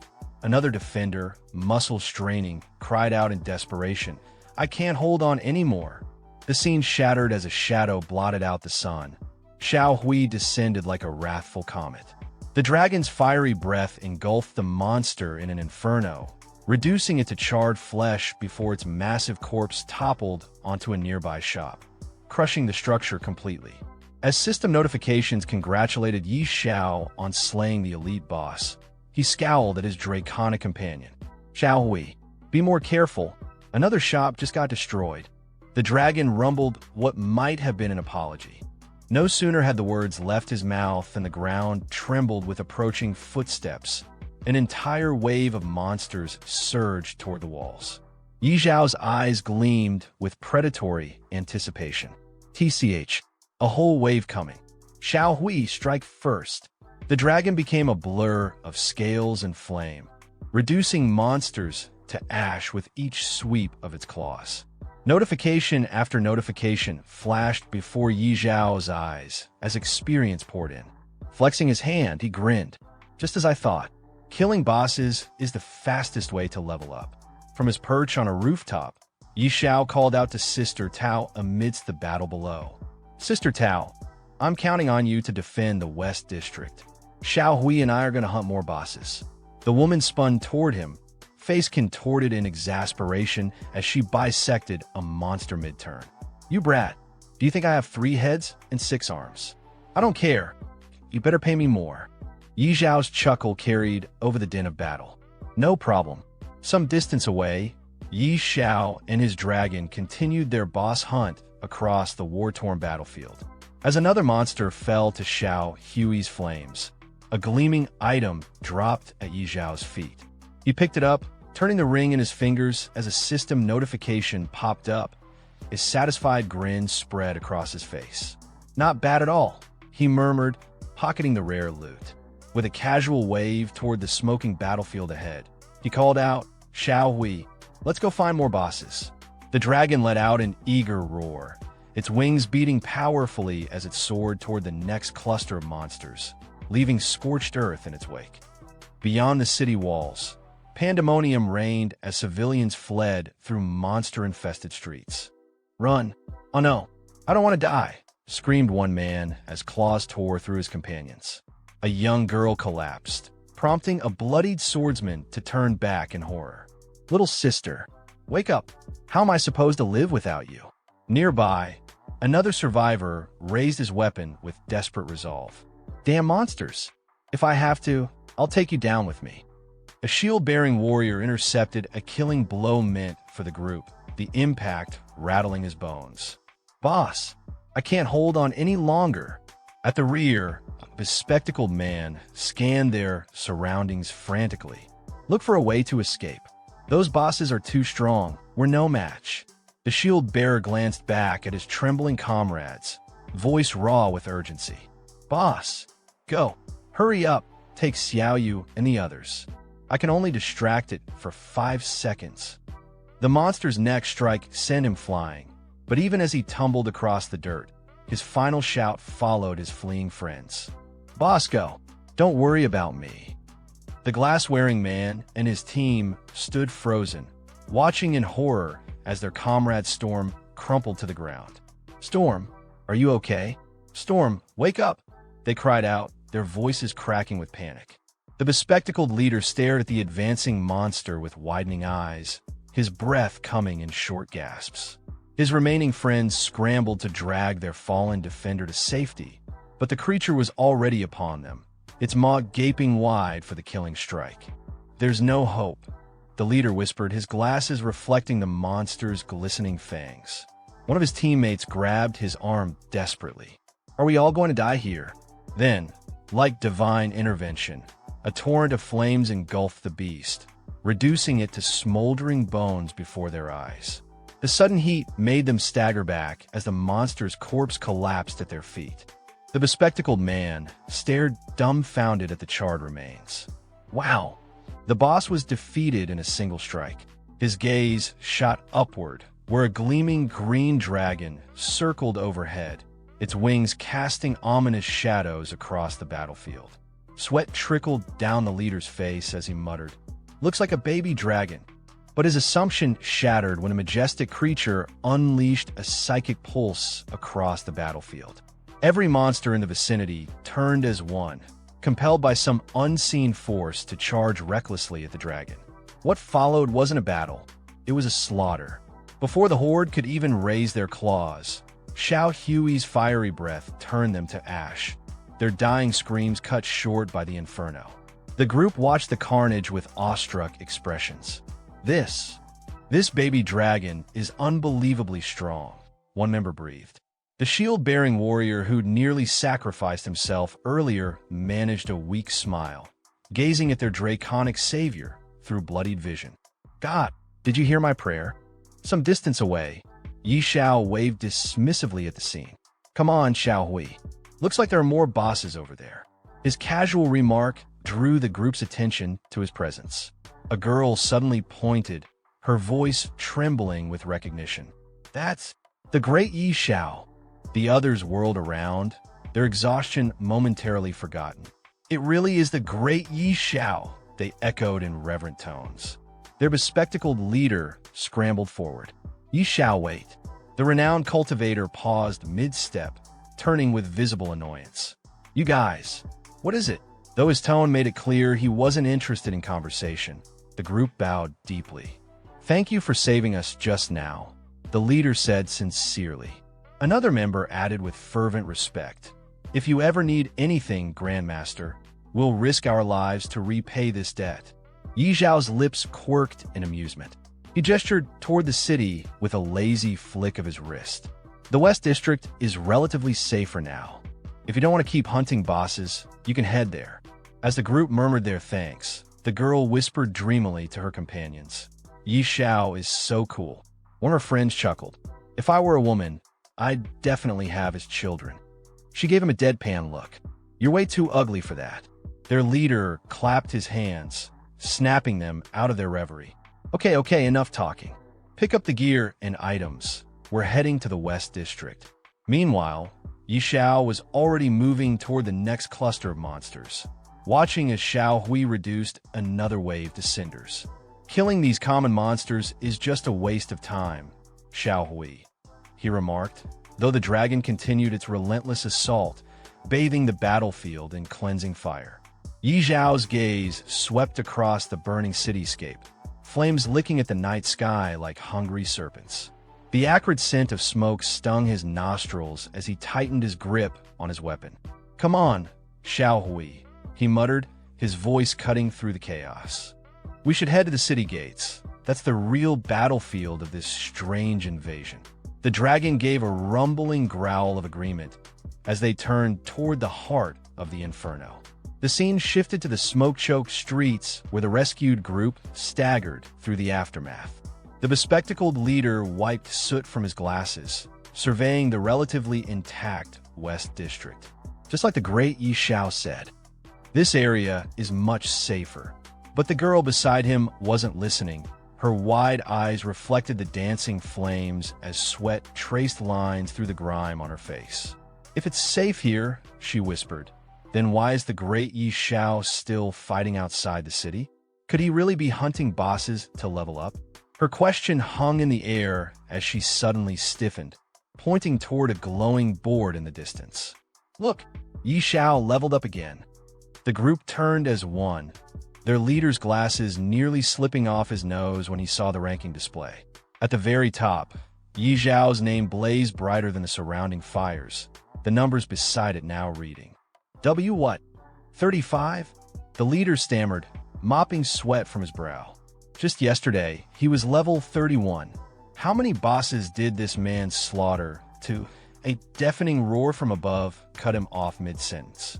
The group barely had time to look up before a meteorite streaked across the sky, its flaming tail painting the smoke crimson.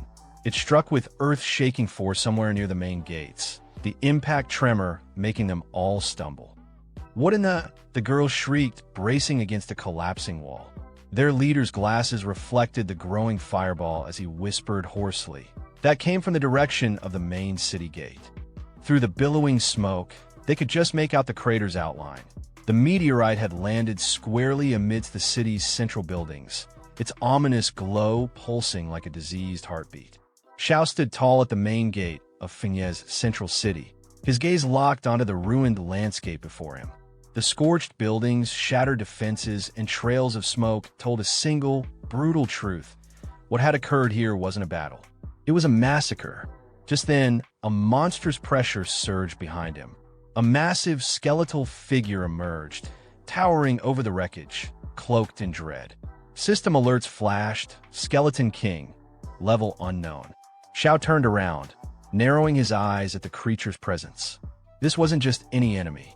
He recognized it immediately, a level 100 Lord-class boss. And, judging by its aura, this wasn't going to be a fight he could handle solo. Some distance away, atop the city walls, chaos erupted. A city guard rushed toward a nobleman draped in a decorated mantle, Lord Eider. The guard's panic was evident. The main gate's wall was obliterated. The archer squads were collapsing, healers barely clinging to their roles. They were at their limit. In desperation, the guard pleaded for an order. Should they abandon the front lines? Lord Eider didn't hesitate. He turned to the guard, voice stern and unwavering. He ordered a retreat. The magician beside him acknowledged instantly. But the skies had other plans. A thunderclap tore through the heavens. Lightning cracked downward, illuminating the burning city below with divine fury. Lord Eider froze, eyes wide as he witnessed the energy descend. Sweat rolled down his temples, not from fear but from awe. And then, with a sudden shift in presence, realization dawned upon him. Reinforcements had arrived. Not just any reinforcements, a divine-level expert. His composure flipped into excitement. With renewed spirit, he called out to his warriors to rally. Hope sparked in the inferno. Meanwhile, back near the gate, Zhao's ally, Sister Tao, landed beside him, irritation written all over her face. She had clearly been summoned in a hurry, and the presence of the Lord-class monster explained why. She questioned Zhao's intent. Surely, he didn't plan on taking down that level 100 boss himself? Xiao met her gaze with a teasing grin. Of course he did, but he wasn't going to do it recklessly. He hinted at a plan, one that required her help to get close enough.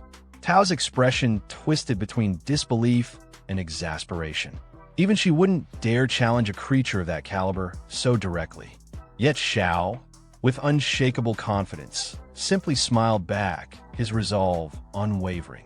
With a resigned sigh, Tao raised her hand and snapped her fingers.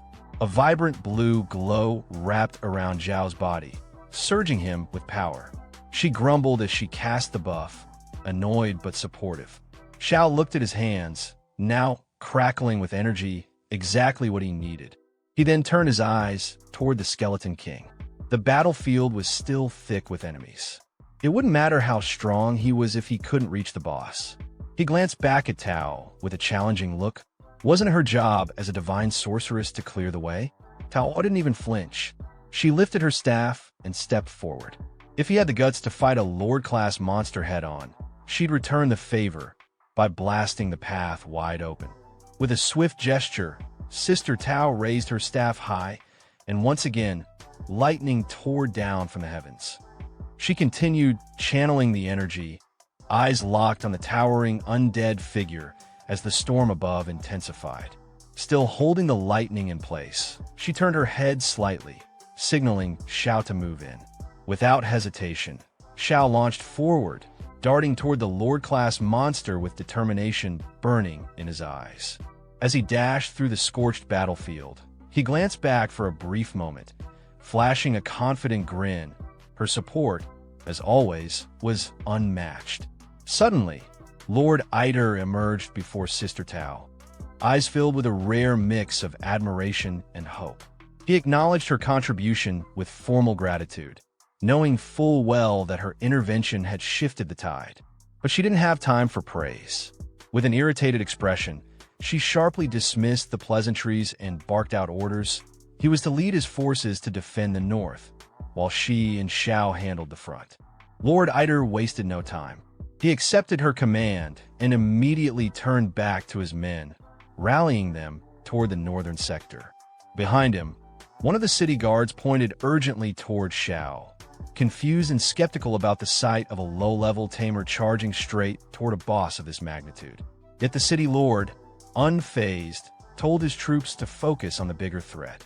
He trusted Lady Dorothy completely, and that meant trusting whoever she chose to fight beside her.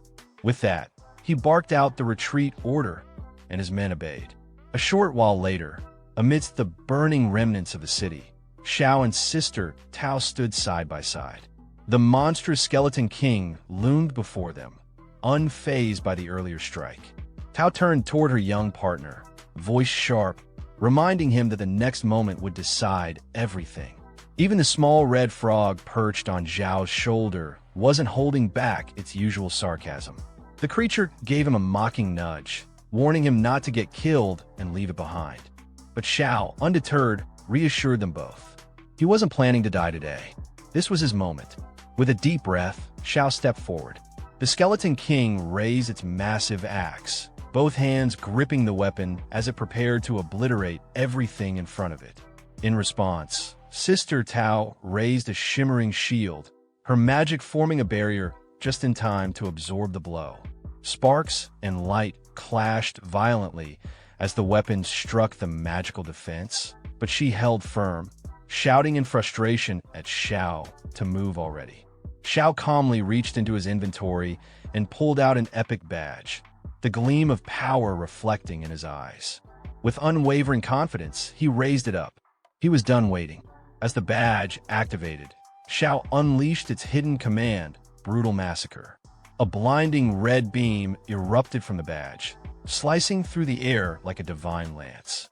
It struck the Skeleton King dead center, and in an instant, the colossal monster was frozen in place.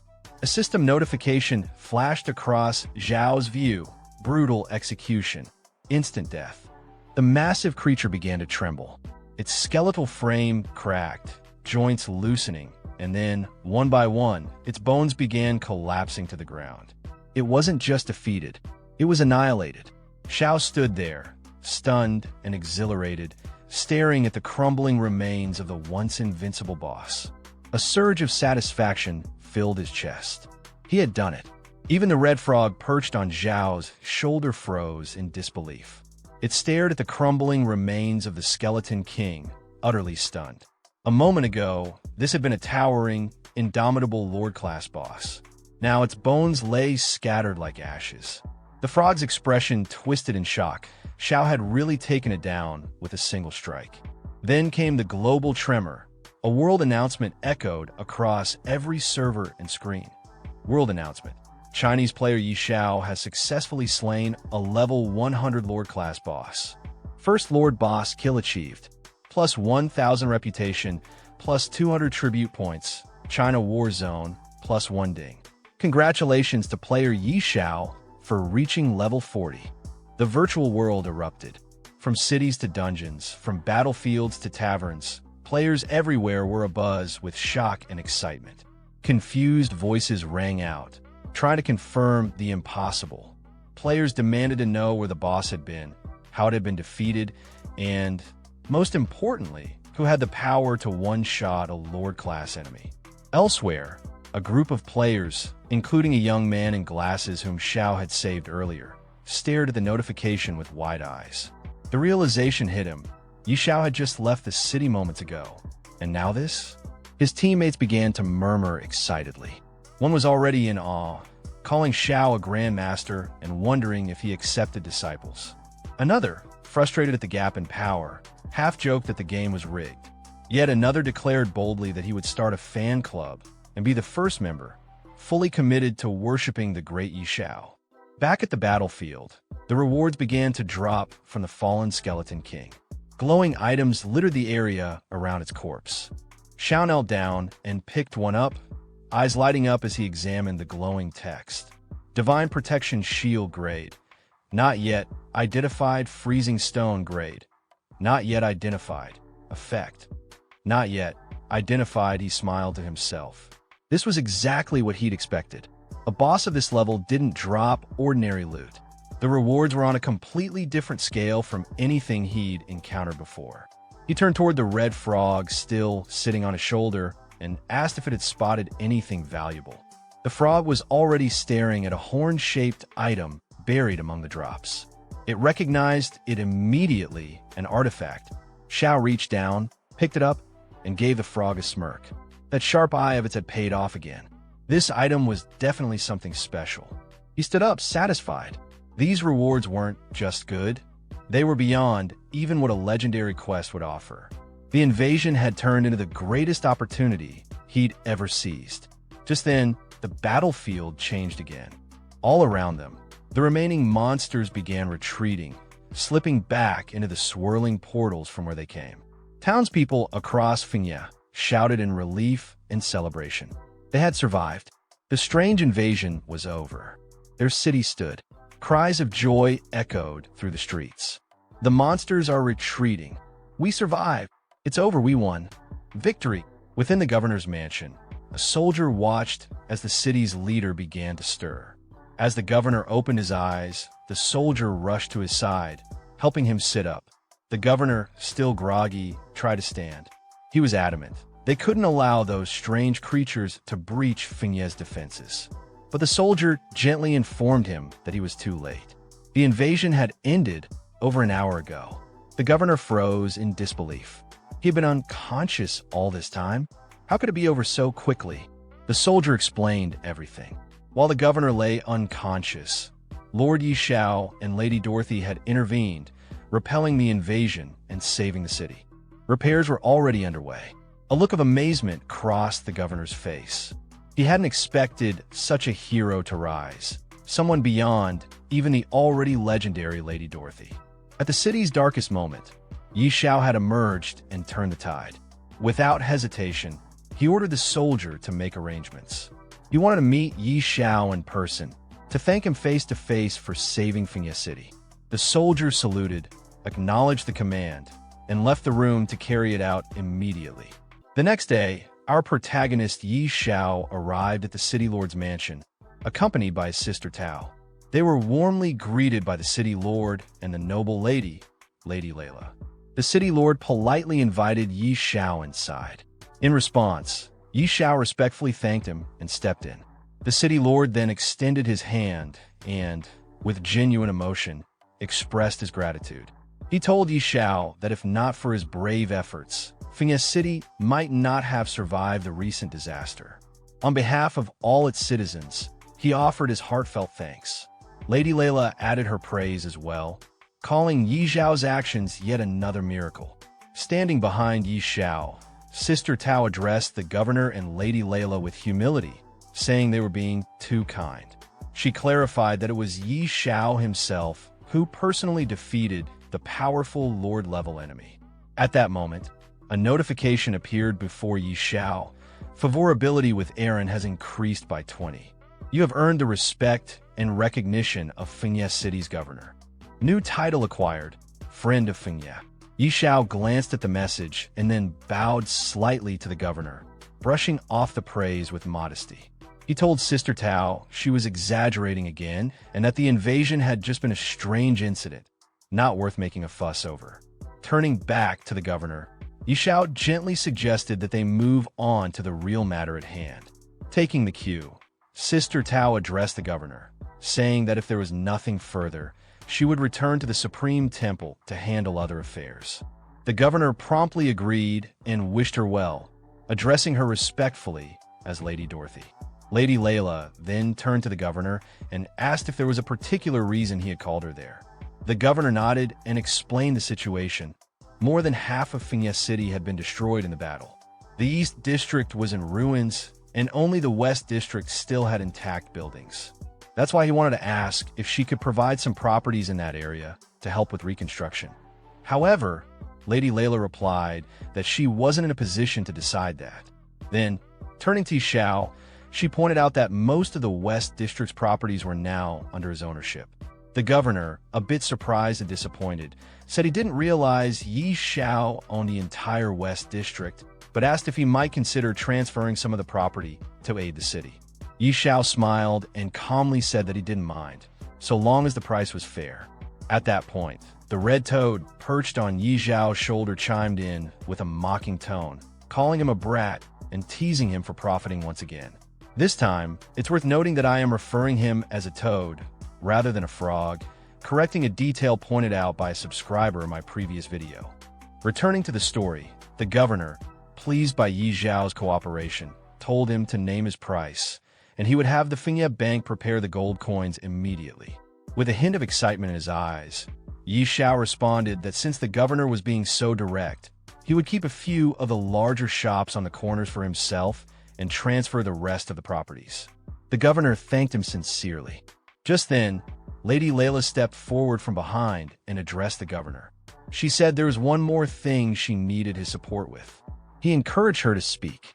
She explained that the incident in Fengye City had already been reported to the royal family, and Yi Xiao's contributions were witnessed by all the citizens. With that, she gestured toward Yi Xiao and declared her intention to request that the royal family grant him a noble title. Yi Xiao was stunned. In his mind, he thought, another piece of good news? The red toad on his shoulder gave him a side glance and quipped with a smug expression, "Title plate, you're really lucky, huh?" After hearing Lady Layla's suggestion, the governor turned to her and said he had no objections. He fully supported the idea. Layla's eyes lit up with excitement, and she turned to Yi Xiao, asking what he thought of the decision. Meanwhile, the governor quietly observed her expression. Looking at Layla and then at Yi Xiao, a fleeting thought crossed his mind. Who would have thought? The noble duchess seems to admire this young man. Could there be something more between them? But he didn't finish the thought aloud. In response, Yi Xiao gently took Lady Layla's hand and kissed it with sincere respect. He thanked her and the governor, genuinely moved. Layla, blushing slightly as she looked at him, softly replied that he had saved Fengye City. This honor was only what he deserved. Watching the two of them, the governor smiled warmly. He remarked that, in truth, it was he who should be thanking Yi Xiao on behalf of all of Fengye City. Sometime later, in the real world, inside an apartment belonging to Yanran, an emotional outburst shattered the quiet. Yanran screamed out, tears in her voice. "Zhou Hong, answer me. Stop joking." She sat on her sofa, eyes locked on her phone screen. Her hands trembled, and her expression was on the verge of breaking. Again, she cried, "If you keep this up, I'm really going to get mad." On the screen was an image showing her current boyfriend, Zhou Hong, along with other players, lying dead in-game. Tears streamed down her cheeks as she shouted, heartbroken and furious. "Zhou Hong, you're useless. I gave you the gear I bought with my entire savings, and you still couldn't defeat one strange monster." Her voice cracked. "What am I supposed to do now?" A wave of panic surged through her. Sweat began to roll down her face. She rubbed her cheeks with trembling fingers, trying to snap herself out of it. Her eyes sharpened with a mix of desperation and clarity. "That's it. I can still look for Yi Xiao," she exclaimed. Gritting her teeth, she continued, "That useless Zhou Hong. I was wrong to trust him. He's the one who led me astray. If it weren't for him, Yi Xiao and I wouldn't be like this now." She finally realized it. "Now I understand. Yi Xiao is the one who's treated me the best in this world. Yes, I can still find him." She stood up from the sofa, her mind set, and began walking briskly. Her voice, firm but emotional, echoed in the apartment. "Yi Xiao loves me deeply. If I just sincerely apologize, I'm sure we can go back to how things were." Her footsteps quickened. "This time, no matter what he wants, I'll give it to him. As long as I lower my head, he's sure to forgive me." Alone and full of urgent longing, she made her way toward Yi Xiao's apartment. "Yi Xiao, I'm coming to you," she whispered to herself. "Wait for me." Sometime later, inside the game world, a large number of players had gathered in the middle of a city, clearly discussing their next move. One of them loudly declared that starting tomorrow, he would find a way to transfer his character to Fiancée City. He believed the other regions had become far too dangerous, and only Yi Xiao could ensure their safety now. Another player quickly agreed and asked if anyone wanted to form a party for the journey, believing it would be safer to travel together. Others were offering to buy city transfer scrolls, even willing to pay high prices, open to negotiation, just to reach Fiancée City. Excitement surged through the crowd as more players ran around, scrambling to buy property in the city. Shouts filled the air, with players bidding higher and higher amounts for available houses, offering thousands, even tens of thousands of gold coins. Amid the chaos, Yi Xiao stood quietly, observing the commotion. He couldn't help but wonder why so many people were suddenly flocking to Fiancée City. It puzzled him, but instead of dwelling on it, he decided it wasn't the right time to take on new challenges. He figured he should focus on forging equipment first. With that thought, Yi Xiao made his way back to the blacksmith he had met earlier. Upon seeing Yi Xiao, the blacksmith respectfully asked what brought him back this time. Yi Xiao explained that he needed to forge and identify some equipment. However, the blacksmith regretfully pointed out that his shop had been destroyed and he didn't have the means to help at the moment. Yi Xiao then thought for a moment and told him not to worry. He could lend the blacksmith a forge and an identification device. This surprised the blacksmith, but he followed Yi Xiao without hesitation. When they arrived at a well-kept shop in the West District, Yi Xiao gestured for him to go inside. The blacksmith was stunned and tried to ask about the place, but Yi Xiao simply encouraged him to step in and see for himself. Once inside, the blacksmith was amazed. The forge was top-tier, clean, modern, and fully equipped with high-grade tools and even identification equipment. He commented on how luxurious it was and asked who the owner might be. Yi Xiao calmly explained that the shop belonged to him. He offered to let the blacksmith take over the place under the same profit-sharing arrangement the blacksmith used to have before. Since the shop had been sitting unused and the blacksmith was clearly skilled, it made sense. The blacksmith was overjoyed, deeply moved by Yi Xiao's generosity. Especially in a time when many in his profession had been left unemployed, he expressed his heartfelt gratitude, promising to give it his all in return for the opportunity. After settling the blacksmith into the new forge, Yi Xiao pulled out a mysterious item and held it out toward him. He told the blacksmith there was no need for thanks. The important thing now was the work. He then asked if the item could be identified, clearly interested in testing its properties. The blacksmith examined it carefully. He seemed surprised, asking if this was truly an artifact meant for identification. As he took it into his hands, his expression grew more serious and slightly disheartened. Without even looking up, he admitted that even with the most advanced identification tools currently available, he couldn't guarantee a successful result. Yi Xiao, unfazed, simply encouraged him to try anyway. Motivated by Yi Xiao's trust, the blacksmith immediately began working on the process. He was determined to give it his all, doing everything he could to identify the mysterious artifact. However, after some time, the results were disappointing. The blacksmith lowered his head and admitted he had failed. He couldn't even maintain the identification spell. Just as he had feared, the artifact was far too advanced. Yi Xiao asked whether it was really that difficult.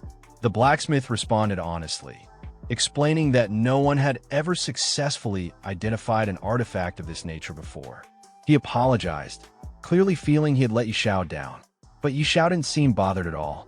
With a calm expression, he pulled out a few more items, 3 epic grade ones, and handed them over. He acknowledged the artifact was probably too complex, so it was better to start with something more manageable. The blacksmith immediately shifted back into work mode, replying that identifying epic-grade equipment wouldn't be a problem. Meanwhile, elsewhere in the city, a man was trying to enter the governor's mansion, but the guards stopped him firmly. They told him the governor was far too busy to meet visitors and insisted that he leave immediately. Moments later, Yi Xiao arrived at the mansion and approached the same guards. When he asked if the governor was available, their tone changed instantly. Recognizing him with respect, they informed him that the governor was in his office and invited Yi Xiao to go right in. Yi Xiao nodded in acknowledgement and proceeded inside without hesitation. When Yi Xiao entered the governor's mansion and stepped into his office, the governor turned toward him, visibly surprised. He hadn't expected this visit. Curious, he asked Yi Xiao if something urgent had brought him here. Without hesitation, Yi Xiao replied with a serious and determined tone. He got straight to the point. He wanted to search for the long-lost race. The governor raised his eyebrows at that. Turning slightly in his seat, he commented that searching for the lost race was nearly impossible. According to legend, they had vanished over a century ago. It would be like trying to find a needle in a haystack. But Yi Xiao didn't waver. He acknowledged the difficulty, but insisted that he still had to try. Impressed by his resolve, the governor asked what kind of support Yi Xiao needed from him. Yi Xiao then proposed something bold. He wanted the governor to issue a bounty. Anyone who could find the lost race would receive a massive reward, 5 million gold coins and 3 pieces of dark gold-grade equipment. Hearing the size of the offer, the governor's eyes lit up. It was an extremely generous reward, clearly indicating that this mission held great importance to Yi Xiao. He assured Yi Xiao that he would have the bounty posted right away. Yi Xiao gave him a brief but sincere thank you, and the governor responded warmly, saying there was no need for thanks. It was no trouble at all, especially for someone like Yi Xiao. The following day, an in-game global announcement was broadcasted to all players. As the notice appeared, it created immediate buzz among the players. One player excitedly shouted for everyone to take a look. Yi Xiao had leveled up again. Another chimed in, stunned that Yi Xiao was back to grinding levels. As more players read the update, they became increasingly shocked. News spread quickly that Yi Xiao had managed to pass the incredibly difficult level 40 Abyss trial. One player couldn't help but marvel at the feat, while another tried to rationalize it, saying that now that Yi Xiao had hit level 40, his pace of leveling would probably slow down, at least they hoped so. Meanwhile, deep inside the level 40 Abyss trial ground, Yi Xiao was engaged in a fierce battle against a powerful monster known as the Abyssal Guide. The creature let out a deafening roar and lunged at him with deadly force. But Yi Xiao held firm, raising a glowing golden shield just in time to block the incoming blow. High above the battleground, his loyal dragon companion, Xiao Hui, circled in the air. Without any command, the dragon unleashed a searing blast of flame, engulfing the monster and burning it to ash in moments. The Abyssal Guide let out one final cry before collapsing lifelessly to the ground. Perched on Yi Xiao's shoulder, the Red Toad looked down at the defeated monster and remarked snidely that Yi Xiao would have been toast if not for the powerful shield, something only possible because he had money to afford it. Yi Xiao didn't bother to argue. Instead, he replied with calm confidence, pointing out that ever since Xiao Hui had received the blessing of the Dragon God, the dragon's stats had skyrocketed, making it much more powerful than before. Still airborne, Xiao Hui continued to glide above the battlefield while Yi Xiao bent down and picked up the item dropped by the fallen monster. Examining it, he immediately recognized what it was, another fragment, the fourth one so far. He muttered to himself, wondering just how many of these pieces were needed to complete whatever they were meant for. Just then, a message flashed before his eyes. It was from Aaron, Lord Yihan, asking Yi Xiao to come to his residence immediately. There was news about the lost race. The words hit Yi Xiao like a bolt. He was stunned. Could it really be true? Had there already been a discovery so soon after the bounty was issued? Far away in a distant region of the game world, 3 adventurers sprinted toward a nearby city in a frenzy of excitement. One of them swore that the small figure they had spotted, short in stature, stocky, and with unique facial features, looked exactly like a dwarf. They were convinced they had stumbled across a member of the lost race. The second adventurer practically screamed with joy, realizing what this discovery could mean. If this really was one of the lost race, then the rewards offered by Yi Xiao would change their lives forever. But the third wasn't about to lose the chance. He shouted at the others to back off, insisting he'd seen the dwarf first. They all sprinted faster, each trying to be the first to report to Yi Xiao and claim the bounty of gold and dark gold equipment. Meanwhile, back in Fengye City, Yi Xiao rushed to the governor's mansion. Entering the governor's office, he wasted no time. His expression was serious as he asked if the rumors were true. Had there really been news about the lost race? The governor turned to a heavily armored knight standing nearby and gave a simple instruction. He told him to go ahead and explain everything to Yi Xiao. Sometime later, just outside the governor's mansion, Yi Xiao was seen speaking with the armored knight who had been tasked with delivering the report. The knight greeted him respectfully, addressing him as Lord Yi Xiao, and explained that in the forest just outside Fengye City, he had spotted a group of strange, short-statured individuals. Their proportions and features didn't match any common race. They strongly resembled dwarves, likely remnants of the lost race Yi Xiao was searching for. Yi Xiao raised his hand slightly, gesturing as if to clarify something, then asked the knight if he was absolutely certain that such a group had appeared so close to the city. The idea that the lost race could be hiding right outside Fengye City was almost too convenient. The knight responded with full confidence. He swore he had seen them with his own eyes while hiding in the woods during the recent strange invasion. If not for Yi Xiao's intervention that ended the event, he admitted he might not have survived long enough to bring this news back. Yi Xiao cut him off mid-sentence, not out of rudeness but from urgency. He didn't need flattery. What he needed was action. He ordered the knight to take him to the forest immediately. The two of them quickly made their way outside the city gates, moving at a brisk pace. As they walked, the knight offered to summon additional soldiers to accompany them, concerned about possible danger. But Yi Xiao declined without hesitation, asserting that he could handle it alone. Meanwhile, deeper in the forest, a group of short, stocky individuals moved cautiously between the trees. Their faces were lined with weariness, and they carried hammers and crude gear. Anyone observing them closely would instantly recognize that they didn't belong to any common player race. They were something different, possibly something ancient. From behind the foliage, 2 players were crouched and spying on the group. One of them whispered eagerly that he needed to capture one of the dwarves alive. If he could bring one back, the reward from Yi Xiao would be massive. His companion quickly proposed they work together. He would claim the gold, and the first player could have the dark gold equipment. But the first player scoffed at the suggestion, teasing his partner to keep dreaming. Greed gleamed in both their eyes. Before they could make a move, however, one of the dwarves noticed them. With alarming speed, the dwarf hurled a hammer through the air. It smashed into a tree behind the players, narrowly missing them but hitting hard enough to send splinters flying and shaving a chunk of HP off both intruders. One of the players laughed arrogantly, remarking that the hammer only dealt about 80 points of damage, barely enough to bother him. He bragged that he could tank that kind of hit all day. But before he could finish his sentence, a second hammer came flying, this one crackling with electricity. It struck both players simultaneously. The impact was instant and brutal. Over 7,000 damage was dealt to each of them in a single blow. They collapsed to the ground in stunned silence, completely overwhelmed. Amidst the chaos unfolding in the forest, another group of players hid cautiously behind a tree, watching the destruction with wide eyes. One of them gasped in disbelief, his voice trembling as he processed what he just saw. Over 87,000 damage dealt in a single hit. It was absurd.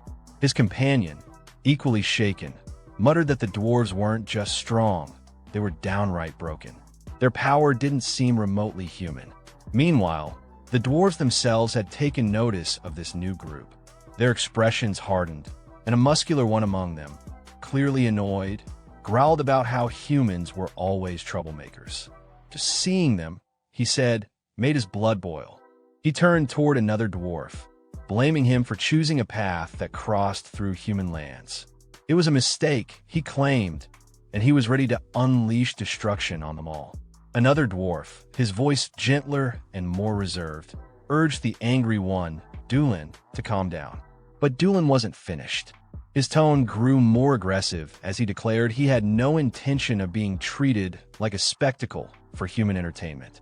If not for the safety of their tribe, he would have already smashed the entire group to pieces. The gentler dwarf, now visibly irritated, cut him off.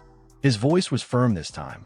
There was no use escalating things. They had to leave as quickly as possible before things got worse. At that same moment, Xiao and the armored man were sprinting through the forest. The knight ran ahead, glancing back over his shoulder to inform Xiao that the dwarves were just up ahead. Xiao acknowledged with calm determination and urged him to quicken the pace. Back at the treeline, the group of hidden players finally noticed the approaching figures. Recognizing Xiao at once, their tension shifted into anticipation. They whispered excitedly among themselves that the great Xiao had arrived. This, they felt, was going to be something worth watching. Yet, even with their admiration, they couldn't help but remember what had just happened. One of them muttered with unease that Xiao might be strong, but those dwarves? They were monsters. A short while later, Xiao's group slowed their advance. The armored man pointed into the dense woods ahead and reported that the dwarves were just inside. Xiao, completely unshaken by the earlier reports or the dangerous aura ahead, gave a confident nod and declared that they'd go straight in. He wanted to see their strength for himself, up close. As they drew closer to the dwarven group, the armored man beside Xiao glanced nervously at the stout figures ahead. His voice, though calm, carried a warning laced with genuine concern. The dwarves, he explained, were known for their volatile tempers, and worse, their damage output was beyond terrifying. Xiao, however, remained unbothered. His eyes were sharp with confidence, and without hesitation, he told the knight that he knew exactly what he was doing. Then, shifting his gaze forward, he made it clear the knight's job was done. Everything from this point on would be his responsibility. The red toad, still perched arrogantly on Xiao's shoulder, scoffed at his calm approach. He couldn't believe Xiao was seriously planning to walk straight into the dwarf's path without any backup. But Xiao's expression didn't change. The armored man, understanding the command, gave a respectful nod and stepped back, fully trusting Xiao's judgment. Up ahead, the dwarves had already noticed Xiao's approach. One of them growled furiously at the sight, his fists clenching with rage. A human daring to walk this close? He was ready to crush him on the spot. But just before he could act, another dwarf squinted at Xiao with a curious expression. Something about this human felt different, unusual, not unpleasant. Even the first dwarf, still seething moments ago, paused. The more he looked, the more his rage seemed to dissolve. His desire to fight melted into a strange feeling of intrigue. Xiao walked toward them calmly, his hand casually tucked into his pocket. The red toad on his shoulder remained, glancing around with a wary but amused look. One of the dwarves, clearly more sensitive than the rest, stepped forward and closed his eyes as if sensing something beyond sight. His expression slowly shifted into awe. He could smell something powerful, something divine. It wasn't just one artifact, either. There were multiple. The scent was overwhelming. Another dwarf, catching the same scent, gasped softly. It was unmistakable. Several divine artifacts were emanating from Yi Zhao's presence. The energy was rich, ancient, and unbelievably strong. But then, as they focused further, their expressions twisted into something more intense. Beneath the divine aura, there was something else, another presence. One they hadn't felt in what seemed like ages. Familiar, yet distant. Ancient beyond belief. Beads of sweat formed on the dwarves' foreheads as they stared at Yi Xiao, eyes wide with recognition. Then it hit them. One of the dwarves whispered in awe, barely believing the truth he was sensing, the faint, unmistakable scent of a god. A true deity. It wasn't just magical residue. It was divine essence itself. The kind only the most ancient races could recognize. The second dwarf, after a moment of silence, nodded slowly. Now that it was mentioned, he could feel it too. That aura. It belonged to no artifact. It was the aura of a god, something not seen or felt for a very long time. One of the dwarves pulled out a scope and examined Yi Xiao closely. He noticed that Yi Xiao was only level 40, which was relatively low. However, as he scanned further, something unexpected caught his eye. Yi Zhao's mental strength was exceptionally high. It was unusual enough that he called out to another dwarf to come look. Taking the scope from his companion, the second dwarf also analyzed Yi Xiao and was taken aback.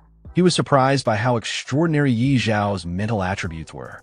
To him, it wasn't just a matter of raw stats. It almost seemed like Yi Xiao had been directly guided or blessed by divine power. As Yi Xiao reached the group and stood calmly in front of them, none of the dwarves made any hostile moves.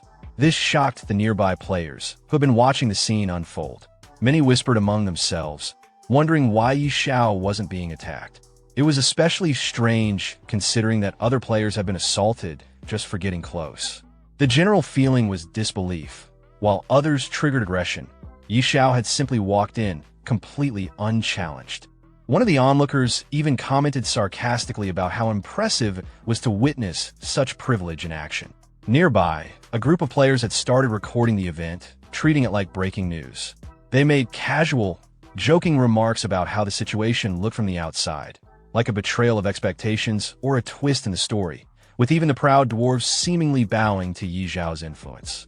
One of them added that this encounter alone was sensational enough to make headlines. Back with the dwarves, one of them finally asked Yi Xiao what his purpose was. Yi Xiao introduced himself and explained that he had come seeking their help, not to fight, but for a specific purpose. Hearing this, another dwarf assumed Yi Xiao wanted them to craft a divine-level item, but Yi Xiao clarified that wasn't the case. He told them his true goal was to locate the lost temple. The dwarves became more cautious upon hearing this. They questioned Yi Zhao's intentions, wanting to know why he would be searching for such a significant place. Yi Xiao responded sincerely, explaining that it was tied to a class quest. His character needed to contact a god, and the only known method was through the lost temple. He assured them he had no bad intentions. One of the dwarves seemed intrigued but cautious.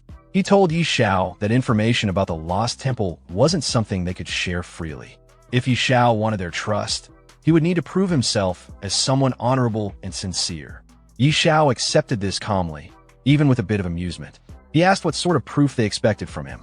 The red toad, sitting on his shoulder, made a snide remark, implying that such a test of character wouldn't be easy. Instead of pushing the issue, Yi Xiao smoothly changed the subject. He mentioned that he had a divine artifact with him and asked if the dwarves could appraise it. This caught their interest immediately. They eagerly asked to see the item. Yi Xiao handed it over and explained that his usual blacksmith had failed to identify it. He wanted to know if the dwarves could do better. The dwarves responded with confidence. They dismissed other forgers as amateurs, proudly stating that their own skills were on a much higher level. One of the dwarves took the artifact and studied it carefully. After a moment, he commented that the item didn't appear to be a typical divine artifact forged by normal means. Yi Xiao, curious about this unexpected assessment, asked the dwarf what he meant by that. One of the dwarves picked up the divine artifact and examined it carefully. He remarked that the item showed no signs of being forged. It had no hammering marks or artificial refinements. Instead, he explained that the artifact had likely formed naturally into its divine state after coming into contact with a certain rare element, due to its already high-grade nature. Another dwarf took the artifact to inspect it as well. After a moment of study, he concluded that it appeared to be the horn of the god of destruction. He speculated that it was either severed or had fallen off naturally at some point. Curious and cautious, the dwarves asked Xiao how he had come to possess such a rare divine object. Xiao casually replied that he had obtained it by defeating the boss during the recent bizarre invasion. That revelation shocked the dwarves. The idea that someone had managed to kill a Lord rank boss from the bizarre invasion seemed unbelievable to them. Some even questioned whether Xiao had actually ventured into the divine realm itself. Xiao, however, didn't elaborate further. Instead, he refocused the conversation and asked whether or not the artifact could be appraised properly. The dwarves affirmed that they were capable of appraising it, though they warned him that the cost would be very high. There was uncertainty in their tone, as if they doubted whether Xiao could afford it. Unfazed, Xiao responded with confidence, while the red toad, sitting on his shoulder, asked them directly for the appraisal fee. The dwarf held up 5 fingers, intending to suggest a number. At first, Xiao misunderstood and thought the dwarf meant power, but then the dwarf clarified he meant 500 gold coins. Both Xiao and the toad were stunned by the steep price. To them, it felt outrageous. One of the dwarves, seeing their reaction, tried to bargain a bit. He insisted that even 300 gold coins was the absolute minimum they'd accept, and if Xiao couldn't pay that, he would have to think of alternative solutions. But Xiao wasn't interested in haggling. He simply stated that if the appraisal was successful, he would reward them with 1 million gold coins. That left all the dwarves stunned and speechless. The thought of that much gold seemed unreal to them, an amount that could feed a tribe for generations. To prove he was serious, Xiao threw a bag of 1,000 gold coins down as a deposit. He promised to send even more supplies and food later. The dwarves were overwhelmed. Their excitement bubbled over as they hurried to begin the appraisal immediately. One of them became so eager, he shouted out that they should start at once. Not long after, the appraisal was complete. The lead dwarf proudly announced that they had succeeded. Xiao took the artifact back and studied its new stats with great interest. The results clearly confirmed that the dwarves' appraisal skills were top tier. The artifact's properties were extraordinary, so powerful that even Xiao began to suspect a deeper connection between this artifact and the gods. When the dwarves asked if they could now collect their payment, Xiao reassured them he would honor his promise. He instructed them to pack up and follow him to Windleaf, the human main city, where he would personally make sure they were paid in full. That suggestion surprised the dwarves. None of them had ever set foot in a human capital before. They were visibly excited, even honored. Xiao promised them a feast and mentioned that he had more divine artifacts he would like them to examine or forge. The dwarves, thrilled by the offer, began preparing right away. The idea of entering a grand human city and attending a feast was too enticing to resist. Sometime later, as Xiao and the dwarves walked into Windleaf City, onlookers stopped in their tracks. Players and NPCs alike stared, shocked to see dwarves walking side by side with a human, not as captives or enemies, but as honored guests. The murmurs among the crowd ranged from disbelief to envy. Some joked about how these kinds of powerful connections seemed completely out of reach for ordinary people. Soon, the scene shifted to a lavish dining hall. The dwarves were seated at a long table, enjoying a grand feast. They were deeply impressed by the quality of human food. Many admitted they'd never eaten anything so delicious in their lives. A nearby soldier assured them they could eat as much as they liked and that Xiao would cover all expenses. With the atmosphere now relaxed, Xiao finally brought up his main concern. He turned to Thor, one of the dwarves, and asked if he could now share information about the lost temple. Thor nodded and pulled out a strange device. He explained that it was a temple detector passed down from the dwarf ancestors. The device could sense when they were close to the fire temple, and it would react accordingly. With it, tracking down the temple would be much easier. However, Thor hesitated. He advised Xiao not to pursue it recklessly. When Xiao asked why, Thor gave a serious warning. There was a terrifyingly powerful creature residing near the temple. After learning about the dangers surrounding the fire temple, Xiao asks the dwarf what kind of creature resides inside. Surprisingly, The dwarf admits that no one from their race has ever actually seen it. He explains that a long time ago, their ancestors were guided by the fire god to abandon the temple after a terrifying creature emerged. To trap it, the fire god created an extremely hot area that was impossible for regular people to survive in. Since then, the dwarf race has avoided the fire temple, following ancestral warnings passed down for generations. Xiao listens and reflects seriously. Despite the danger, he says he still has to go. The fire temple is directly linked to his class change, and turning back isn't an option. Hearing Xiao's determination, the dwarf admires his bravery. He says there are two things that might help him survive the journey. When Xiao asks what they are, the dwarf presents two items: a special compass that reacts to the presence of the temple, and a crystal infused with fire spirit energy, called the Fire Spirit King Crystal. As thanks for the feast Xiao provided earlier, the dwarf gives them freely. Xiao inspects both items carefully and is impressed by the quality. They clearly reflect top-tier dwarven craftsmanship. Curious, he asks if there are more items like this he can buy, offering to pay with gold coins. The dwarf sadly shakes his head. There's only one of each, and he doesn't have duplicates. But he does offer a few smaller fire spirit orbs, which have weaker effects but may still prove helpful. Xiao accepts the orbs, but admits that the supplies still won't be enough for what lies ahead. The dwarf tells him that's all he has. Xiao thanks him anyway and tells the dwarves to continue enjoying their food while he figures something out. As he prepares to leave, the red toad on his shoulder asks what he plans to do about the temple. Xiao replies thoughtfully, it's clear he can't face the fire temple alone. For a challenge this dangerous, he needs someone to help. The scene then shifts to Sister Tao. She's admiring a new magic robe in front of her mirror, confident that it enhances her power. She remarks that soon even the powerful elders in the temple won't be able to rival her. But her moment is interrupted when a panicked soldier bursts into the room, struggling to speak. When she demands to know what's going on, Xiao casually steps into her room, confident as always, hands in his pocket, and greets her. When Xiao suddenly appears in Sister Tao's room, she reacts with her usual irritation. She's clearly not surprised to see him, but she already assumes his presence means trouble. With a lazy expression, she leans on her chair, asking mockingly if it's a dragon or another strange boss this time. Xiao tries to act innocent, lightly questioning her assumptions, but she brushes it off, saying he absolutely looks like someone who always ends up in dangerous fights. She cuts to the chase and demands he explain what he's planning. Xiao calmly tells her it's nothing serious. He's just planning to explore the fire temple. Upon hearing this, Sister Tao's tone shifts slightly. She's surprised, even impressed, but also not interested in getting involved. She warns him that messing with gods is risky and sarcastically wishes him luck, clearly not planning to join. He tries to bargain, saying the price is negotiable, but she walks away, insisting that the fire temple isn't just dangerous, it's nearly impossible to find. She believes even if he wanted to go, he wouldn't get far. To change her mind, Xiao casually reveals that he got a special compass from the dwarves, one that can locate the fire temple. Sister Tao doesn't believe him at first, thinking he's just trying to trick her with some random gadget. However, as she takes a closer look and realizes the compass really is of dwarven origin and genuinely linked to divine relics, she starts to get nervous. She says she doesn't want to die over something god-related and demands to know the real reason he wants to go. Xiao keeps it simple. It's for his class change. That answer makes things click for Sister Tao.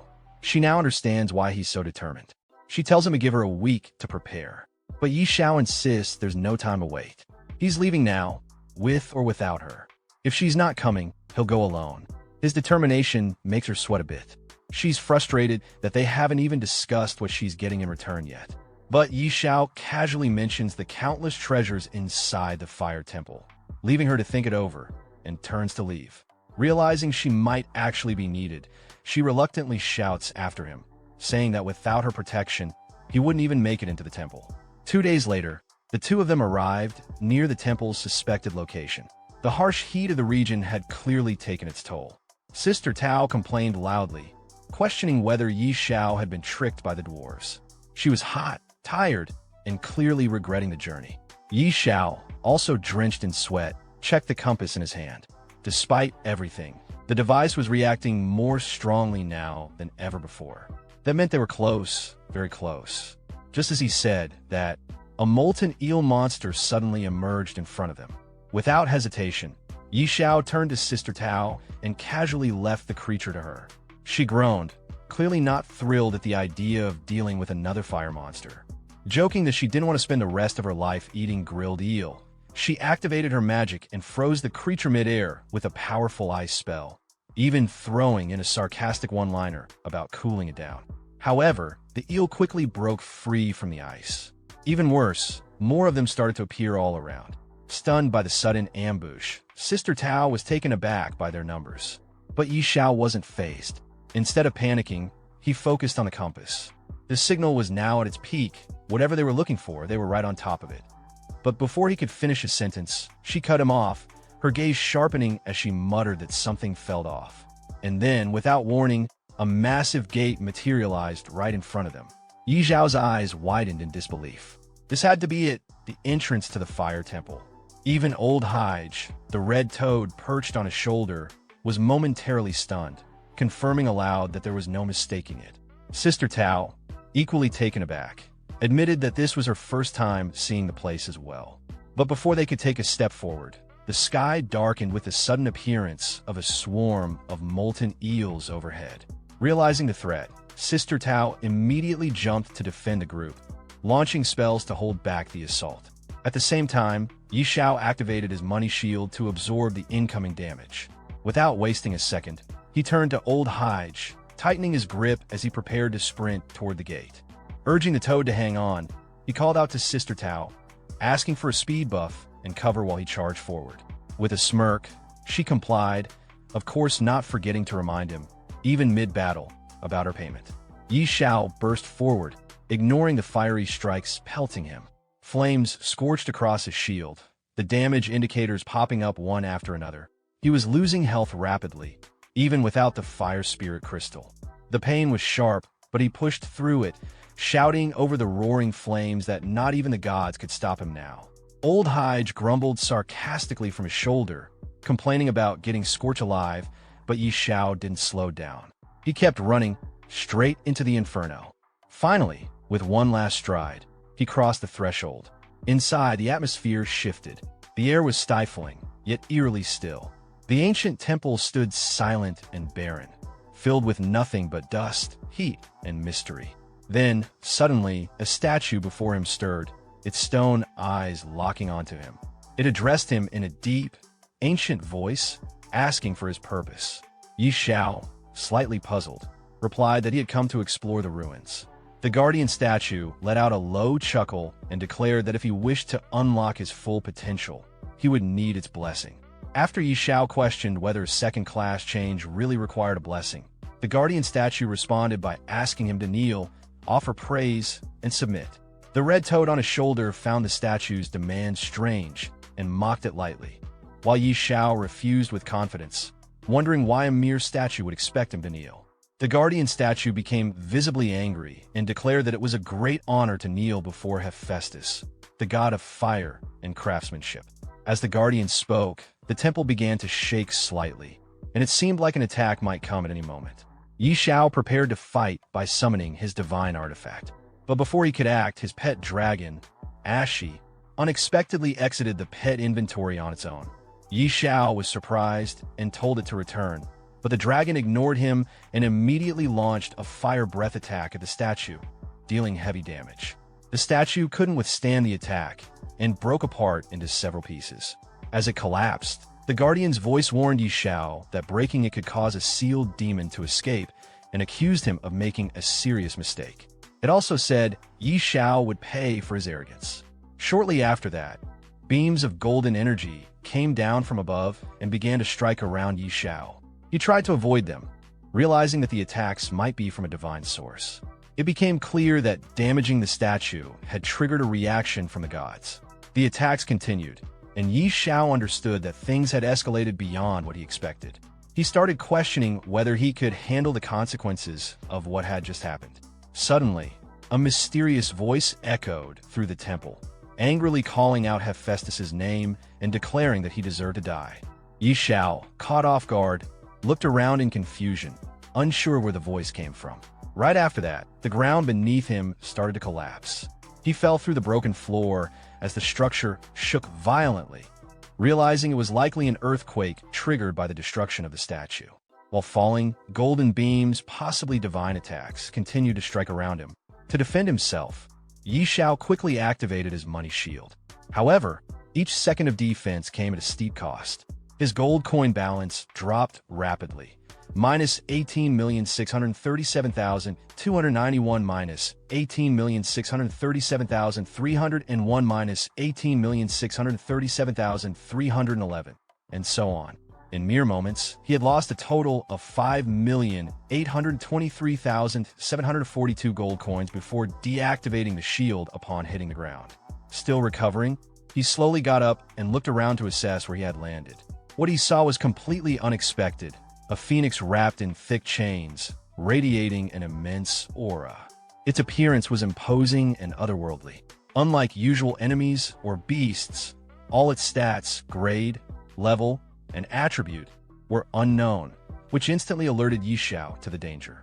Recalling what Thor had mentioned earlier about a sealed demon, Xiao realized this phoenix might be the very creature the fire god had imprisoned long ago. It made sense now why the temple had such heavy restrictions. The phoenix, noticing Xiao's presence, questioned whether he had destroyed Hephaestus's statue. Connecting everything that had just happened, Xiao understood there was deep enmity between this phoenix and the fire god. With confidence, he admitted to it. In response, the phoenix warned him to leave as soon as possible.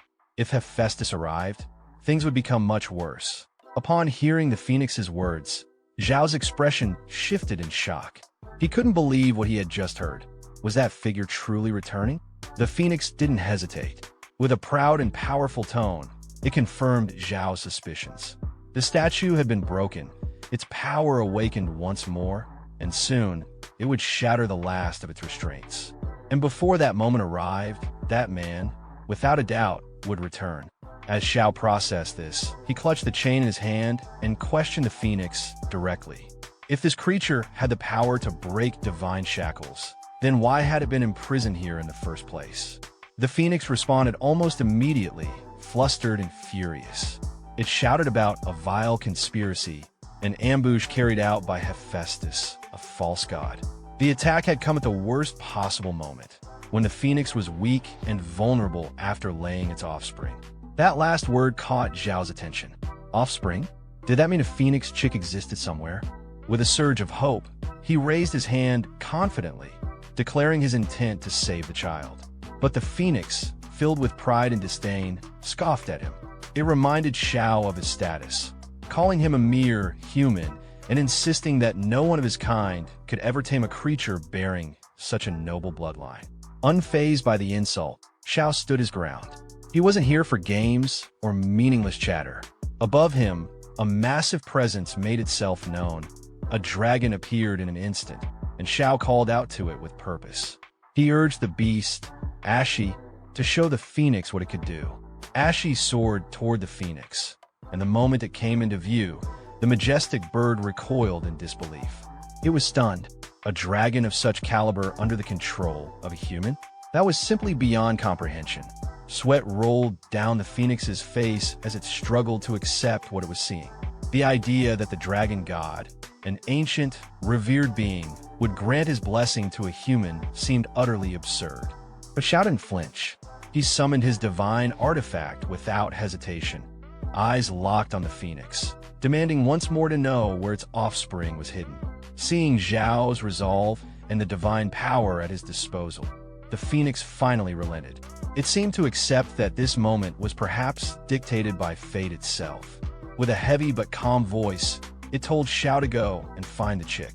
Then, as if guided by destiny, it released one of its feathers, letting it float gently toward Xiao. Catching the feather, Xiao's eyes lit up with excitement.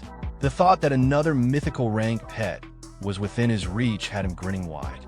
But just then, the red toad nearby snapped him back to reality with a warning. This wouldn't be easy.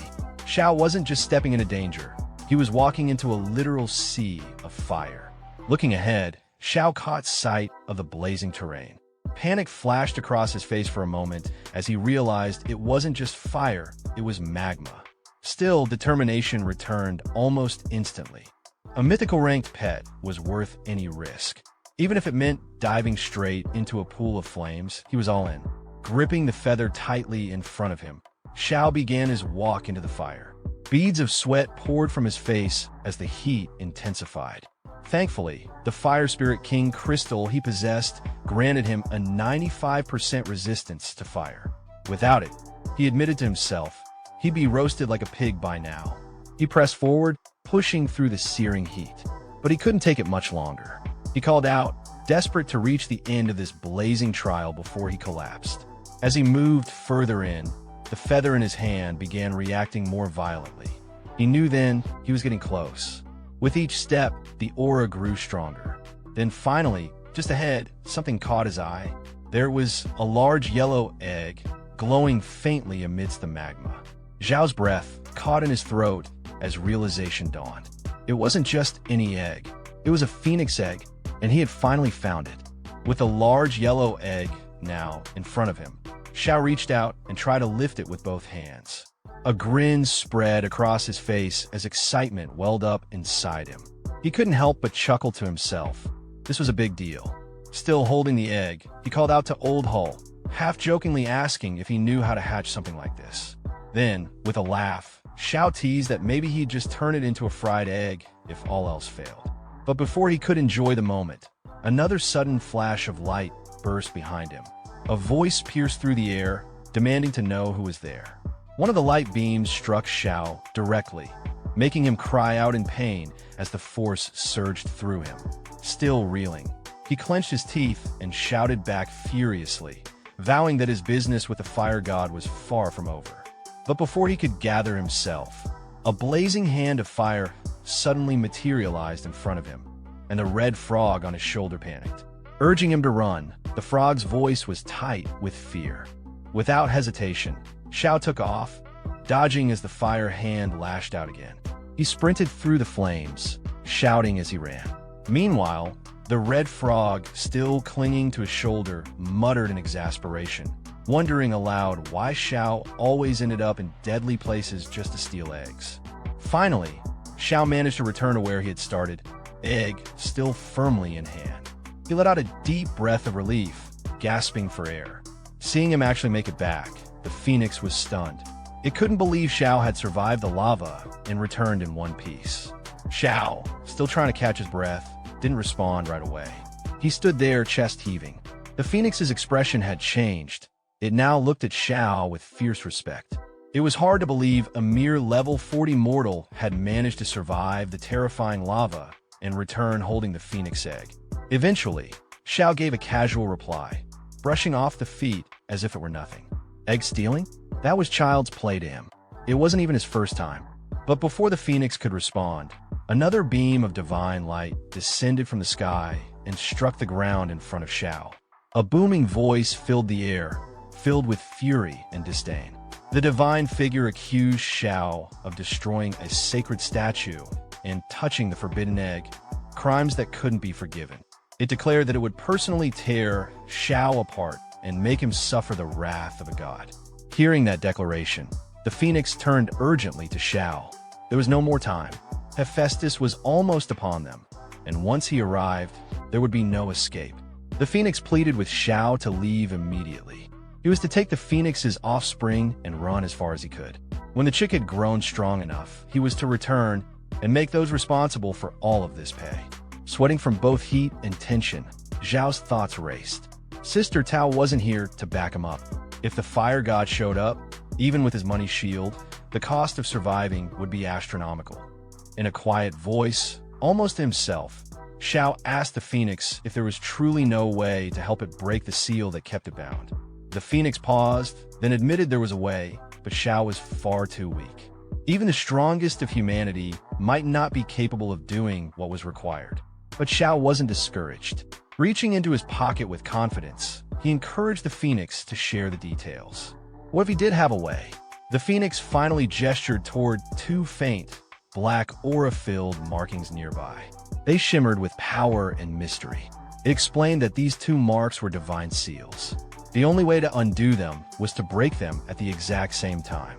Xiao responded without hesitation, remarking that it didn't sound too difficult. But the phoenix immediately shot down that idea. A mortal had no power to open divine seals. Still calm and collected, Xiao raised his divine artifact, the horn-shaped relic he carried, and asked whether it would be possible with this. The phoenix's eyes widened as it recognized the artifact immediately. It was the horn of the destruction god. The phoenix was stunned that Xiao actually possessed such a powerful divine item. But even with it, the phoenix warned him it still wouldn't be enough. To break both seals simultaneously, 2 divine artifacts were required. As soon as Xiao heard that he would need 2 divine artifacts, he responded without hesitation. He didn't have another artifact, but he wasn't ready to give up. Thinking quickly, he pulled out a glowing stone with a calm, confident expression. What he did have was a cooldown stone. With it, he could activate the power of the destruction god not once, but twice in a row. The phoenix stared at him in disbelief. It couldn't understand how a mortal like him kept pulling out such rare and strange treasures one after another. Each item he revealed seemed more extraordinary than the last. But before they could continue, the air grew tense, thick with divine pressure. A booming, arrogant voice echoed from the heavens, mocking Xiao. It was Hephaestus, the god of fire, who had finally descended. His tone was dripping with scorn as he proclaimed that Xiao should feel honored. To be torn apart by his divine hand would be the greatest moment of any mortal's life. He declared that both Xiao's divine energy and the beast beside him were destined to become his nourishment. Xiao looked up at the sky, determination replacing fear. There was no turning back. He clenched his fists and muttered to himself, if he didn't act now, there'd be no stopping this old geezer from succeeding. Without waiting another second, Xiao launched himself toward the ancient seal, landing before the ancient mark glowing with black aura. He raised his artifact and focused his energy. His eyes were full of resolve. Then, with a powerful swing, he shouted out for the divine energy to taste the might of the horn of the destruction god, slamming it directly into the mark. But he wasn't done yet. He immediately brought out the cooldown stone, using it to activate the artifact once more. With another swing, he struck the seal again. A powerful rumble followed. The black aura that had once marked the seal began to vanish, its presence breaking apart under the dual blasts of divine power. Xiao stood tall and proud, defiant as ever. He shouted into the chaos with fiery confidence, proclaiming that he didn't care what kind of god he was facing. It was time to shatter. The phoenix, watching from behind, was wide-eyed with shock. This mortal had actually succeeded in breaking the seal. But just as things seemed to be turning, an enormous shadow loomed behind Xiao. A towering figure with a massive hammer stepped forward, none other than Hephaestus himself. He stared down at Xiao, his voice thunderous as he ordered the human to surrender his life. Xiao looked up, sweat beading on his forehead. The sheer size of the god stunned him. He couldn't stop himself from muttering in disbelief. This guy was way too big. Hephaestus continued, speaking with arrogant confidence. He proclaimed that the mighty god of fire had arrived, and Xiao should kneel in submission. But before Hephaestus could make another move, the air around them shifted. The chains that had bound the phoenix shattered, freed by Xiao's destruction of the divine seal. The majestic creature rose into the sky and flew directly in front of the fire god, cutting him off. Facing Hephaestus head-on, the phoenix shouted with a fierce, righteous fury. It declared that the false god had come at the perfect time. Hephaestus staggered in shock. He couldn't believe what he was seeing. The seal was supposed to be unbreakable. How could the phoenix possibly be free? But the phoenix didn't give him time to process. It stared the god down with blazing eyes, filled with wrath and pain. The time had come to make him pay for his sins. This was no longer just a battle. This was justice. The phoenix spread her wings wide, and in a sudden burst, a radiant golden light erupted from her body, flooding the sky with divine brilliance. Xiao, now hiding behind a crumbling stone pillar, peeked out just long enough to catch the intensity of the clash. His eyes widened as he watched the divine powers collide. Cold sweat ran down his face. This fight wasn't one he had any business being part of. Without hesitation, He turned to Old Hull and whispered urgently. This was way above their pay grade. They needed to hide. Now, despite the Phoenix's fearsome presence, the god didn't back down. He raised his massive hammer high into the air and stared the Phoenix down with cold arrogance. His voice thundered as he reminded her that she had been sealed away for years, her origin drained. He doubted she had much power left in her, but the Phoenix wasn't fazed. With her wings spread and flames surging, she charged straight at him, shouting that he'd pay in blood for his despicable crimes. As Hephaestus swung his hammer down in a devastating blow, the Phoenix swiftly dodged it. The attack missed her, but the impact alone was enough to send Xiao flying backward through the air. Spinning uncontrollably, Xiao yelled out in shock. The sheer force had overwhelmed him. This god's strength was on another level. Still, he managed to steady himself mid-air.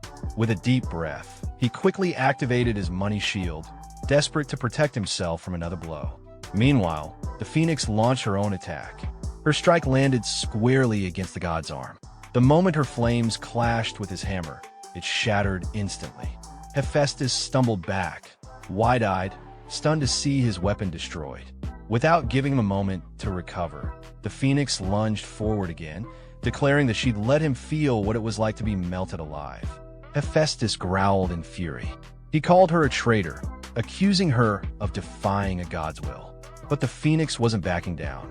With flames raging around her and her eyes burning with wrath, she roared that he didn't deserve the title of god. In her eyes, he was unworthy of such power. Then came the final strike.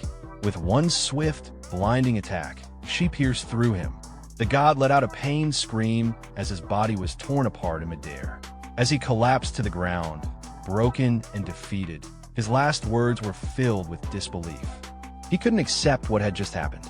Xiao, still hiding behind a pillar and watching the entire battle unfold, was drenched in sweat. His voice trembled with shock and awe.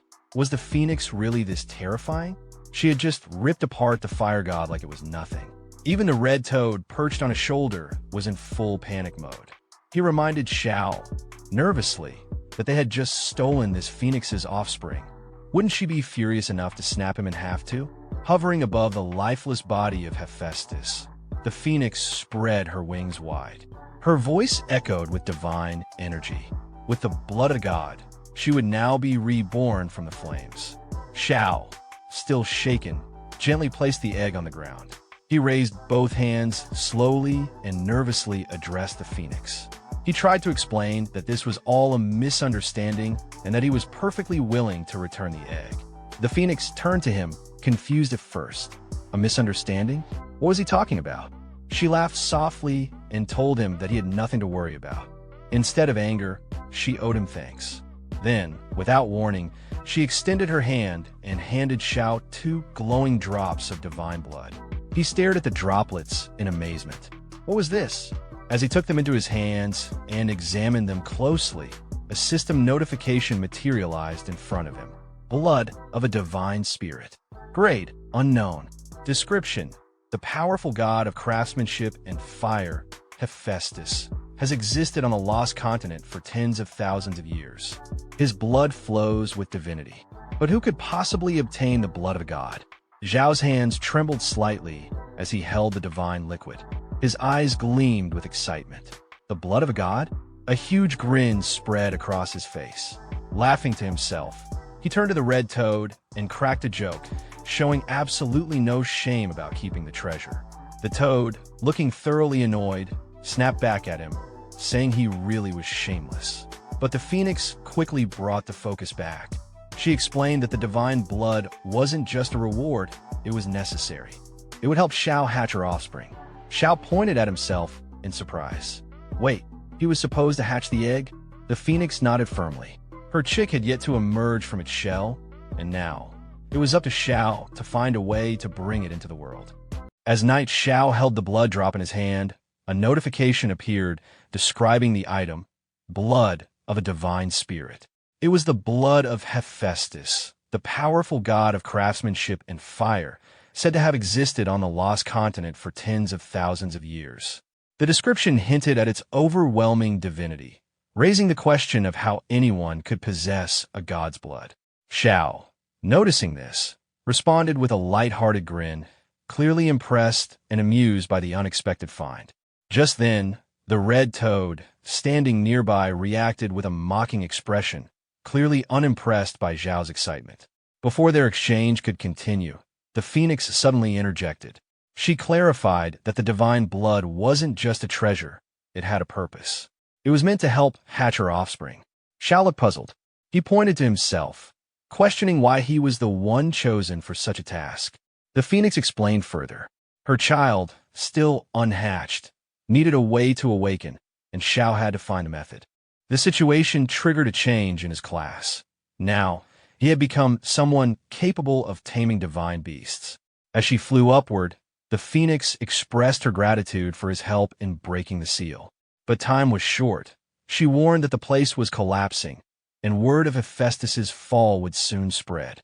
Before leaving, she reminded him once more of his responsibility toward her child. She then told him they had to leave immediately. Xiao, still dazed, protested he hadn't collected the loot yet. But the temple had already begun to crumble, stones falling from the ceiling. The phoenix brushed off his concern, calling the remnants nothing but broken junk.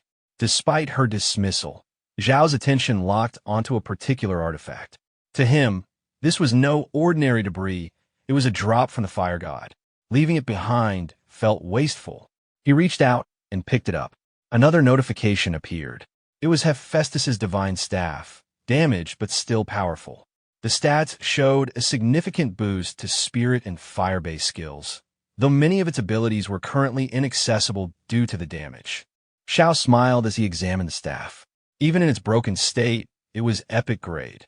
With full repairs, it might even reach divine artifact level. Just then, the phoenix activated a magic circle in front of him, insisting once more that they needed to escape.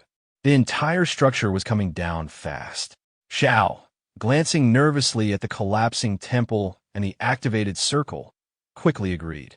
He muttered to himself about losing only a clone and hurried toward the portal.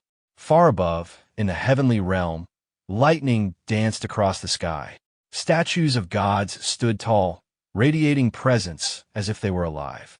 One of them commented quietly about a clone and the loss associated with it. Another responded, reminding Hephaestus not to make such a fuss. It was only a clone, after all. Hephaestus looked down at his hand after hearing the others. Calmly, he acknowledged that what had been destroyed was the clone assigned to guard the Lin-dead divine phoenix. From what he could sense, that world had already collapsed. One of the other god statues responded with concern. The Lin-dead divine phoenix was crucial to their plans. They had sacrificed their divinity to seal it away, and now that world was gone? Another god joined in, pressing Hephaestus for an explanation. His tone was sharper, impatient. Then another statue, clearly angrier than the rest, accused Hephaestus of incompetence and even called for his death. The tension built until one of the god statues finally stepped in to stop the argument. He reminded the group that after so many years of extracting origin power, they had gathered enough. Now, the focus should be on identifying the root of the problem. The rest of the statues fell silent and nodded in understanding. Meanwhile, outside the fire temple, Sister Tao stood by the entrance, waiting. Beads of sweat rolled down her face as she glanced at the crumbling structure in front of her. She began to wonder if that brat had died inside. Then suddenly, Xiao appeared in the sky alongside the phoenix. She was startled to see him, shocked that he was still alive. As Xiao descended and landed in front of her, she couldn't help but blurt out her disbelief. Xiao, full of energy, responded teasingly, asking why she sounded so eager for him to be dead. Before she could answer, her attention shifted to the phoenix beside him. She was stunned. It wasn't just any creature, it was a high-level divine being. Her expression turned even more serious as she realized what Xiao had gotten involved with. At that moment, the phoenix spread its wings and released a warm aura across the area. It then took off into the sky, leaving behind a parting message to Xiao, telling him to take care of her offspring and that they would meet again. Xiao acknowledged the message casually. Sister Tao, still overwhelmed, tried to take it all in. She pointed out that not only had he survived, but he had also come out carrying a phoenix egg. She guessed aloud that he must be blessed with unbelievable ancestral luck. Xiao replied confidently, saying that maybe one of his biggest strengths was simply being hard to kill. Without wasting time, Sister Tao pressed him about what else he had picked up. She wanted to see more of the treasures he'd brought out. Xiao happily revealed a drop of divine blood, holding it up proudly. The moment Sister Tao laid eyes on it, her expression changed again. She immediately recognized it for what it was, blood of a god, and was stunned. Xiao, examining the blood, realized something incredible. It held real divinity, and both of his classes had advanced because of it. Above them, the red toad hovered in the air, congratulating Xiao. Since Xiao's God of Fortune class had advanced, the red toad, his companion, had also been upgraded. As Xiao checked the notification in front of him, he noted how powerful the class skills had become. One particular skill, Rolling in Riches, granted him a 2% daily increase in gold. He joked to himself that even someone like Warren Buffett would be jealous of that. The red toad couldn't contain himself after reading the skill details. He shouted about how overpowered it was. Xiao then brought up another talent, Infinite Beast Taming. With it, even a Lord rank beast could evolve into a mythical rank once it hit peak cultivation. It was clear he was proud of his newly strengthened potential. Sister Tao, watching all this, admitted that hidden classes really were frighteningly powerful. She even confessed a bit of envy. Soon after, Xiao placed the phoenix egg onto the magma surface. As he watched closely, the egg seemed to twitch slightly. He questioned whether he had imagined it, but it looked like the phoenix inside was beginning to hatch. He gently placed a hand on the egg. For what he could tell, it would hatch in 72 hours. He figured the enhanced divinity from his class advancement was what triggered the change in the egg. With that, he decided to wait. It was time to head home. Sister Tao looked over at him and asked if he was leaving already. She wondered if he wanted to explore the area more. Xiao didn't hesitate. He had no plans of returning to this place. Sister Tao, slightly disappointed, brought up her commission. Xiao reassured her without hesitation. That was a small matter, and he'd take care of it. Later, in Windleaf Main City, inside a building, someone suddenly shouted, telling others to leave and threatening violence if they returned. As the protagonist entered the building, he paused, raising an eyebrow at the noise. He looked toward the source of the commotion and, to his surprise, recognized the man shouting. It was none other than the city lord himself. At the same time, Sister Tao glanced at the person being scolded and recognized him too, Aaron. The city lord noticed the protagonist and greeted him casually, acknowledging his return. Still confused, the protagonist scratched his head and looked at the city lord's unusual outfit, asking what exactly he was wearing and what was going on. Before the city lord could respond, a soldier nearby stepped in, clearly nervous and sweating. He motioned the protagonist over and began explaining the situation. According to him, ever since the dwarves had settled in the city lord had been doing everything possible to get them involved in rebuilding the main city. However, the dwarves had proven extremely difficult to communicate with and completely ignored all attempts made by the city lord. Still puzzled, the protagonist asked how that connected to the strange clothes the city lord was wearing. The soldier explained that, out of desperation, the city lord tried to appeal to the dwarves' preferences. After hearing they had a particular fondness for rice, the city lord decided to dress up accordingly, hoping it would gain their favor. The protagonist, stunned by the logic, could barely process what he was hearing. Holding his face in disbelief, he questioned how anyone could come to such a bizarre conclusion. After a moment, he calmly turned to the soldier and instructed him to tell the city lord to change his outfit. He would personally handle the situation with the dwarves. Relieved, the soldier quickly agreed and left to deliver the message. As the protagonist walked toward the dwarves' location, he muttered about how stubborn they were. Suddenly, one of the dwarves, gripping someone by the collar, shouted in frustration, warning him not to come back or else face a beating, even if he was a friend of Xiao. Hearing this, the protagonist called out from behind, calmly revealing his identity. The dwarf, Thor, turned around in surprise. Seeing Xiao back so soon, He immediately asked if the fire temple had been found. The protagonist confidently replied that not only had he found it, but he had also entered it. Thor's expression lit up, and he eagerly asked if they could return to the temple together. However, the protagonist shook his head and explained that returning wasn't an option. When Thor asked why, the protagonist pulled out the divine artifact he had retrieved and showed it to him, revealing the fire god's divine staff. The temple had collapsed, and this was all that remained. Thor was visibly shaken. Seeing the staff, he immediately recognized its significance. The other dwarves, upon witnessing it, fell to their knees. To them, the one holding the staff was the chosen emissary of the fire god. With utmost sincerity, they begged Xiao to guide them as their emissary and to lead the dwarf race forward. Accepting the role, Xiao instructed them to stay in Windleaf Main City and assist in its reconstruction. The dwarves pledged their full support without hesitation. Thor, reaffirming their loyalty, said he would go and inform the rest of the clan immediately. Before he left, Xiao turned to him with a final request. He had a few more pieces of equipment that needed forging.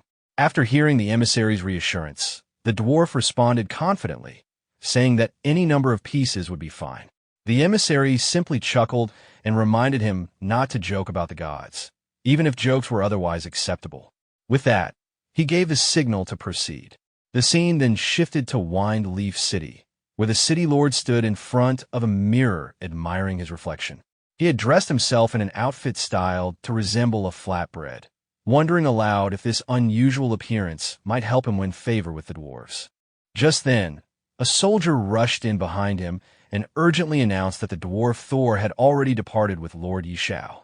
Shocked, the city lord immediately asked where they had gone. The soldier pointed out that the dwarves were on their way to help rebuild the main city. Elated by the news, the city lord assumed his efforts must have touched their hearts. However, the soldier hesitantly clarified that it was actually Lord Xiao who had persuaded the dwarves. The city lord was stunned to hear this, especially after trying fruitlessly for days. In disbelief, he questioned how Xiao had managed to convince them so quickly. The soldier, unsure of the details, reported that Xiao had only exchanged a few words with Thor, and Thor had agreed without hesitation. There didn't seem to be anything particularly special about the interaction. As the city lord turned to leave, the soldier asked where he was going. The city lord muttered a self-deprecating remark about joining a circus, clearly feeling defeated. Sometime later, at the Duke's Manor, a discussion was taking place. One of the nobles commented that Xiao seemed a bit too arrogant. Lady Layla, the host, was in the middle of speaking with several noble envoys. One of them reminded her that they were royal envoys sent to Windleaf City under the direct orders of Prince Karami, and they couldn't proceed with the official title bestowal without meeting Xiao. Layla immediately recognized that they were trying to use Prince Karami's name to pressure her. The envoy, taking a more aggressive tone, pointed out that Prince Karami had long been infatuated with her and suggested that a private meeting between her and the prince might resolve the issue. Unimpressed, Layla dismissed the idea and told the envoy to give up on such thoughts. The envoy, clearly frustrated, said that her attitude was putting him in a difficult position. At that exact moment, Xiao arrived and overheard the conversation. Without hesitation, he interrupted, voicing his displeasure at what was going on. Xiao returned, and Layla acknowledged his arrival with a calm expression. She welcomed him back, and Xiao responded casually. Their exchange was light, indicating familiarity and mutual respect. An envoy, clearly arrogant, stepped forward to confront Xiao. He mocked him for showing up late and criticized his appearance, implying that he was unimpressive and cowardly. He also compared him unfavorably to a certain Prince Karami. Layla immediately defended Xiao, firmly scolding the envoy for speaking so rudely, reminding him that Xiao was the hero who had saved Windleaf City. Xiao, however, stopped her from continuing and casually mentioned that he was in a good mood and felt like killing someone for amusement. The envoy reacted with disbelief and threatened him, questioning if Xiao understood the consequences of such talk and asking if he knew who he was dealing with. Ignoring the threat, Xiao walked up and punched the envoy directly in the face, knocking him down without hesitation. He then looked around and asked if anyone else had any objections. The other envoys quickly panicked and distanced themselves from their fallen comrade. They changed their stance immediately, saying that the envoy had brought it on himself by being disrespectful, and they praised Yi Xiao's decisive action. With that settled, Yi Xiao asked who among them was actually in charge and whether the issue of his noble title could be resolved. One of the envoys, who turned out to be the deputy, stepped forward and assured him that there would be no problem. The title would be granted, and the relevant procedures for territory allocation would be completed without delay. Yi Xiao looked at Layla, satisfied with how easily the matter was resolved once they became cooperative. Layla smiled in return, clearly used to his methods. Meanwhile, across the game world, players noticed a major development. Yi Xiao's promotion to nobility and the unlocking of the fief system caught everyone's attention. The increase in available playtime, both for his country's players and those in Wind Leaf City, was especially well received.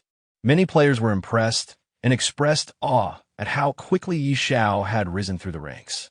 They acknowledged that his achievements were far beyond what regular players could reach. Some began discussing how to take advantage of the extended game time to grow stronger. Others expressed a desire to join Yi Xiao's faction, now that he had territory and the ability to form a power base.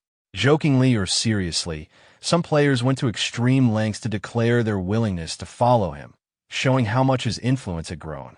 Inside the mansion, Lady Layla looked at Yi Xiao with a gentle smile. She acknowledged his achievement in persuading the dwarves to settle in the main city. As a result of this move, the value of his shops had skyrocketed, and now many people were lining up, offering huge sums of money to acquire them. She asked if he wanted to meet these potential buyers. Yi Xiao casually agreed, reasoning that if gold coins were coming straight to his door, there was no reason to turn them away. Meanwhile, the red toad perched on Yi Xiao's shoulder couldn't help but mockingly comment on how Yi Xiao was once again about to make a fortune, clearly pleased with having chosen to follow him. A short while later, when Yi Xiao stepped out of the mansion, he was greeted by a large crowd of eager buyers gathered outside. One man declared he had already prepared 40 million gold coins and was ready to trade immediately, reminding Yi Xiao of the shops previously promised. Others shouted over each other, trying to get his attention, one claiming to have 90 million gold coins, and another pushing to the front, stating he had reached his personal goal and needed to speak first. Yi Xiao responded with a calm smile, assuring them that he was open to selling the shops, but hinted that there was one condition. The crowd instantly grew quiet, and one of them urged him to name any price or terms he had in mind. With confidence, Yi Xiao simply told them they needed to increase their offers. This declaration left everyone stunned for a moment, but it quickly turned into a frenzy. One person blurted out that they didn't care how much more it would cost and was ready to buy it all, even offering a deposit on the spot. The rest quickly followed, shouting over one another, insisting they'd pay any price, some even offering to sell their own homes to raise enough funds. Each person tried to get their deposit into Yi Xiao's hands first, hoping to secure a deal before anyone else. At that moment, a system effect related to Yi Xiao's skill activated, causing his gold income to spike rapidly. Seeing this, Yi Xiao couldn't help but feel amused and satisfied, thinking to himself how easy it was to profit like this, and reassured that there would be plenty of wealth to go around. Later, back in the real world, Yi Xiao glanced at his phone and confirmed that the news of the dwarves' relocation to Wine Leaf City had already gone public. However, what caught his attention even more was the presence of foreigners, something he hadn't expected. As the protagonist glanced at the news on his phone, he realized that a world announcement had just been triggered. Almost immediately, a large number of people had rushed toward Jiang City. He noted how swift and organized they were in their response. Walking over to his window, he stared outside and sensed that this incoming group was targeting him specifically. However, they had no idea what was truly coming. Something significant was set to unfold that very night. Meanwhile, the scene shifted to the streets of the city. Chaos had erupted among the townspeople. Many were in a state of confusion and panic. Some had just been fighting monsters moments ago and were suddenly forced out of the game. Others felt an unfamiliar power coursing through them, unsure of what was happening. The protagonist examined his interface and understood immediately This was the moment when the virtual world and reality were beginning to merge. A new option appeared, giving him the ability to extract a skill. Without hesitation, he chose to extract Money's shield. The energy from the skill surged through him, and he felt its effects physically. Confidently, he confirmed what he already knew. Players who had reached level 10 and above could now extract one skill. The attributes from the game were now part of the real world. Pumped with energy, he threw a punch into the air, already thinking about the next set of stats he would need to configure. After just a moment's thought, he leapt out of his window, landing directly onto the street. For him, the true battle had just begun. Around him, panic spread even more rapidly. People yelled to each other, questioning whether the apocalypse had officially arrived. Some wondered aloud if the strange monsters from the game would now appear in the real world too. Amidst the confusion, a man declared that he had lived long enough and that he didn't care if the world was destroyed. He laughed as he thought about choosing a sneaky skill and taking revenge on his boss at work the next day. Another person was feeling a sudden rush of strength through his muscles. Flexing proudly, he exclaimed that he now had the power to take down a cow with a single punch. Down the street, a delivery man was speeding at incredible pace. Energized by his newfound ability, he joked that if he had wings, he could fly on the spot. He was already making plans to break all records by delivering over 1,000 orders in a single day.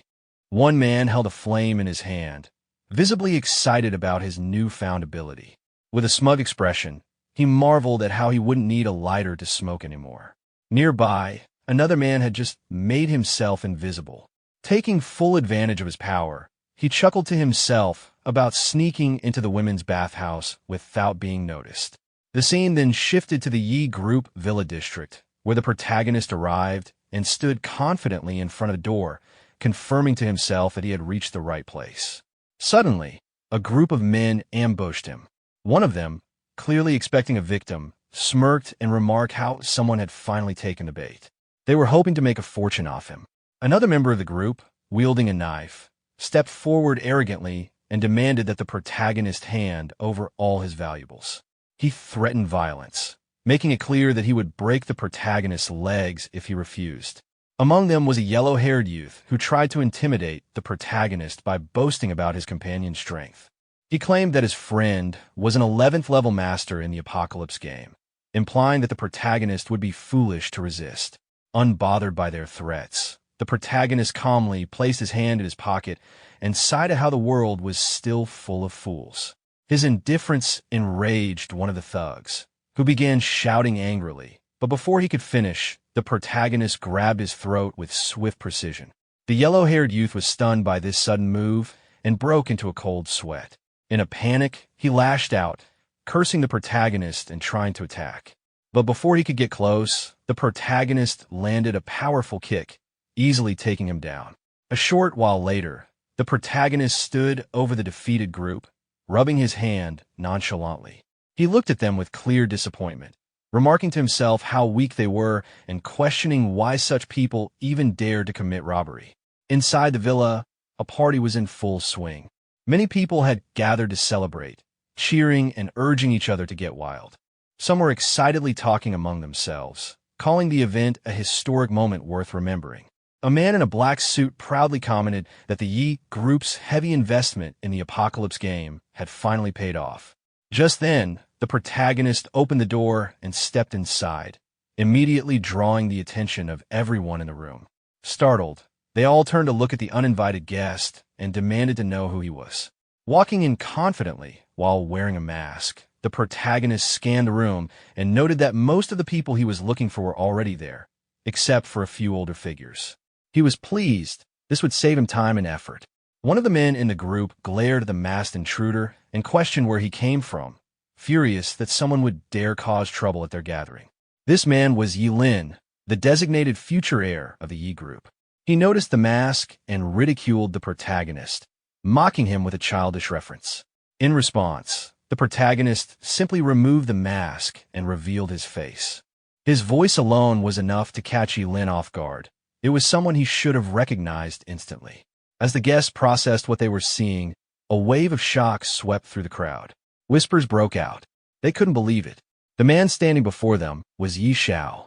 The confusion turned to disbelief as they recalled that Xiao had been in a serious car accident. Many of them remembered that if it weren't for that incident, his position in the group would have been completely different. Upon hearing the sound at the door, Lin turned to see the protagonist and immediately put on an arrogant expression. He sneered at the sight and made a sarcastic remark, questioning why the protagonist had come to his house. He assumed the protagonist, who had once been associated with Liu, was now penniless and had come seeking charity, offering to give him a little money like a benevolent older brother. Unfazed, the protagonist maintained a calm, straight-faced demeanor and firmly stated that he had come to clarify a matter. He asked Lin directly whether the car accident that had killed his parents 10 years ago had any connection to him. Lin, still smirking, responded mockingly. He ridiculed the protagonist for waiting so long to ask such a question. But then, as if deciding to indulge him, he began to admit something. Just then, one of Lin's subordinates stepped forward in a panic, trying to stop him from speaking any further. The man warned Lin that he was drunk and shouldn't say anything reckless. Without hesitation, the protagonist struck the subordinate directly in the head. The blow was so powerful that the man died instantly. The room fell silent as the protagonist coldly turned his gaze back to Lin, warning him not to interrupt while he was speaking. He then glanced down at the body on the ground and casually brushed off his hand, turning back to Lin with a chilling glare. With a voice filled with quiet menace, he demanded the full truth, every detail, no matter how small, and hinted that if Lin cooperated, he might at least be granted a quicker death. Everyone present was stunned. Fear washed over them as they realized the man had killed someone with a mere punch, or rather, just a single movement. Whispers spread through the crowd, their faces drenched in cold sweat. One of the onlookers, barely able to speak from shock, wondered if the man standing before them could truly be Xiao, the fearsome figure from the apocalypse. The protagonist heard the whisper and looked toward the speaker, acknowledging the thought with a sharp glance. He remarked that the man wasn't entirely foolish for recognizing him, but Lin remained defiant. He laughed mockingly, scoffing at the idea that the protagonist could be the Xiao. He dismissed the possibility outright, claiming that just because someone shared the name didn't mean they were the same person. With bold confidence, Lin stepped right up to the protagonist and declared that it was he who had tampered with the car 10 years ago. Then, with a smirk and cruel humor, he mimicked the sound of the explosion from the crash, mocking the tragedy and laughing at the fact that the protagonist had somehow survived it. His taunts were filled with contempt and amusement. In response, the protagonist's eyes began to glow red with fury as he glared at Lin. He called him a true monster, consumed by cruelty. Lin only laughed harder, brushing off the insult and asking what of it. With deadly calm, the protagonist declared that today, Lin would finally join the parents he had murdered. Realizing the gravity of the situation, Lin suddenly pointed at the protagonist and shouted a command to everyone in the room. He promised a dark gold piece of equipment as a reward to whoever could kill the man. He then turned to the rest of the people in the building, urging them to attack. But all he saw in return were faces pale with fear, frozen in place, unable to make a move. Hearing Xiao speak with an arrogant tone, he mocked Lin, asking if he dared to make a move. Without hesitation, Xiao suddenly broke one of Lin's fingers, twisting his arm backward tightly. He told Lin not to worry, because he wouldn't die so quickly, his bones would be broken one by one. In pain and disbelief, Lin screamed, asking what Xiao had just said, before his cries turned into agonized shouts. But Xiao pinned him to the ground and stepped on one of his arms. Lin screamed again, saying his arm was broken and begging that he couldn't be killed. Xiao, however, declared that this was far from enough. He called Lin a beast and demanded that he go down and apologize to them himself. Terrified, Lin looked at him and stammered, saying that Xiao couldn't possibly mean it. But before he could say more, Xiao suddenly smashed Lin's head. The sight left everyone inside the mansion in shock. They exclaimed that it was too terrifying and wondered aloud if the future of the Yi group was gone just like that. Some shouted that it was a good kill, calling Lin an animal worse than a pig or dog. Others recalled how Uncle Yi was such a good person, you had been killed by this beast. Many admitted that they had disliked Yi Lin for a long time and would have been the first to avenge Uncle and Annie had they known the truth back then. Their voices rose together, condemning him as deranged, someone who repaid kindness with enmity, and swearing that they had been wrong about him all along. But Yi Xiao turned toward them with anger and shouted for them to stop pretending. He declared that none of them would escape. As he attacked the people inside, he roared that all of them would die. Panic spread instantly. The crowd screamed that it had nothing to do with them, insisting Yi Lin was the one behind everything. They begged him not to kill them, crying out that Yi Lin was already dead and asking what more he wanted. Their screams for help filled the mansion, mixed with cries of murder and pain. Sometime later, when Yi Xiao had finished his vengeance, he walked out of the blood-soaked mansion, his body drenched in the blood of those he had killed. Speaking to himself, he declared that the vengeance for what had happened 10 years ago, spanning 2 lifetimes, had finally been achieved. The scene then shifted to another place, where a boy examined his new power. Looking at his hand, he laughed excitedly, saying that the power was incredible and that he was beginning to love the apocalypse. Another man beside him joined in, turning to their boss and saying that with their current stats, they could easily take on an entire armed company. Their boss, however, remained cautious. With confidence, but also warning in his tone, he told them not to celebrate too soon. Yi Xiao was already level 40, and he was very strong as well. Hearing this, the yellow-haired boy testing his power dismissed the concern. He asked what there was to be afraid of, saying that since there were 5 of them against just Yi Xiao, defeating him would be a piece of cake. Another one in the group supported the yellow-haired boy, agreeing with him and declaring that he would beat Yi Xiao until he knelt down and begged for mercy. But suddenly, a loud explosion shook the place as the wall burst apart, and Yi Xiao appeared. With confidence, he told them there was no need to wait, because he was already there. The boss, shocked at his sudden appearance, cried out in disbelief, calling Yi Xiao's name and demanding to know how he had found them. Yi Xiao wasted no time.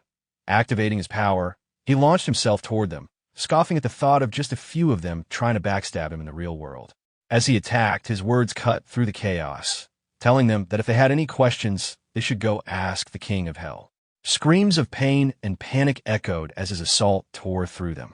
Moments later, another massive explosion erupted from the building, and Yi Xiao walked out, the structure crumbling behind him with a loud boom and rumble. As he continued through the town, he witnessed chaos everywhere, people fighting, some robbing, while others ran away shouting that the police had arrived.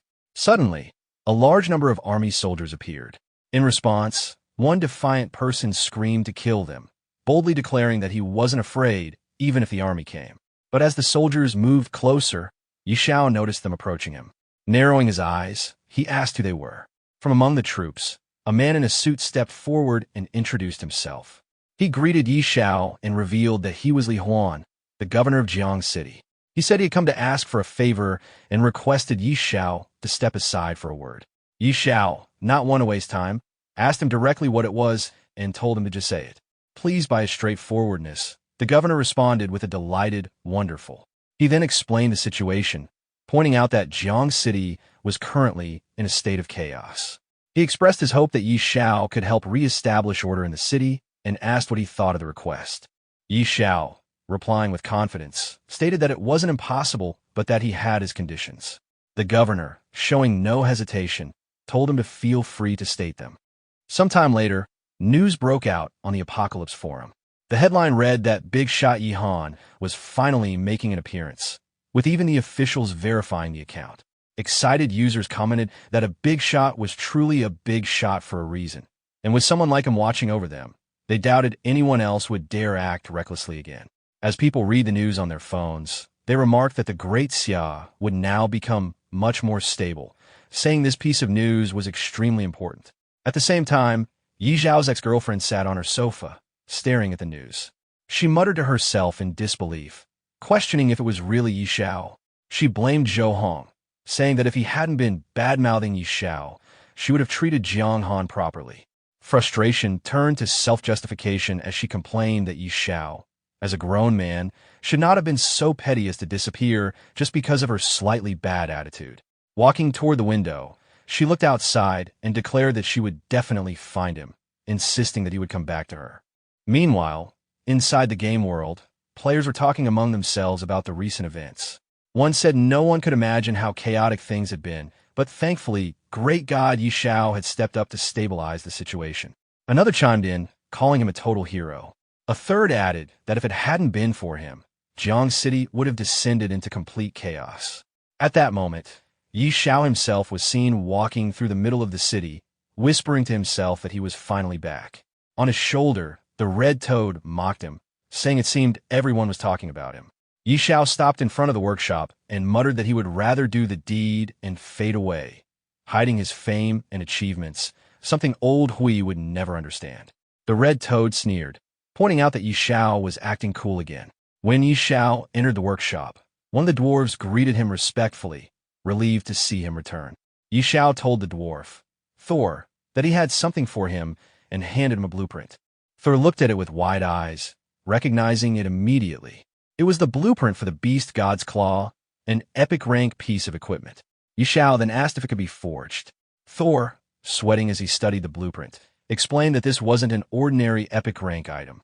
With the right materials and future enhancements, it could be forged into a divine artifact, and judging by the design, it was most likely part of a set. Holding another half of the blueprint, Xiao revealed that he also had the design for the Beast God's helm.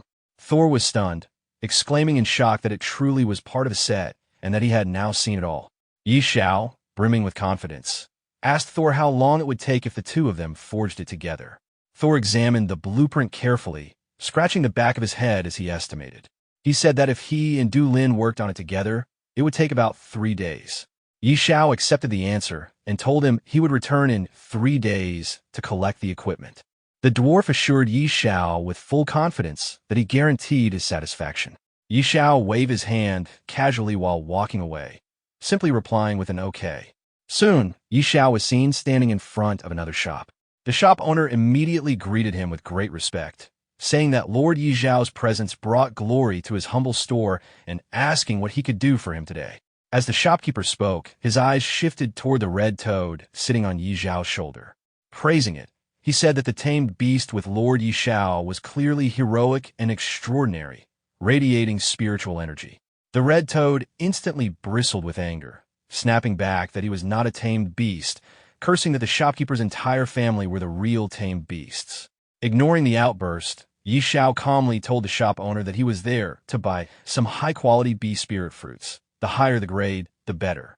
The shop owner, eager to please, replied with excitement that the highest grade fruits available in his shop were grade 5, and asked how many Xiao would like. Xiao, brimming with confidence, told him to pack all the grade 4 and grade 5 bee spirit fruits in the shop. The shopkeeper hurriedly brought out a box filled with them, promising to get them ready immediately. Xiao's dragon began devouring the fruits one by one, while the phoenix egg was carefully placed on a table. Looking at the egg, Xiao wondered aloud if the fruits would be enough to hatch it. Checking his system panel, he smiled and reminded his dragon to eat slower so it wouldn't choke. When the details loaded, Xiao was stunned. The system displayed. Seeing this, Xiao exclaimed with excitement that little Huey's attributes had increased so much that he couldn't even view them anymore. The dragon coughed lightly, letting out a puff, as if satisfied. Xiao, staring at his dragon, muttered that waiting for the undead divine phoenix to hatch and for the 2 pieces of epic rank beast gear to be forged was simply too boring. He decided it was time to take little Hui out for a walk. The scene then shifted location, mysterious jungle LV 40 LV 50. Standing before the dragon, Xiao commanded it to go for it and show him what it was capable of. Instantly, groups of monsters rushed at Xiao, but little Hui obeyed immediately, charging forward. In an instant, the system was flooded with notifications. Xiao grinned with confidence, praising his dragon for leveling up again. However, he also noted with some frustration that after reaching level 40, the amount of experience needed to progress further was ridiculous. Filled with excitement, he encouraged little Hui again, telling him they should go deeper into the jungle, pull more mobs, and kill them together. Back in the city, the World Ranking announcement board updated. It displayed World Rankings first place, Xiao, LV41. A crowd quickly gathered in front of the board. People pointed at the update, remarking that great god Xiao's leveling speed had finally slowed down, laughing as they noted he was now leveling up once every 2 days. In front of the ranking board, a crowd gathered, their faces filled with disbelief. Many were shocked at the difficulty curve, realizing that even top players were struggling past level 40. They murmured among themselves, astonished that progress had slowed so drastically, and some even complained that it might take months to gain a single level. To them, reaching level 100 felt like an unreachable dream, something only the strongest could hope to achieve. Meanwhile, the protagonist was finishing off the last monster nearby. Despite the battle, his level had not increased, leaving him slightly frustrated. The red toad perched on his shoulder reminded him that the time for the phoenix egg to hatch was near. Excitement filled his eyes as he pulled out the egg to check on it. The egg trembled in his hands, and he could barely contain his thrill as small cracks began to form on its surface. Moments later, the shell burst apart with a radiant explosion of golden light that streaked from the sky to the ground. A majestic phoenix, wreathed in divine fire, soared into the air. Its cry echoed through the heavens, marking the birth of a creature thought to be impossible to hatch for hundreds of years. The protagonist gazed at it in awe, realizing the magnitude of what had just occurred. The red toad smirked arrogantly from his shoulder, teasing him for his luck. The newly born creature radiated overwhelming power, its flames shimmering like molten gold, the air around it trembling with heat and energy. Before him stood the immortal phoenix, a mythical being of unparalleled might, one that possessed ancient talents of suppression, flame mastery, and rebirth. It was a creature blessed by divine lineage, capable of commanding the fires of heaven and enduring even death itself through its nirvana. The protagonist stood silently beneath the blazing aura, the realization sinking in that this was no ordinary summon. It was a true immortal beast, destined to reshape the balance of power in his world. As the protagonist stared at the magnificent phoenix, he couldn't help but compare it to his other companion, Xiao. The fiery bird's power was overwhelming, its burning flames, its comet-like attacks, and its soul-shattering abilities made it seem like the ultimate force of destruction. He felt like luck itself had smiled on him at the perfect moment. When the phoenix landed gracefully in front of him, he reached out and patted its head, thinking about what to name it. Remembering that the phoenix's father had once called it Luo Huang, he decided that name didn't sound quite right and tried calling it Xiaohua instead. The bird seemed unimpressed, so he tried a few other names playfully until he finally settled on Xiao Luo, a name the phoenix appeared content with. Just as he was enjoying the moment, he sensed something strange ahead, a faint, toxic haze spreading through the air. Realizing it was poison gas, he immediately became cautious. Out of the mist emerged a swarm of rats, their bodies twitching with venomous energy. He quickly recognized them as venomous rats, dangerous creatures capable of spitting poison that inflicted lasting damage. Before he could react, the horde rushed toward him. He shouted for Xiao Hui to retreat, realizing that direct combat would be risky. The rats multiplied rapidly, surrounding him from every side. Feeling cornered, he called out for Xiao Luo to attack. The phoenix responded instantly, unleashing waves of blazing fire that engulfed the rats. One after another, the creatures burned to ash as a flurry of notifications appeared before him, indicating his rising experience. The sight filled him with exhilaration. The entire battlefield lit up like fireworks, the explosions of flames reflecting in his eyes as he laughed in disbelief at the sheer power of his new companion. Xiao Luo then took to the skies, releasing another wave of devastating energy. The radiant flames covered the area in golden light, wiping out the remaining rats. More system messages appeared, confirming that both he and his beasts had leveled up multiple times. His excitement peaked as he saw the results. His own level had jumped rapidly, his beasts had grown stronger, and his attribute points had increased significantly. He could hardly contain his excitement, laughing breathlessly as he realized how fast his progress had skyrocketed. At the same time, across the world, players gathered around a ranking board in disbelief. His name, Xiao, had shot straight to the top of the world rankings, surpassing everyone else by multiple levels within minutes. People gawked as they watched the numbers rise in real time, unable to comprehend how anyone could advance so quickly. Soon, the news spread across forums and media posts, with comments flooding in from stunned players. Many couldn't believe what they were seeing, calling him a monster of leveling speed. Others joked that they hadn't even finished their daily routines before seeing him gain 5 levels. Some offered exaggerated admiration, while others could only sigh, realizing how impossible it would be to ever catch up to him. Yi Zhao's name now dominated every screen. His rise was nothing short of legendary. After finishing off the poisonous rats, the protagonist reflected on his progress. Clearing out every rat within a mile radius had only increased his level by 5. From this, he confirmed that monsters living in groups gave much less experience. As he observed the area, his 2 loyal companions flew above him. Grateful for their effort, he acknowledged their hard work before pressing onward. With determination, he set his sights deeper into the area, aiming to reach level 50. Not long after, another swarm of rats suddenly appeared before him, catching him off guard. Reacting quickly, he ordered Xiao Luo into action, and the phoenix immediately launched forward, tearing into the horde with powerful attacks. The battle ended in their favor, and the protagonist's strength increased further. His companions also grew stronger from the fight, and he found himself reaching level 48, just 2 levels away from his target. While reviewing his progress, he became aware of a new development. A message reached him from Pinnacle main city, stating that the Beast God suit had been completed. Deciding it was time to check on this, he turned to his companions and prepared to leave the battlefield. Together, they set out for the city. Upon arrival in Pinnacle main city, the protagonist encountered a dwarf craftsman holding a gauntlet. The dwarf confirmed that the Beast God suit was finished and explained that, during the process of creating it, he had discovered that the equipment possessed hidden functions. Intrigued by this revelation, the protagonist carefully examined the gauntlet, studying the hidden features with keen interest.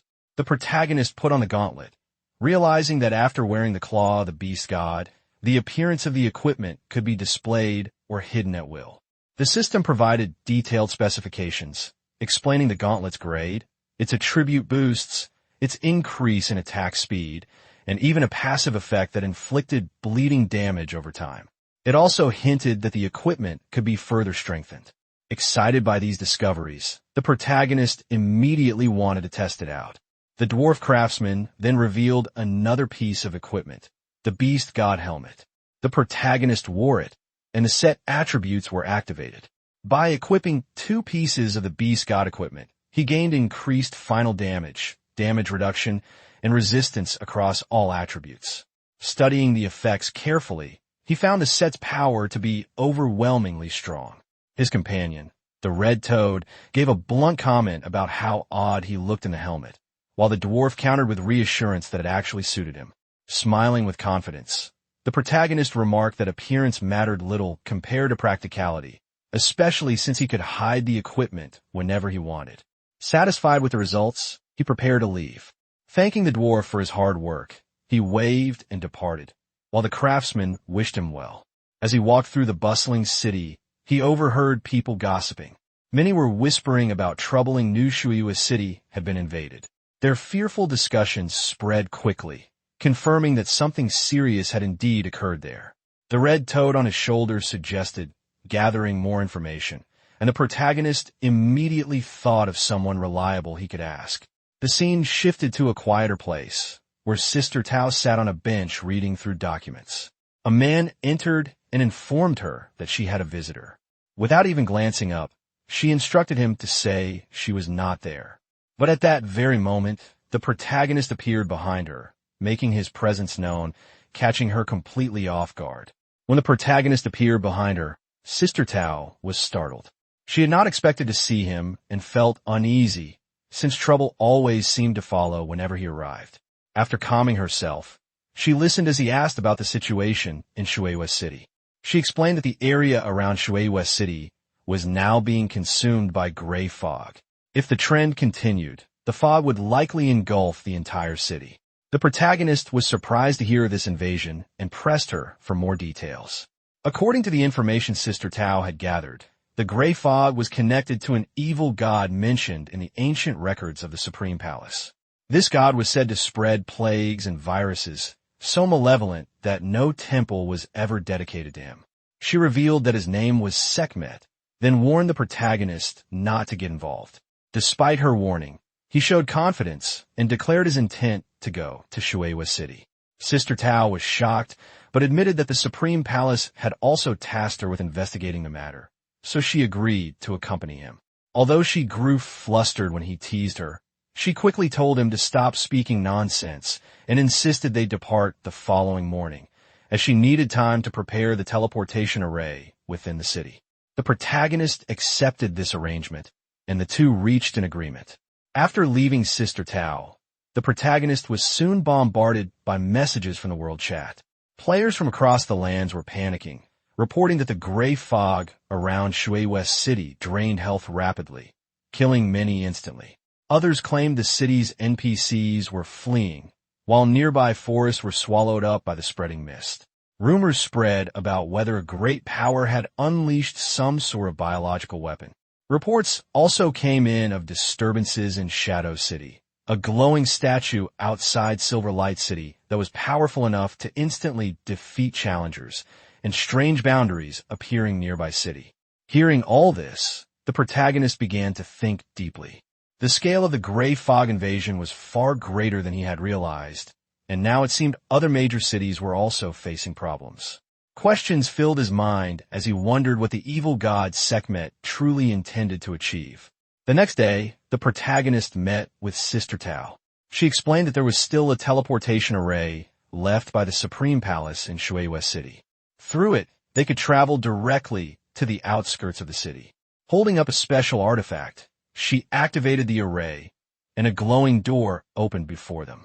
The protagonist felt reassured having Sister Tao with him, though she quickly reminded him that the portal was unstable and that they needed to move without delay. With determination, he stepped forward, declaring his intent to reach Shueihua City. A moment later, both of them entered the portal. In an instant, they emerged outside Shueihua City. The protagonist took in the scene, noticing the lakes and lush greenery that surrounded the area, just as he had heard. Sister Tao, however, pointed out something alarming. The gray fog was spreading more quickly than expected. He acknowledged this and prepared to move forward, but when he set off toward the city, she asked where he was going. He replied that his destination was the main city, while the task of investigating the gray fog was hers. Amused yet slightly exasperated, Sister Tao told him she would not accompany him further and urged him to take care. He assured her not to worry and bid her farewell. The scene shifted to Shueihua City. Standing before the Grand Castle, the protagonist identified his location. However, he quickly noticed a large number of people leaving the city. Confusion set in as he wondered why so many were fleeing. Listening closely, he heard groups of people talking amongst themselves. Some lamented their misfortune, saying they had just bought homes and were about to settle down, only to have disaster strike. Others blamed miners who had ignored warnings not to dig near Shueihua Lake, claiming their recklessness had angered the gods and doomed the city. Another voice mentioned that people had already died and that only a single young girl had survived, describing her as pitiful. Curious about this survivor, the protagonist approached a man with a long beard and asked who the girl was. The man, surprised by his interest, questioned if he was related to her. In response, the protagonist confidently revealed his badge, showing his authority as someone commissioned by the Supreme Palace to investigate the source of the gray mist. This revelation caught the attention of another bystander, who quickly recognized him as a master from the Supreme Palace.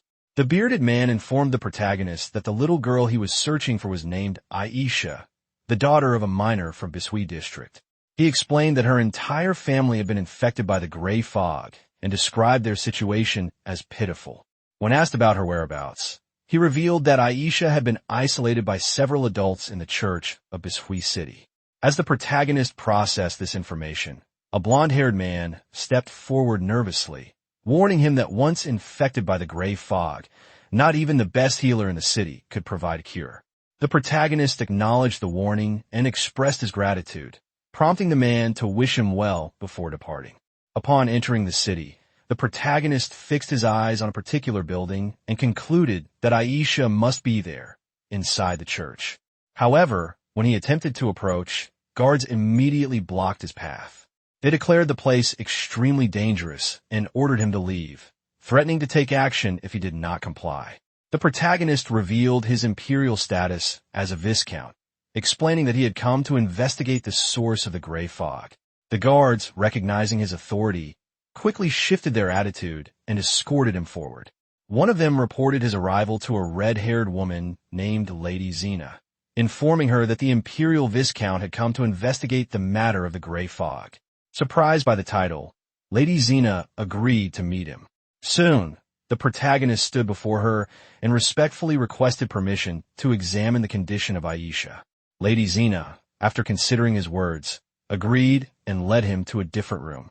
On the way, she cautioned him that the gray fog was both highly contagious and incurable.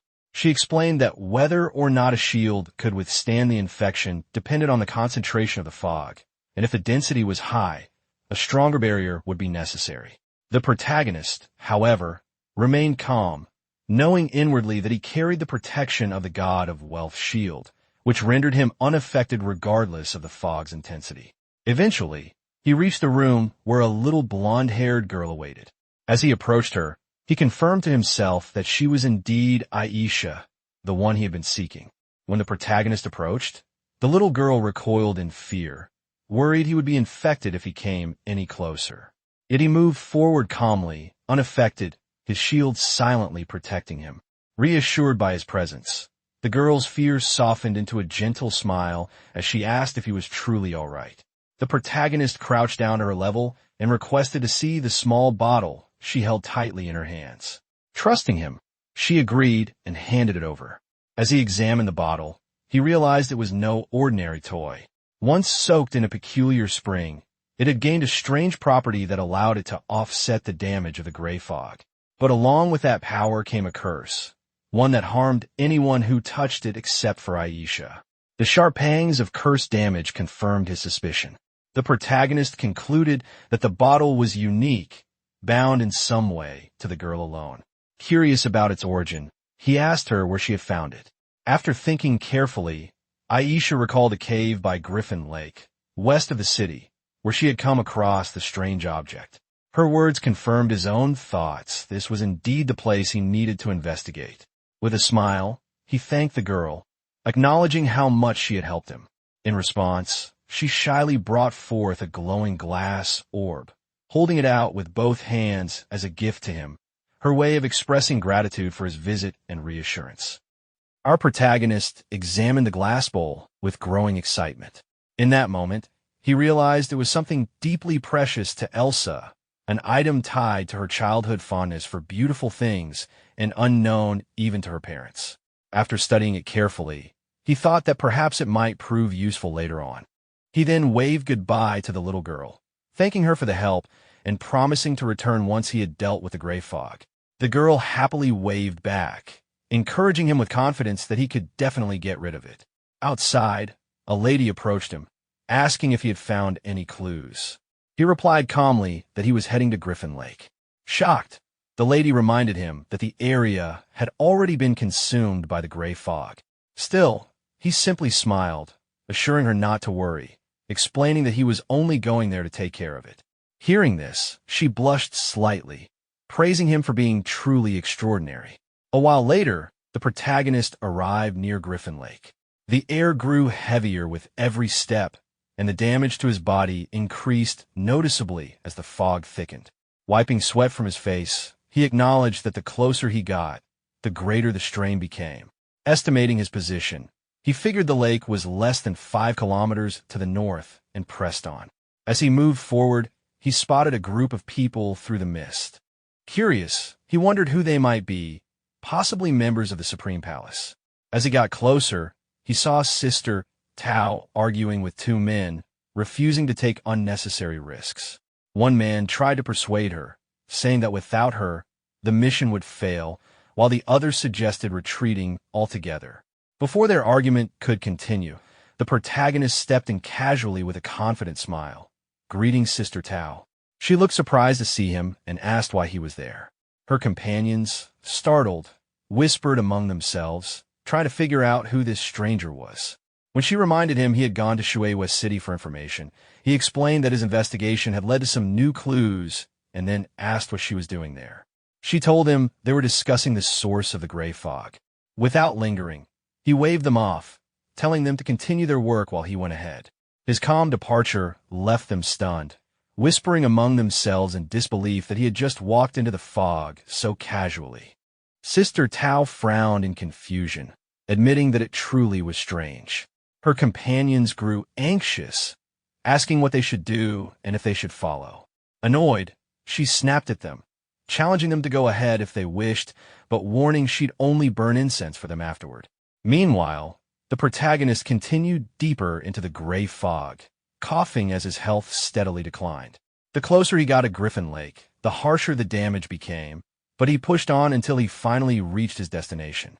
Surveying the area, he noted the grim scene, dead creatures and signs of corrosion everywhere.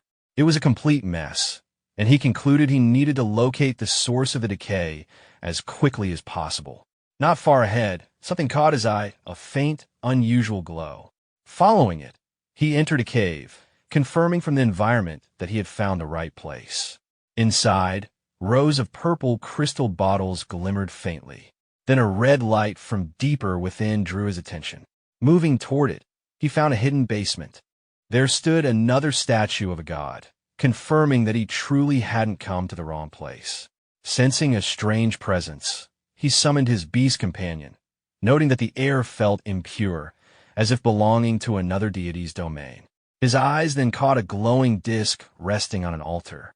Upon examining it, he realized it was a divine artifact, an aquamarine glazed plate of immense power that required proper appraisal. Before he could inspect it further, the ground trembled violently. The statue suddenly spoke, addressing him as a visitor from afar and asking if he was prepared to begin the trial of the Holy Spirit. Startled and sweating, he barely had time to react before he and his red-toed companion were pulled into a portal. When they landed roughly on the other side, he realized they were standing inside a gladiatorial arena. As he groaned in pain, the toad muttered nervously about finding a way to escape later. Then a deep, resonant voice filled the air, announcing that a courageous visitor had entered the holy arena and that the challenge could only end in death. A towering figure appeared before him, the wrestling giant Abak, a warrior renowned for his 100 consecutive victories in the Holy Spirit arena.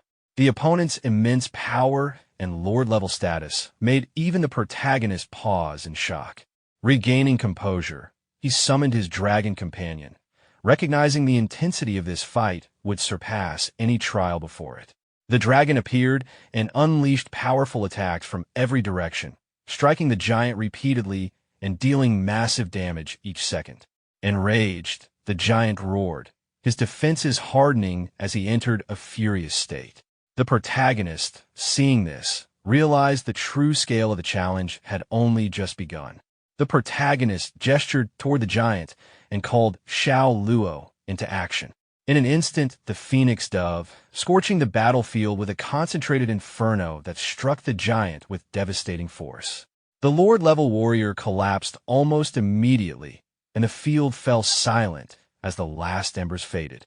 From a fallen foe came several valuable items, an imposing hammer, a sturdy shield, and a piece of dark gold leather armor, evidence that the victory had been significant and rewarding. The protagonist took a quiet moment to appreciate the haul, pleased by the rare finds.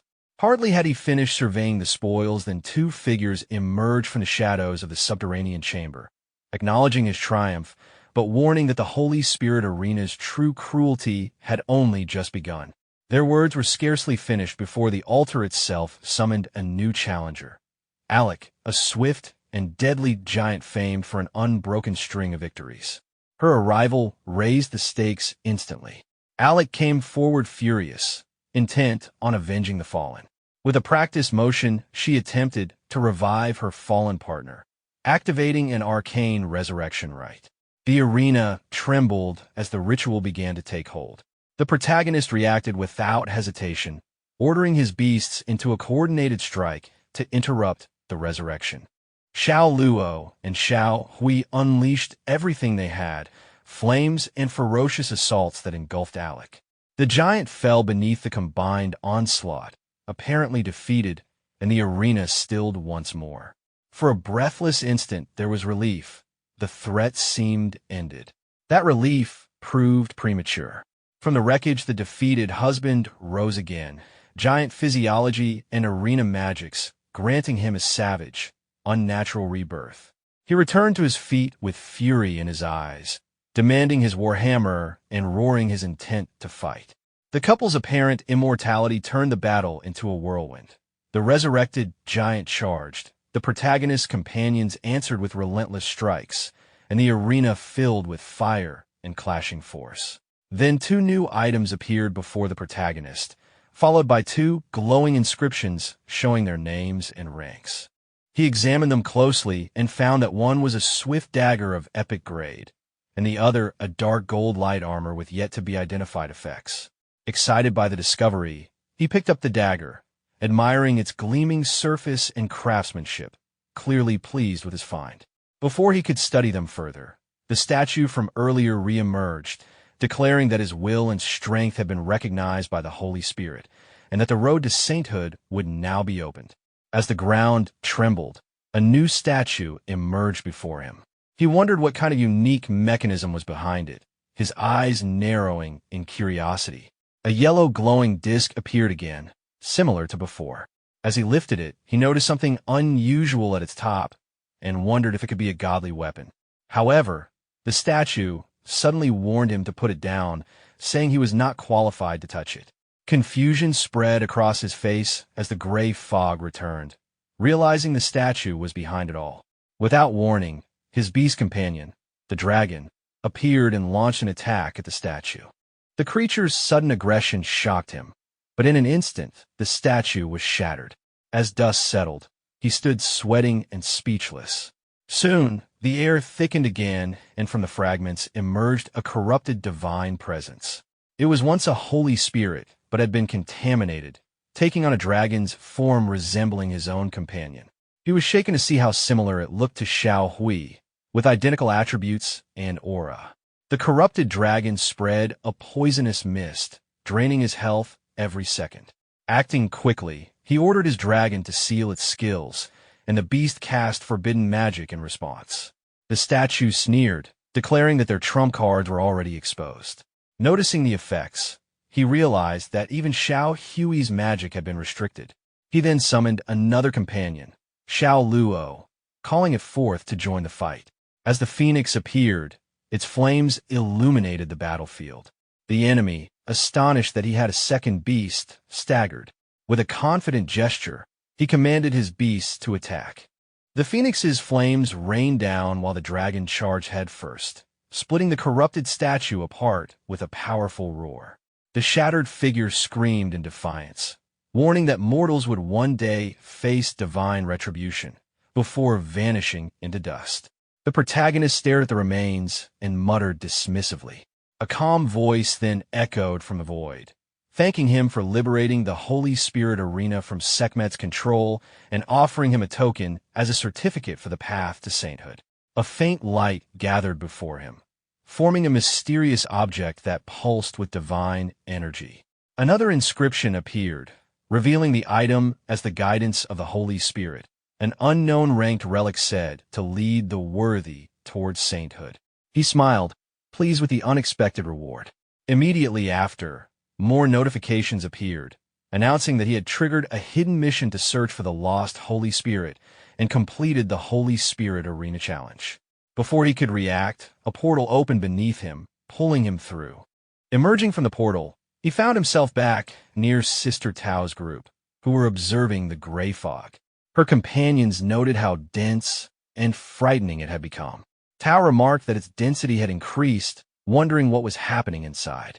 Another companion worried aloud that he might have been poisoned, but Tao scoffed, saying he was tougher than a cockroach. Soon, they noticed the fog thinning. As it began to dissipate, the protagonist appeared through the portal, calling out to them. Tao turned, relieved yet exasperated, admitting she knew he wouldn't die so easily. One of her companions was stunned at the sight. Seeing him unharmed, Tao demanded to know what he had done to cause the fog to vanish.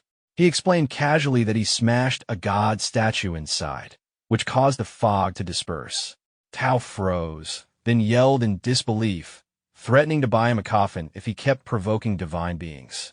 He grinned and reminded her that he had technically done her a favor by resolving the issue, asking how she planned to reward him with commissions, bonuses, or perhaps advanced skill books.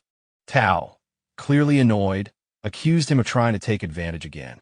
Opening a portal, she said she had to return to the main city to report and would deal with him later. He called after her not to run away, but she disappeared into the light. The scene then shifted to Shueihua City. Townsfolk gathered in the streets, marveling as the once toxic air cleared. They cheered, crying that the gray fog had finally dissipated, thanking the gods and rejoicing that they could return home at last. At the same time, in a majestic realm surrounded by swirling divine energy, a colossal dragon muttered to himself, his tone filled with greed and anticipation. He spoke of an immensely powerful god whose power, if consumed, could help him break past his current limits. His massive wings unfolded, tearing apart the outer shell of the roxel that had contained him, and as he ascended into the sky, he murmured that it was time to stretch his muscles. Before he could rise higher, an armored warrior appeared before him, confronting him with anger.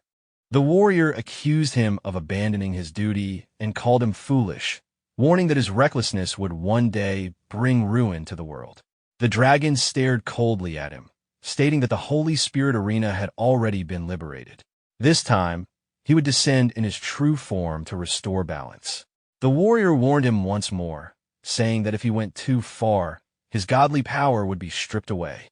Ignoring the threat, the dragon soared upward, muttering that he would devour the ignorant humans and shatter his shackles, vowing vengeance on the one who had defied him. The scene shifted to Shueihua City Lord's Hall, where a red-haired lady bowed respectfully before the protagonist, thanking him sincerely for saving the city.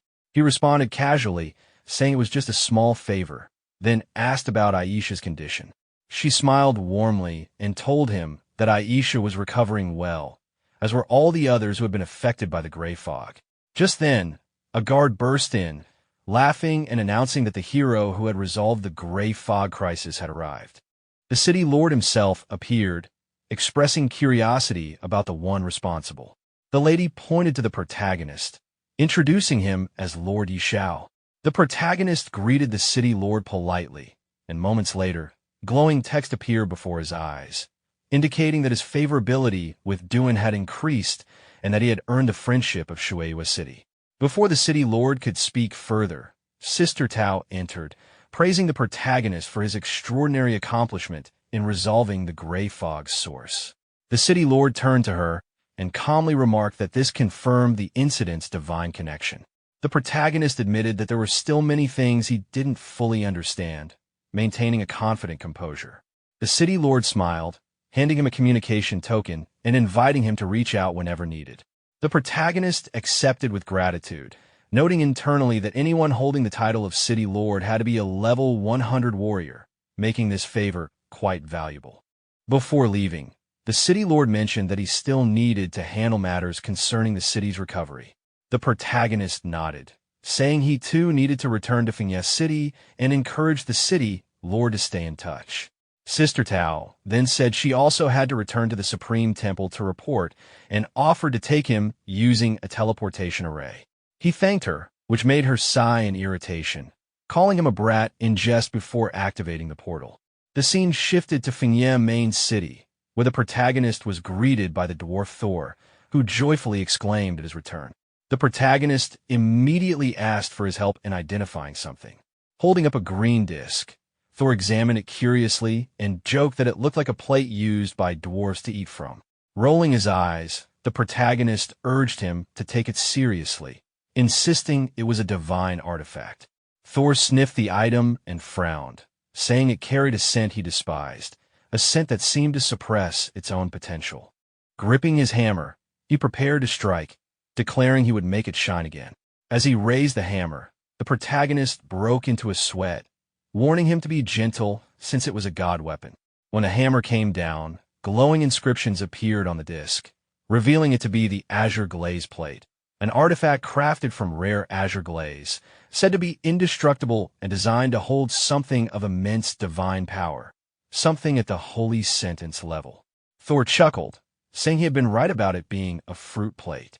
The protagonist, sweating again, wondered if it might truly be meant to hold a holy sentence item. Thinking deeply, he recalled that the holy severance level was several tiers above the heavenly destruction level, a rank spoken of only in myths. Deciding to store it for now, he said he would return once he found a matching artifact for it. He then asked Thor to identify some dark gold equipment later, to which Thor readily agreed. Later, as the protagonist walked through the streets, the red toad perched on his shoulder commented arrogantly that he was nearing level 50 and would soon need to undergo another trial. The protagonist acknowledged this, saying he needed a place where he could level up faster. Smirking, he turned to his beast companion and said it was time to head somewhere nice. They soon arrived at the gravel wasteland, a harsh area crawling with large sand thorn scorpions. The toad warned him that farming monsters in a level 50-plus zone was reckless, and that if those scorpions targeted him, he'd be in serious danger. The protagonist, however, stood confidently, brushing it off with a grin, saying it was no big deal. The protagonist called out to his trusted dragon companion, commanding it to take charge. Responding instantly, the dragon soared into the air and unleashed a devastating wave of dragon breath upon the swarm of scorpions, dealing massive damage and scattering them across the battlefield. Without wasting a moment, he summoned his phoenix next, entrusting it with the next attack. The phoenix rose high into the sky, its fiery wings glowing brilliantly before raining down blazing energy that wiped out countless scorpions in an instant. Seeing the overwhelming destruction caused by both his beasts, the protagonist felt genuinely impressed by the sheer destructive power of his team. Amidst the chaos, several notifications appeared before him. His level had increased to 50, bringing with it a significant rise in his strength, constitution, spirit, and agility. However, he had now reached the level cap and could no longer gain experience until he completed the special level 50 promotion trial. 2 of his classes had also unlocked new talents. As the god of wealth, he had gained the ability to spend gold coins to reveal detailed information about enemies, and as the beast godmaster, he could now enhance all of his beast stats, temporarily granting an even greater boost to 4 of them. His dragon, Xiao, had also advanced to level 50, gaining the ability known as the Dragon King Body, which doubled its strength and constitution while granting resistance to nearly all forms of control effects such as stun or imprisonment. Seeing all these new upgrades, the protagonist was thrilled. The Eye of the God of Wealth ability fascinated him, as it allowed him to literally pay for information in battle, while the beast god Aura and his dragon's new power made his combat potential skyrocket. He could feel that everything was coming together perfectly, and it was finally time to take on the next challenge, the promotion trial. The scene then shifted to Fingyem main city, where the protagonist stood before the city lord's mansion. He reflected that this place held one of the few temples capable of initiating the level 50 trial, and the closest gateway to the imperial city lay here. Inside, he met the city lord, who expressed surprise at his decision to head to the imperial city so soon. After a brief exchange, the city lord explained that the teleportation formation leading there had been destroyed during a mysterious invasion. The news momentarily troubled the protagonist, but the city lord mentioned that a hidden formation still existed, one located within the Duchess Sophia's mansion. Recalling his familiarity with Sophia, the protagonist decided to visit her immediately. The scene then moved to the Duke's palace, where Sophia greeted him warmly, half playfully scolding him for not visiting sooner. He greeted her respectfully, but his tone soon turned serious as he explained his purpose. He needed to reach the imperial city. She quickly understood his request and agreed to help, though she warned him that her teleportation formation hadn't been used in many years. After expressing his gratitude, the two proceeded to her private office. Sophia admitted she was unsure whether she could still activate the formation, given how long it had been since she last used it. At his encouragement, she tried anyway. Pulling a hidden lever on the wall, she successfully triggered the mechanism, and a glowing teleportation circle appeared beneath his feet. Impressed, he praised her skill as she urged him to step in quickly, explaining that the formation was only temporary and would soon fade. He promised her that once his promotion trial was complete, he would return to see her. Sophia smiled and asked him to deliver her regards to the king when he reached the imperial city, before giving him one final, affectionate reminder not to forget to come back to her. Sometime later, the protagonist appeared in front of a gate where guards were stationed. One of them looked at him and asked who he was and why he had suddenly appeared. The protagonist reassured him, explaining that he had come from Finya City and that Lady Sophia had opened the teleportation formation for him. He identified himself as Viscount Xiao of Finya City. Hearing this, the god acknowledged him politely, recognizing his noble status. Both guards then turned to the protagonist and saluted him. Xiao waved off the formality and asked for the direction to the World Temple. One guard stepped forward, offering to lead him. As they walked inside, the guard asked if he was there for the level 50 advancement trial. Xiao confirmed. The god explained that there was only one passage to the World Temple in the imperial capital, and entering normally required a complicated series of procedures. However, with Xiao's status as a viscount, the process could be expedited. Xiao expressed his gratitude and asked to be taken there as soon as possible. Later, as he looked at the temple, the protagonist admired its majesty. The World Temple lived up to its reputation, with a world tree standing behind it. Climbing to its top would earn recognition from the gods. When he reached the gate, some people standing there seemed to be waiting for him. He wondered if they were addressing him.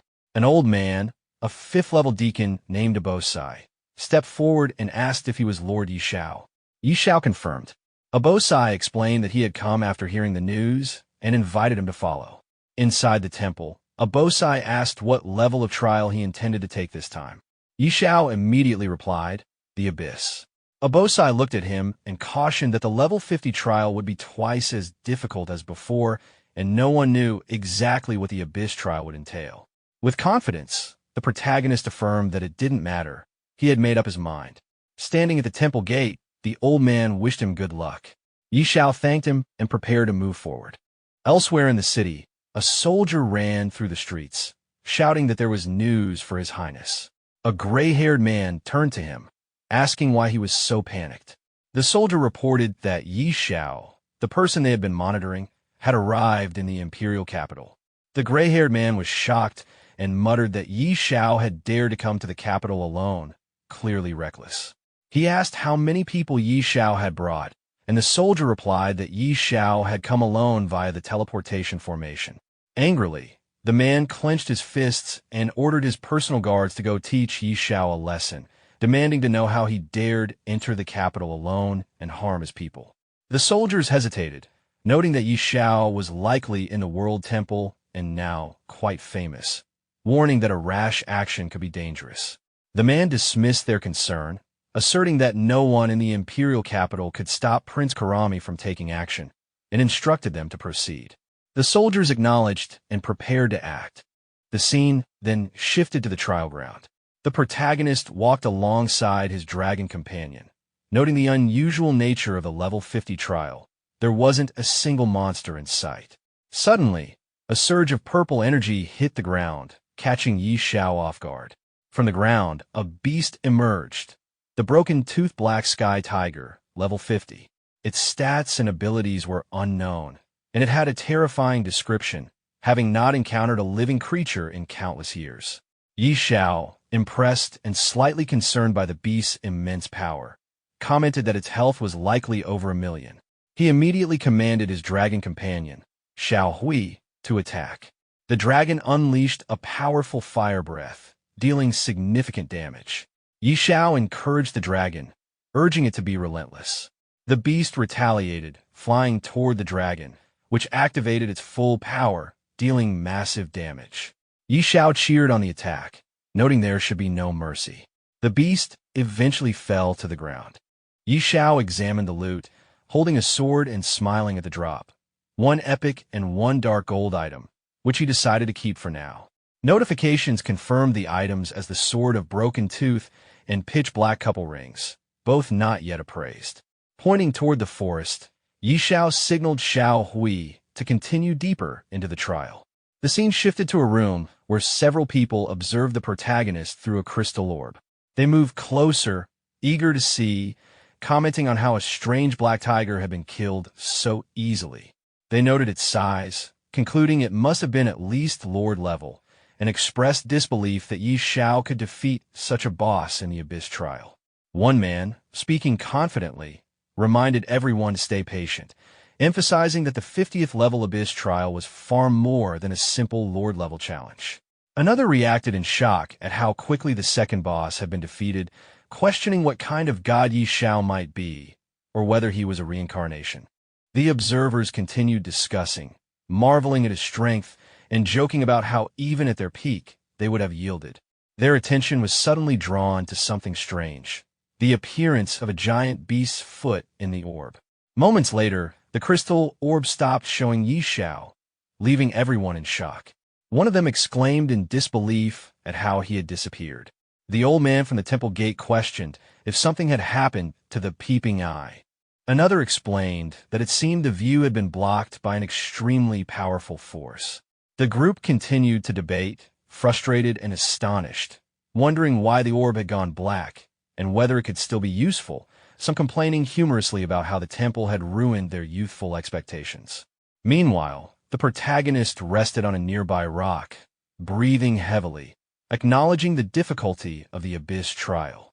The red toad beside him asked if he could continue, warning him not to push beyond his limits. Thinking to himself, the protagonist reflected that the previous two bosses had been Lord level and that the final boss was likely an immortal level creature never encountered before. Determined, he resolved to challenge it. The red toad, perched on his shoulder, reminded him it could enter his beast control space or wait at the door, unwilling to risk death. Xiao replied confidently, telling old Hui that if he died, the toad could inherit his loan, and then prepared to move forward. Soon after, Xiao teleported to an unknown area. A notification appeared above his head, warning him that he had entered an extremely dangerous area and should escape immediately. Looking ahead, he steadied himself, confident and ready, remarking on the terrifying immortal-level monster in front of him. Its attributes were formidable, and its skills could not be detected. A notification appeared before the protagonist, listing the immortal boss's basic info. Invader of the Abyss, level 50, with most stats unknown and talent and skills unreadable. Confident, Xiao activated the Eye of the God of Wealth. The skill's cost flashed repeatedly. Loss of 10,000 gold coins, again and again. He muttered that the gold was disappearing fast. More notifications detailed the invader's abilities. Innate immortal power that greatly boosted its damage and defenses, massive health and mana bonuses with continuous regeneration, immunity to many status effects, and a suite of terrifying skills, large area invasion force, defensive fell soul state, a single target corrosive abyssal surge that could not be dodged, an abyssal shield trigger to critical health, and a last resort ashes of the abyss that could sacrifice the invader to deal true damage in a huge radius. Xiao wiped sweat from his brow and acknowledged how terrifying an immortal-level boss truly was. The Abyss Invader warned that any intruder in the forbidden area would be reduced to ashes. Xiao responded with a brief, joking incredulity, then called for his companions. Xiao Hui and Xiao Luo appeared and launched an immediate assault, but the invader shifted into a translucent state and seemed unaffected. Xiao, startled, realized the beast had phased and exclaimed in surprise. The invader prepared a counterattack. Xiao shouted for Xiao Hui to get out of the way, but the dragon was struck and took massive damage. Immediately, the dragon activated its supreme skill, Dragon Supreme Worldly Authority, and landed a heavy counterstrike that put the invader into a magic band state, preventing it from casting skills. The invader roared in fury, vowing to crush the mortals before it. During the battle with the Abyss Invader, the monster activated several powerful skills, forcing Xiao to shield himself from the swirling dust. A barrier appeared, trapping his companions, Xiao Hui and Xiao Luo, while the monster prepared a devastating ultimate attack that could deal 100% true damage. Notifications appeared, warning of the raging horns of the god of destruction skill. Yi Xiao activated his money shield and struck the barrier, but it held firm, and he bounced back from the impact. The monster then summoned a tornado, further attacking him. But with the effect of cooling stone, Yi Xiao broke the barrier on a second attempt, freeing his companions. He immediately ran with them towards safety. An explosion from the destroyed room threw him to the ground, and he realized the money shield had consumed over 10 million gold coins in one activation. Surveying the aftermath, Yi Xiao noted that the building lay in ruins, but the Abyss Invader had been defeated. No equipment dropped, but a blue crystal appeared, revealed to be the 5th Abyss Stone, confirmed as Abyss Stone, Fragment 5. Light emitted from the crystal, merging with other fragments in his possession. A notification confirmed the creation of a broken Abyss key, a key previously destroyed by an unknown force. Holding it, Yi Xiao wondered how it could open a door, even in its broken state, realizing it was a crucial artifact for future challenges. After Yi Xiao completed the level 50 Abyss trial, a world announcement broadcasted his achievement to all players. He had passed the trial, received a legendary heroic divine stone, gained a Da Xiao War Zone point, and unlocked additional blessings, including plus 1,000 free attribute points. The announcement also revealed that the Battle Zone system was now activated for level 50 players, offering access to high-quality equipment and items. In the streets, players discussed the news in shock and excitement. Many were stunned that Yi Xiao had reached level 50, speculated about the new War Zone system, and realized that high-tier equipment could only be accessed by those willing to invest early or possess exceptional skill. They debated the scarcity of epic gear and acknowledged that Yi Xiao, being the only player in the War Zone at that point, would naturally acquire a vast advantage.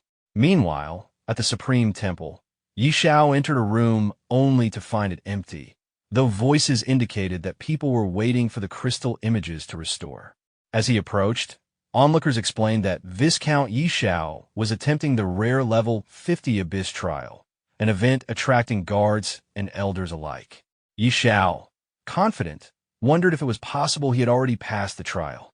The people in the room were stunned when they realized Yi Xiao himself had arrived. Their shock turned into excitement as they greeted him, questioning whether he had truly completed the Abyss trial. Yi Xiao confirmed his success, noting he had not yet received his reward. Attention then shifted to his companion, the red toad, prompting questions about its role in his victory. The toad angrily defended itself, asserting its importance in the trial. Finally, when asked about the final boss's level, Yi Xiao revealed it was immortal level, leaving everyone in the room astonished and horrified at the scale of the challenge he had overcome. The old wizard guided the protagonist through the temple, asking him to follow and not worry about the trial reward yet. He explained that before anything else, the protagonist must receive the world's blessing. They reached a massive blue leaf tree, and the wizard revealed it as the holy tree's will, instructing him to wait patiently as the ceremony began. A sudden gust of wind swept through, and the protagonist felt the tree's power. Visions of the world's creation appeared before him. The birth of dwarves, dragons, elves, and goblins. Gods later descended, demanding submission, and while some races bowed, others like the dragons resisted. Darkness soon consumed a part of the continent, marking the beginning of the strange invasion. As the vision ended, the protagonist realized the gods might be connected to these invasions. A divine message then urged him to seek the holy judgment to stop the darkness. When he touched the holy seed, divine power surged through him. The blessings enhanced his strength, doubled his growth, and multiplied his health and constitution many times over. His beast companion also shared in the transformation, and a new skill awakened, the holy tree's protection, granting him one chance at resurrection. Bathed in a blue aura, he marveled at the power, recognizing it as a divine gift that made him nearly invincible. When the old wizard asked about the process, he replied calmly that everything had gone smoothly. The old wizard expressed satisfaction that everything went smoothly and told the protagonist that since he was acknowledged by the holy tree, he was now considered a friend of the temple. He then asked if the protagonist had ever thought about joining the World Temple. The protagonist declined for now, saying he didn't have such an idea at the moment. Understanding his answer, the old wizard handed him a reward, the heroic Godstone, a legendary item given only to those who cleared the Abyss-level trial. It held divine power used to strengthen the emblem of heroism. The protagonist examined the stone briefly, acknowledging its purpose before preparing to leave. The wizard respectfully told him he would always be welcome back should he ever decide to join the temple. The scene shifted to Dragon Phoenix City, where Lansley pushed through the crowd, shouting for people to move aside. The townsfolk whispered among themselves, recognizing him and wondering who would be his next target, whispering that he was known as a ruthless killer. Growing impatient, Lansley muttered to himself, frustrated that his target still hadn't appeared, his killing intent barely restrained. A soldier warned Lansley to control himself, reminding him that delaying the prince's orders could cost him dearly. Lansley brushed it off, saying they should deal with Xiao first since his sudden fame had drawn too much attention. When a soldier teased him about being afraid, Lansley laughed it off, confident that a level so low wasn't worth fearing. As the protagonist appeared through the city gate, Lansley's expression shifted to excitement. He impatiently muttered that he couldn't wait to face him. When the protagonist questioned his identity, Lansley arrogantly introduced himself as a law enforcement officer from the arbitration office, claiming he was there under Prince Karami's orders to investigate unregistered participants in the World Temple trial. The old wizard, watching from the side, found the intrusion absurd, Judgment Hall officials daring to interfere with temple matters. He reminded them that Xiao had completed the Abyss trial and was now a recognized friend of the World Temple. The statement left Lansley uneasy, wondering when Xiao had gained such powerful connections. Trying to recover, Lansley stumbled over his words, while the soldier quickly shifted tone, pretending they were there to offer blessings on behalf of the prince. Lansley glared at him internally, frustrated at how fast his ally had changed sides. The soldier continued flattering the protagonist, calling him a hero of the Empire. Amused, the protagonist simply smiled and told them to dance for him. Caught off guard, Lansley broke into a nervous sweat, while the old wizard, clearly entertained, encouraged the idea, saying the blessing dance was said to be quite delightful. Both men panicked, insisting they couldn't dance, but the protagonist remarked playfully that they didn't seem too willing, leaving Lansley flustered and speechless. Lansley broke into a nervous sweat, silently cursing his luck. The old wizard, clearly enjoying the scene, firmly ordered them to dance. Just as the soldier began to relax, thinking the protagonist would let them off, the protagonist pointed toward the street and told them to perform there instead. Both men froze in disbelief before being forced out into the open. On the bustling streets, Lansley and the soldier began dancing awkwardly while onlookers laughed and mocked them, amused to see the once feared law enforcers humiliated. People whispered that justice had finally been served, while Lansley, burning with embarrassment, swore to himself that he would get revenge for this humiliation one day.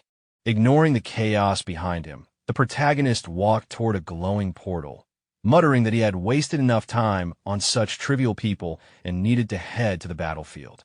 Perched on his shoulder, the red frog protested, warning that the battlefield was a dangerous place and that he wanted no part in it. The protagonist reassured him confidently, promising to pull him out if things got too risky, but the frog grumbled in disbelief, calling him a liar.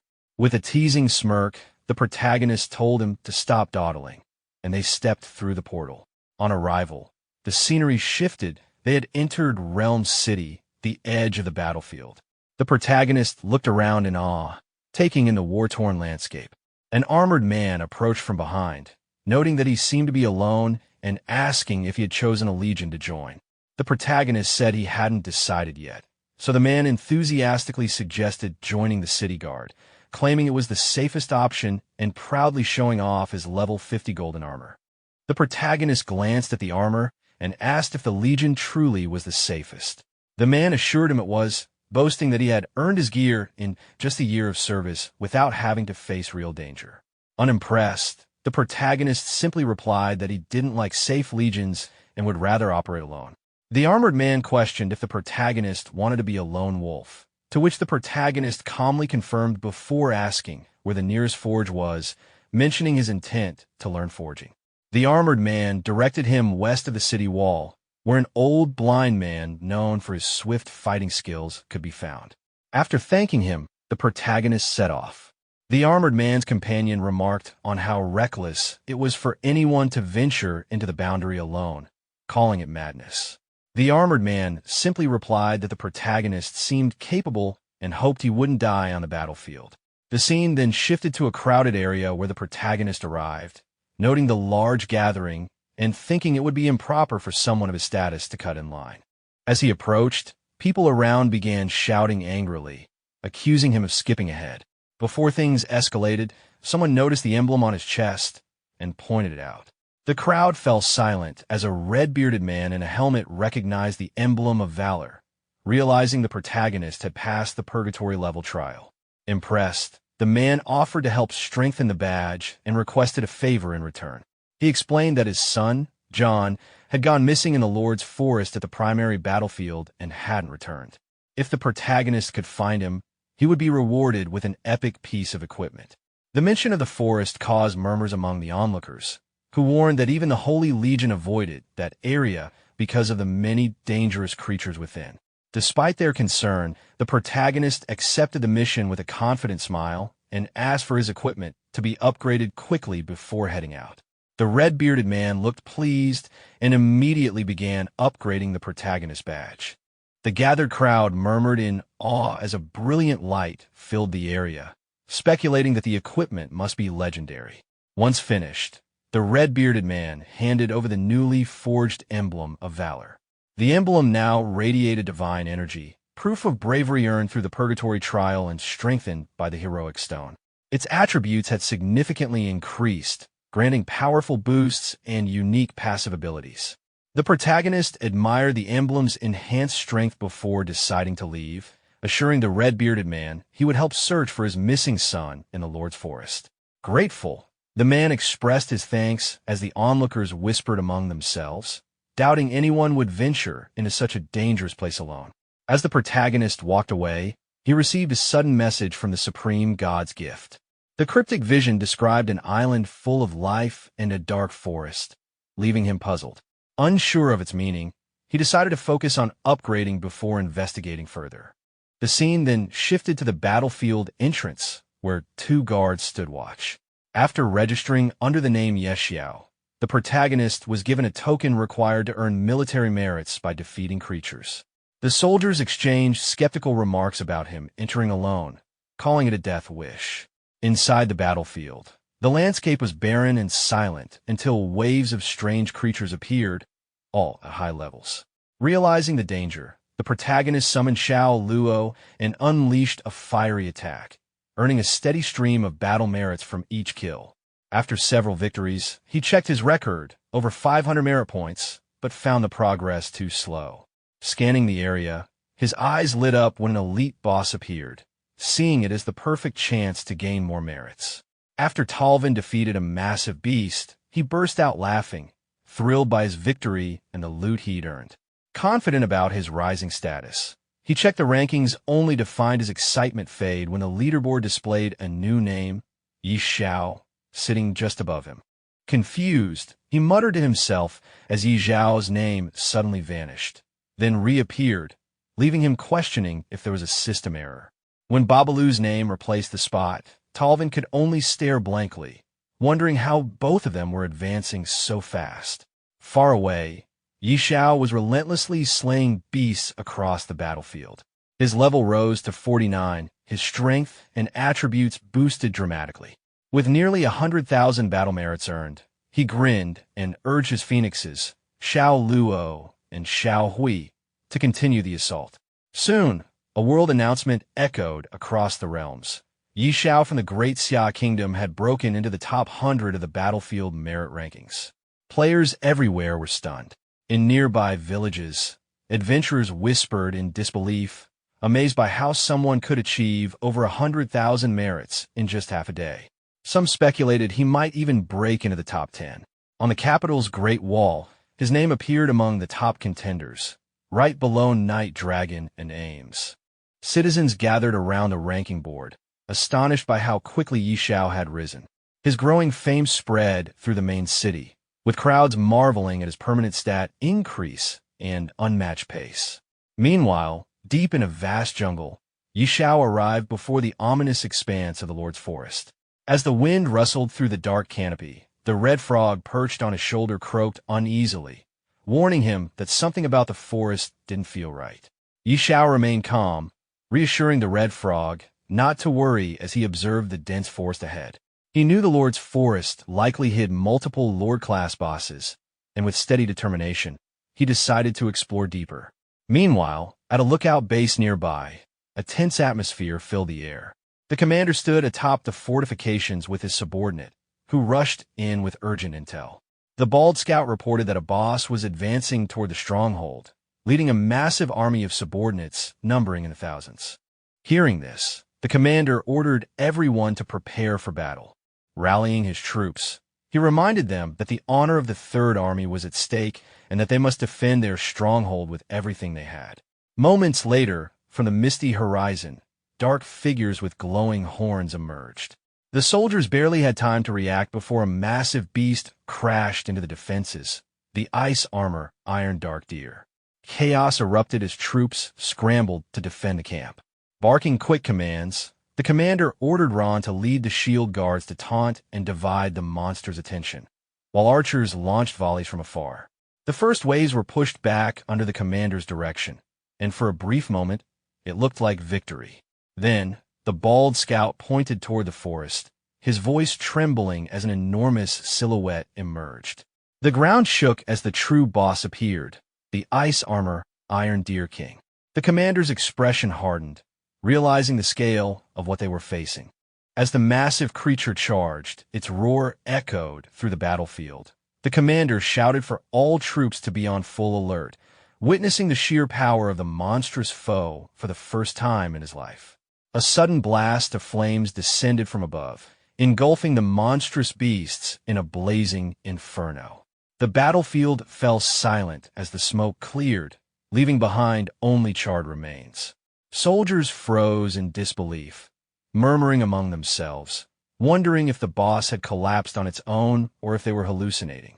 Even the commander, stunned by what he witnessed, questioned whether the creature had unleashed a mental illusion to confuse them. The bald subordinate pointed ahead, his voice trembling as he spotted someone standing in the distance. When the commander's gaze followed, his eyes widened. The lone figure was Xiao. Realization struck instantly. The boss had been annihilated in a single strike. The commander immediately ordered his subordinate to approach, eager to identify the mysterious warrior capable of such power. As the troops surrounded Xiao, he glanced around, confused by the sudden crowd. Uninterested in attention or praise, he turned and left, muttering about his priorities, leveling up and completing missions. The soldiers called out after him, shouting for the hero to wait, but he had already vanished into the shadows. The commander, watching him disappear, instructed his men to hold their ground and observe, still processing the impossible strength they had just witnessed. Hidden from sight, Xiao released his phoenix to finish the remaining creatures. The majestic bird soared through the air, flames consuming every enemy in sight. Notification after notification appeared as the system tallied his kills and announced his phoenix's new talent skill, Divine Phoenix Body. Xiao, pleased with the progress, admired the strength of his companion and pressed forward deeper into the battlefield. Meanwhile, far away in a fortified village, the old wizard and the Red Knight discussed Xiao's astonishing rise. His battle merits had skyrocketed beyond 5 million, a figure powerful enough to purchase an entire set of epic armor. Both were astounded by the rate of increase, acknowledging that even a veteran like the Red Knight couldn't match that killing speed. The old wizard, thoughtful yet uneasy, admitted that even for him, capable of taking down level 50 or 60 lord bosses with ease, the scale and speed of these kills were unnatural, something far beyond normal combat, or even large-scale forbidden spells. The Red Knight, eyes narrowing with interest, asked quietly if Xiao could truly be that strong. They always heard replies that if the boy ever grows up, he might achieve things no one has ever done before. The Red Knight questioned if the old wizard was referring to the hidden elders of the Empire, and the wizard confirmed it, expressing concern about how fast the eerie invasion was advancing. If it continued at this pace, the world might not last more than a few decades. The scene shifted to the Lord's Forest, where the commander and his subordinates discussed the chaos erupting there. They wondered if another wave of strange invasions was coming and debated whether to retreat or reassess. The commander explained that a powerful individual was currently purging the eerie phenomena and ordered each legion to cooperate with him. When someone questioned if the mysterious flames were connected to that person, the commander confirmed he had checked the battle merit rankings, where a new name, Yi Zayad, had appeared. He pointed to the blazing battlefield, saying it was Yi Zayad defeating a Lord-level boss. Shock spread among the soldiers as they realized he had slain multiple Lord-level bosses. The commander then urged everyone to seize this opportunity to counterattack, declaring that even death was worth it if they could break deep into the Lord's Forest. Fired up, other Legion members joined in, pledging to charge forward in the name of their legions, ready to die with honor. Suddenly, a massive blast echoed through the forest. The commander turned sharply toward the sound, realizing that the strongest being in the forest might have awakened. Meanwhile, deep within the blazing woods, the protagonist defeated another beast. Exhausted, he decided to rest under a tree trunk. Nearby, the red frog emerged, grumbling about being woken up and complaining about the heat.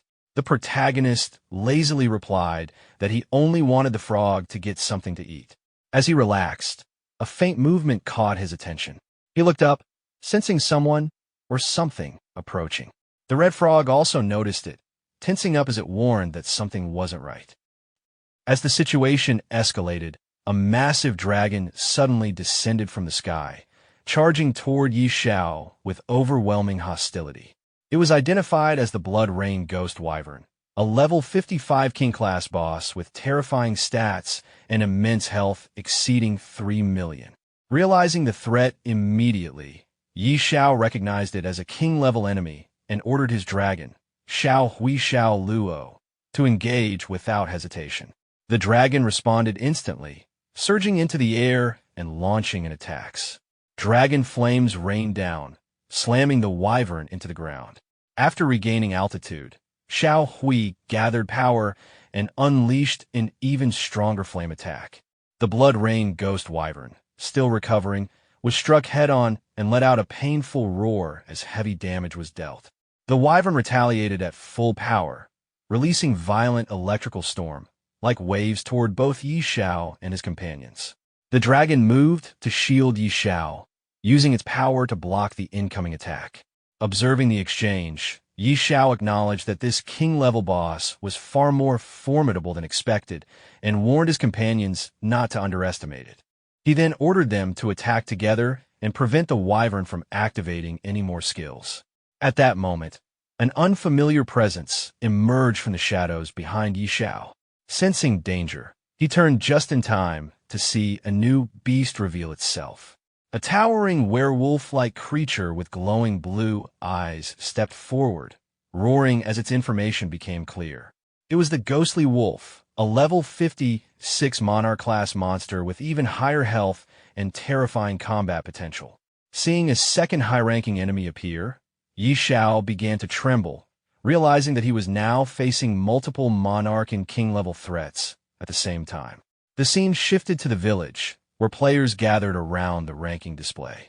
Xiao's battle merits were climbing at an alarming rate, rising again and again in rapid succession. The sudden surge left everyone stunned, with many struggling to understand what kind of monsters he could possibly be defeating. When his total battle merits crossed 10 million and secured first place, shock quickly turned into disbelief, as it became clear that he was overwhelming the battlefield at an unprecedented pace. Elsewhere, several soldiers stared at the scoreboard in silence, sweat dripping down their faces as tension and jealousy set in. The increase in battle merits had happened in less than a minute, suggesting the defeat of extremely high-level enemies. Even atop the palace rooftop, a knight and a wizard observing the rankings realized that Xiao had already surpassed previous records. From their perspective, it seemed increasingly likely that the level 50 battlefield itself might soon be completely cleared under his presence alone. The scene then returned to the battlefield, where Xiao remained in combat. Another enemy soon appeared, this time a demon bat-like creature descending from the sky. It was revealed to be the Dark Bat, a level 58 king-class monster with massive health and powerful attributes.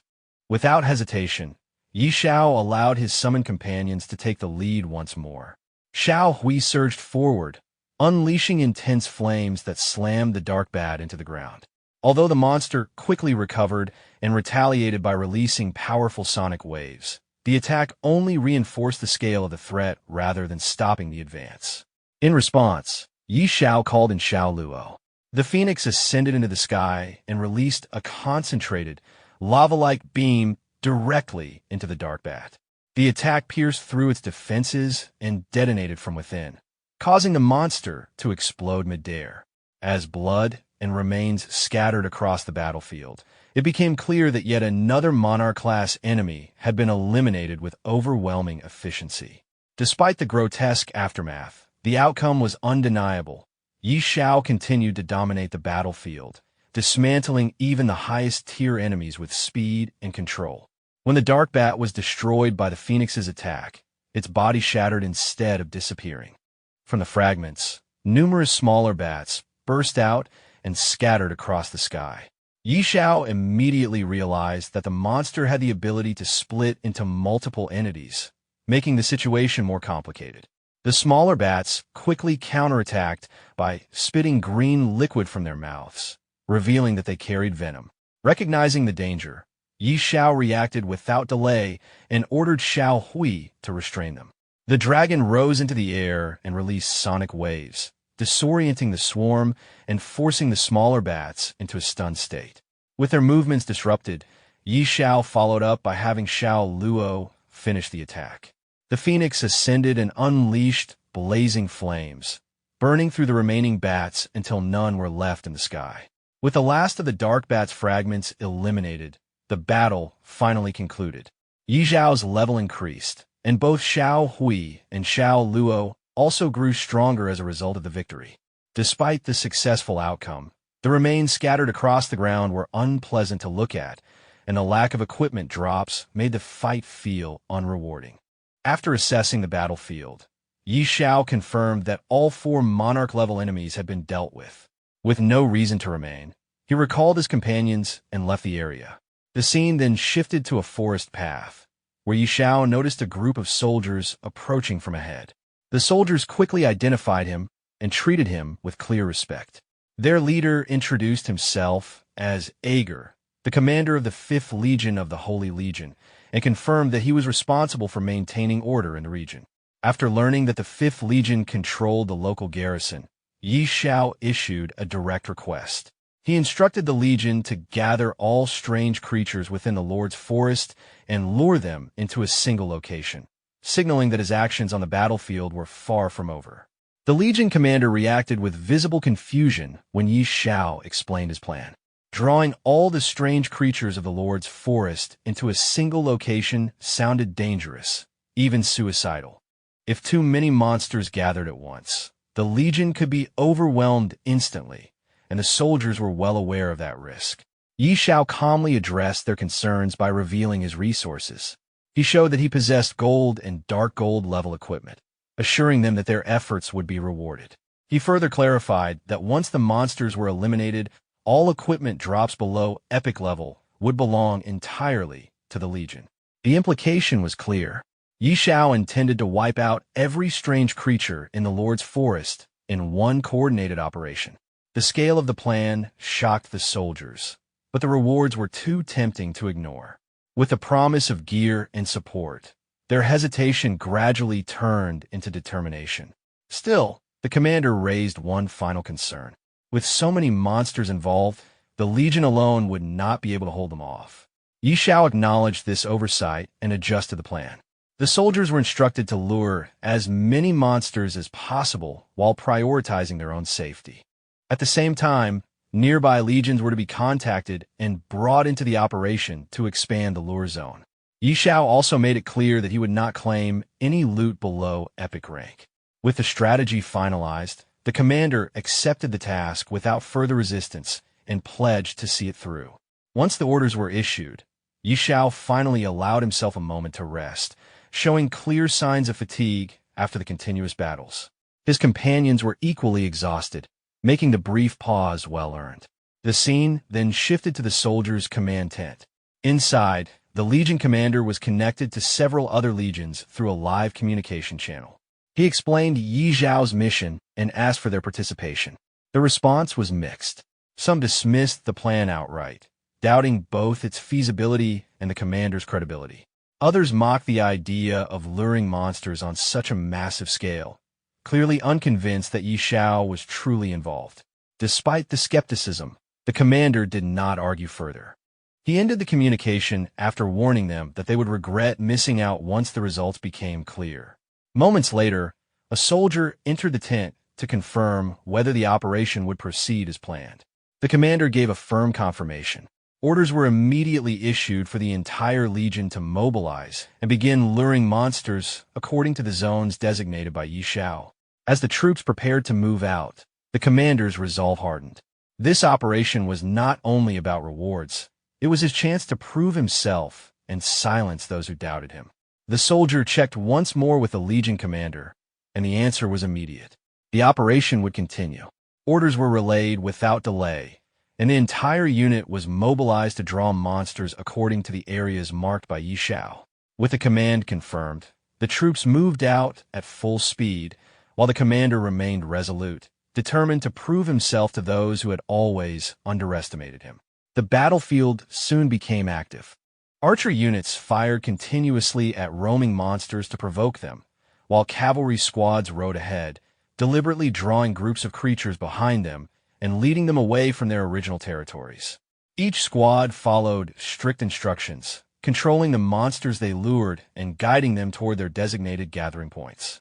Coordination across the field was precise, ensuring the monsters were spread and redirected rather than allowed to swarm uncontrollably.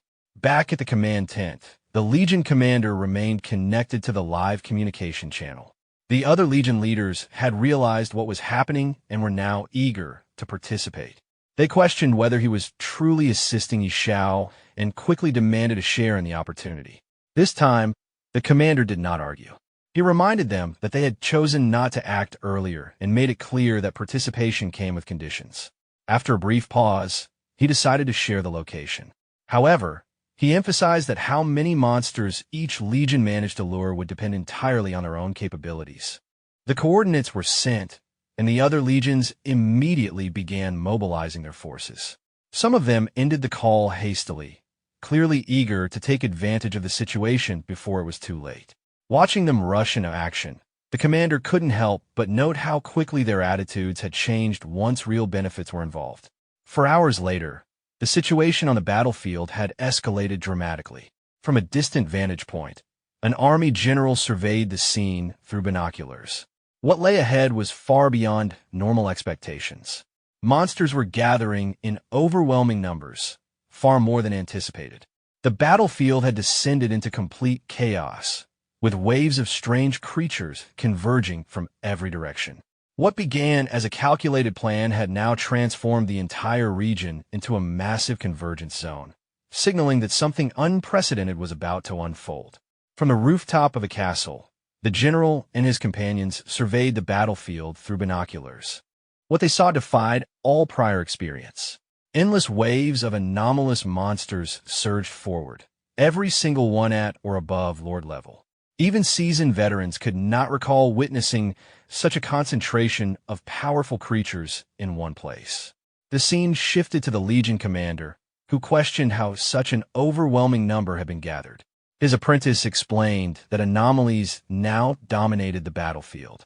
Once the soldiers learned that all loot would belong to them, they stopped hesitating and actively dragged every monster they encountered back toward the designated zone.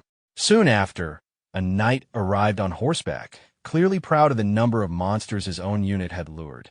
The Legion commander did not let him linger and ordered him to move directly to the assigned location. As the monster tide continued to swell, the apprentice voiced concern about whether Xiao could truly handle such numbers alone. The commander admitted his uncertainty. At this point, everything depended on Xiao's arrival. If he was delayed, the gathered forces would be facing annihilation. That worry ended abruptly when Xiao was spotted sitting calmly atop a massive stone in the forest. Relief spread instantly through the ranks. However, even Xiao was surprised by the sheer scale of what had been brought back. The Legion commander reported that all anomalous creatures had been lured as instructed, though the final count had far exceeded expectations. Xiao showed no concern. To him, the massive horde represented nothing more than an immense source of experience. He immediately summoned the Phoenix. The Phoenix ascended high into the sky and unleashed enormous fireballs, each one crashing down into the monster clusters below. The battlefield was engulfed in flames. From above, the Phoenix continued its assault, bathing the ground in fire and erasing entire groups of monsters within seconds. The destructive efficiency of the attack left the surrounding soldiers stunned and forced some to retreat to safer distances. When the flames finally settled, the battlefield was littered with burning remains. The Phoenix hovered above the devastation, radiating pride after completing the slaughter. A flood of combat notifications followed as countless anomalous creatures were confirmed defeated. Xiao's level rose again, and his companions grew stronger alongside him. The Phoenix's damage output proved overwhelmingly effective on a massive scale. The impact was felt far beyond the battlefield. In the city realm, soldiers felt violent tremors shaking the ground. At first, it was mistaken for an earthquake, but it quickly became clear that the disturbance originated from the realm battlefield itself. Civilians gathered in shock, watching Xiao's score climb at an unimaginable rate. The numbers rose so fast that even estimating the total kills became impossible. His actions resembled a one-sided massacre rather than a battle. Within the city, the knight and wizard observed the situation with growing unease. While the immediate pressure from the vanguard anomalies had been reduced, Xiao's growth rate crossed into terrifying territory. His level had already surged far beyond expectations, climbing at a pace that defied all known limits. As they continued to observe, both sensed something wrong. The anomalous aura lingering over the battlefield had begun to change. Something unfamiliar and dangerous was stirring beneath the burning remains, signaling that the chaos was not yet over. The battlefield had not yet settled when Xiao turned toward the Legion commander, sensing something was wrong, and asked what had happened. At the same moment, the ground beneath them trembled violently. The commander hesitated, unsure whether what they were feeling was an actual earthquake. The captain nearby felt it as well, but the sensation was different from anything he had experienced before. An eerie, oppressive atmosphere spread across the battlefield, pressing down on everyone present. Then it appeared. From deep within the battlefield, a colossal demonic giant emerged, its presence alone enough to make the air feel heavy. The monster fixed its gaze on Xiao and the surrounding soldiers, releasing a thunderous roar filled with hostility. The captain and his companions stared at the creature in disbelief. Judging by the aura alone, it was unmistakable, an immortal-level boss. The captain could not understand how such a being could exist within a level 50 battlefield. The level of abnormality was beyond reason. The soldiers were thrown into panic. Some struggled to comprehend what they were seeing, while others realized the horrifying truth. Beneath the Lord's forest lay a creature of legendary status. Immortal-level beings were not something they had ever expected to encounter firsthand. The captain hurried to Xiao, urging an immediate retreat. An immortal-level boss was far beyond what ordinary forces could handle. Xiao, however, showed no fear. He questioned whether an immortal-class enemy was truly that impressive. In his mind, he dismissed the monster's arrogance, recalling how he had already slaughtered multiple king-level beings in rapid succession. One immortal-level enemy was not enough to intimidate him. With calm confidence, Xiao summoned his dragon and ordered it to unleash its fury. The dragon charged toward the demonic giant and engulfed it in raging flames. However, the massive size difference became clear immediately. The attack barely scratched the creature. Xiao reinforced his command, urging the dragon to push harder. The dragon slammed into the giant with brute force, but even that failed to cause meaningful damage. Enraged, the demonic giant roared and gathered its power, forming a crackling sphere of magical lightning.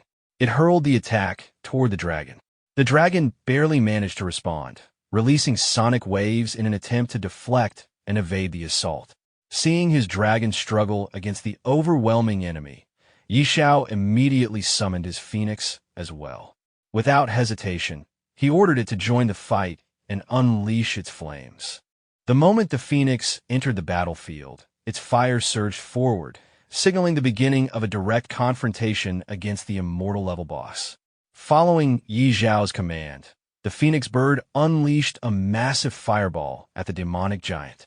At the same time, the dragon attacked in parallel, coordinating its assault as flames and power struck the monster from multiple directions. From a distance, the soldiers watched in stunned silence as Xiao's beast confronted the immortal-level enemy head-on.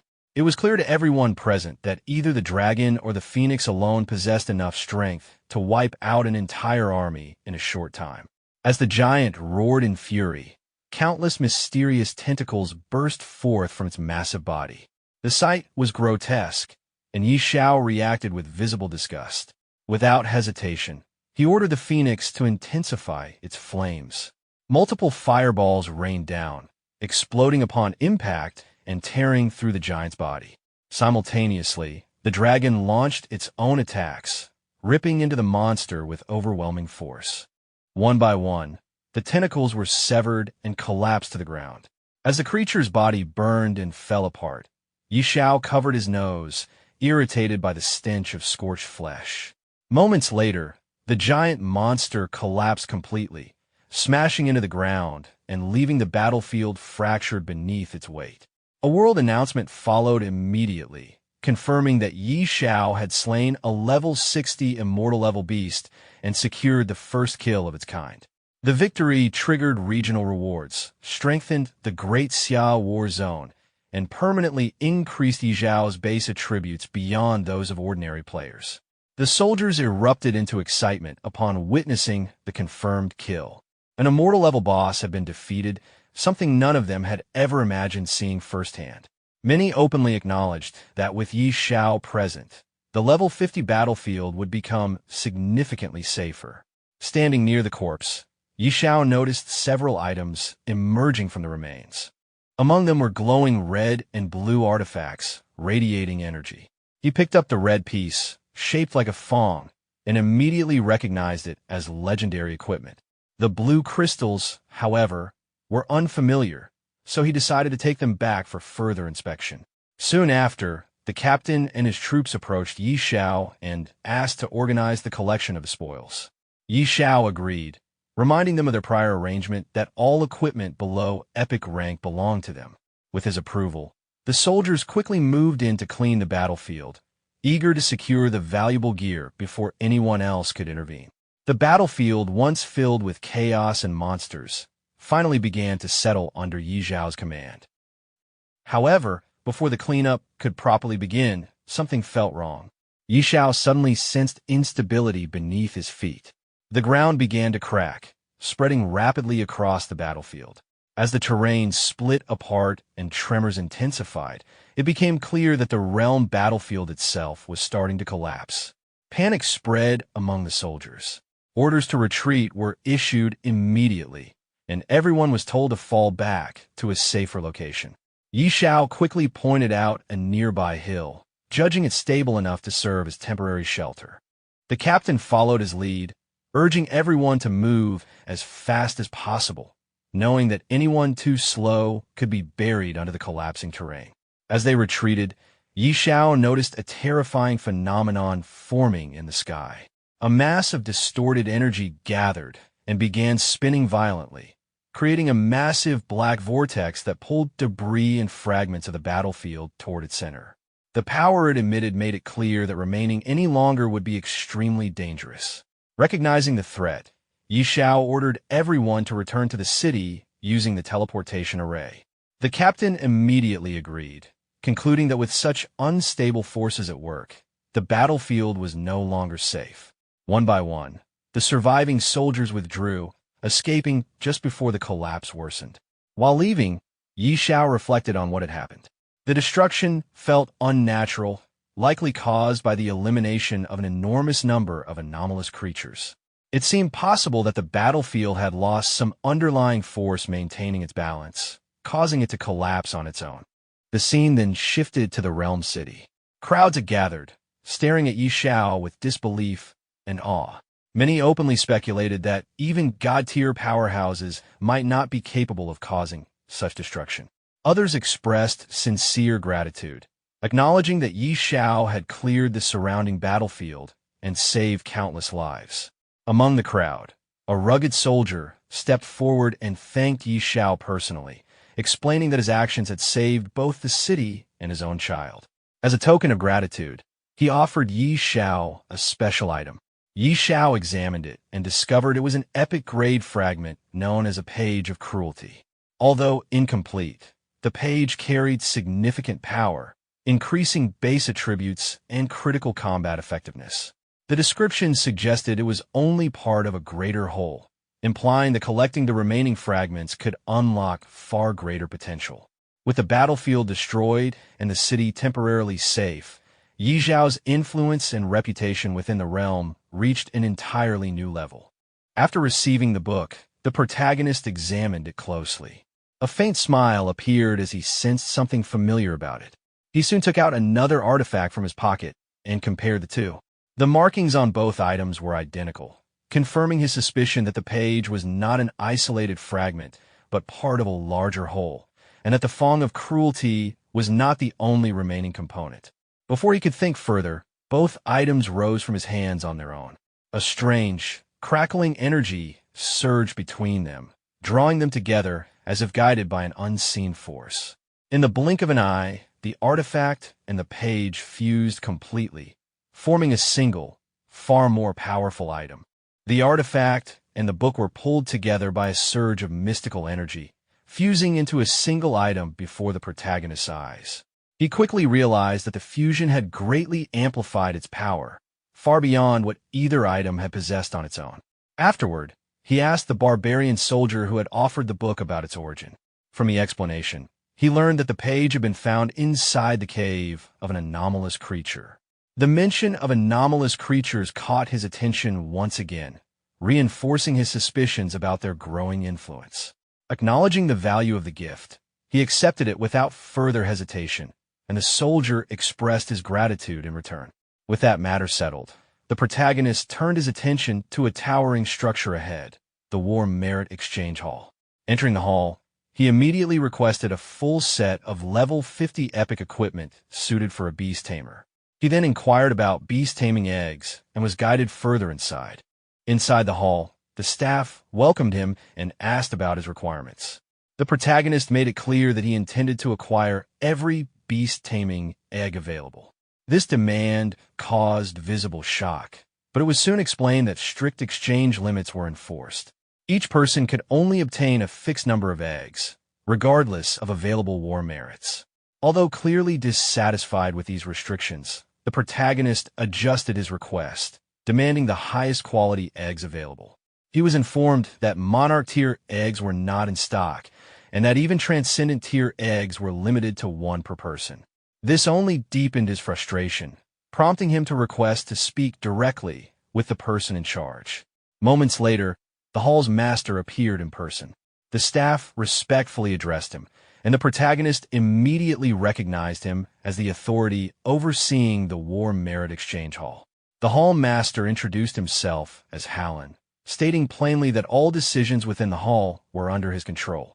After greeting Hallen, the protagonist explained that he wanted to purchase beast eggs. Hallen listened calmly and stated that the hall needed to verify his funds before proceeding. In response, the protagonist displayed his gold coin balance, casually remarking that it was amusing to have his wealth questioned at all. The moment the balance appeared, Hallen was visibly stunned. The sheer number was far beyond ordinary expectations, forcing him to reassess the situation immediately. Without further delay, he ordered his servant to retrieve all available beast-taming eggs from storage. When informed that one extraordinary quality egg had already been reserved by someone else, Hallen gave a brief instruction to bring that one out as well. After the arrangements were made, Hallen expressed his thanks. The protagonist responded politely, returning the courtesy and wishing him well on the higher battlefield. Shortly after, the servant returned carrying a large box and reported that everything had been prepared. 3 extraordinary-level beast eggs and 1,040 commander-level beast eggs, along with the epic equipment. Hallen then raised a practical concern, noting that beast-taming eggs could not be stacked and asking how the protagonist intended to transport them. The protagonist assured him that storage space would not be an issue. With the transaction complete and the payment transferred, he left the hall, while Hallen could only watch in quiet amazement at the scale of his wealth. The scene then shifted to a new location, Dragon Phoenix City. The protagonist arrived via teleportation and briefly took in his surroundings. The capital was lively and crowded, far more bustling than most cities he had seen. His appearance quickly drew attention, and whispers spread among the people. Many surprised that he had returned from the battlefield so soon, while others speculated whether the reports about his movements had been mistaken. Soon after, the protagonist made his way to the World Temple. At the entrance, a guard stopped him and asked about his purpose. When questioned in return, the guard introduced himself as Lucas, the person responsible for managing the trial passage. After arriving at the World Temple, the protagonist stated his intention to attempt the Level 60 advancement trial. The guard was visibly taken aback, recalling that the protagonist had only completed the Level 50 Abyss trial a few days earlier. After a brief confirmation, the guard realized that the protagonist had already reached Level 60. Though shocked by the speed of his growth, he immediately moved to arrange the trial without further delay. The news quickly reached the higher authorities within the temple. When the elders learned that the protagonist was once again entering an Abyss-level trial, they were momentarily stunned. Advancing 10 levels in such a short span was far beyond what they considered normal, yet the procedures were approved nonetheless. Soon after, the trial gate was opened, and the protagonist was sent into the Level 60 Abyss trial. Inside the trial arena, he surveyed the surroundings and found only minor monsters at first. Uninterested, he continued searching until a powerful presence emerged behind him. A massive abyssal creature revealed itself, identified as one of the corruptors of the Abyss. Finding a proper opponent at last, the protagonist acted decisively. His summoned beasts attacked together, quickly overwhelming the abyssal monster. Once it was defeated, a single violet crystal fragment was left behind. The protagonist picked it up, noting that only one fragment had dropped again, and chose not to dwell on it further. With the trial complete, he exited the Abyss. Back in the city realm, news of his successful completion of the Level 60 Abyss trial spread rapidly. People discussed the timing of his advancement, argued over their predictions, and speculated on how soon he might reach the next major threshold. When the protagonist returned to the World Temple, he noticed an unusually large crowd gathered nearby. The elders confirmed the trial's result, while the onlookers focused their attention on him, clearly aware that his rapid progress was beginning to disrupt expectations surrounding the interdimensional battlefield itself.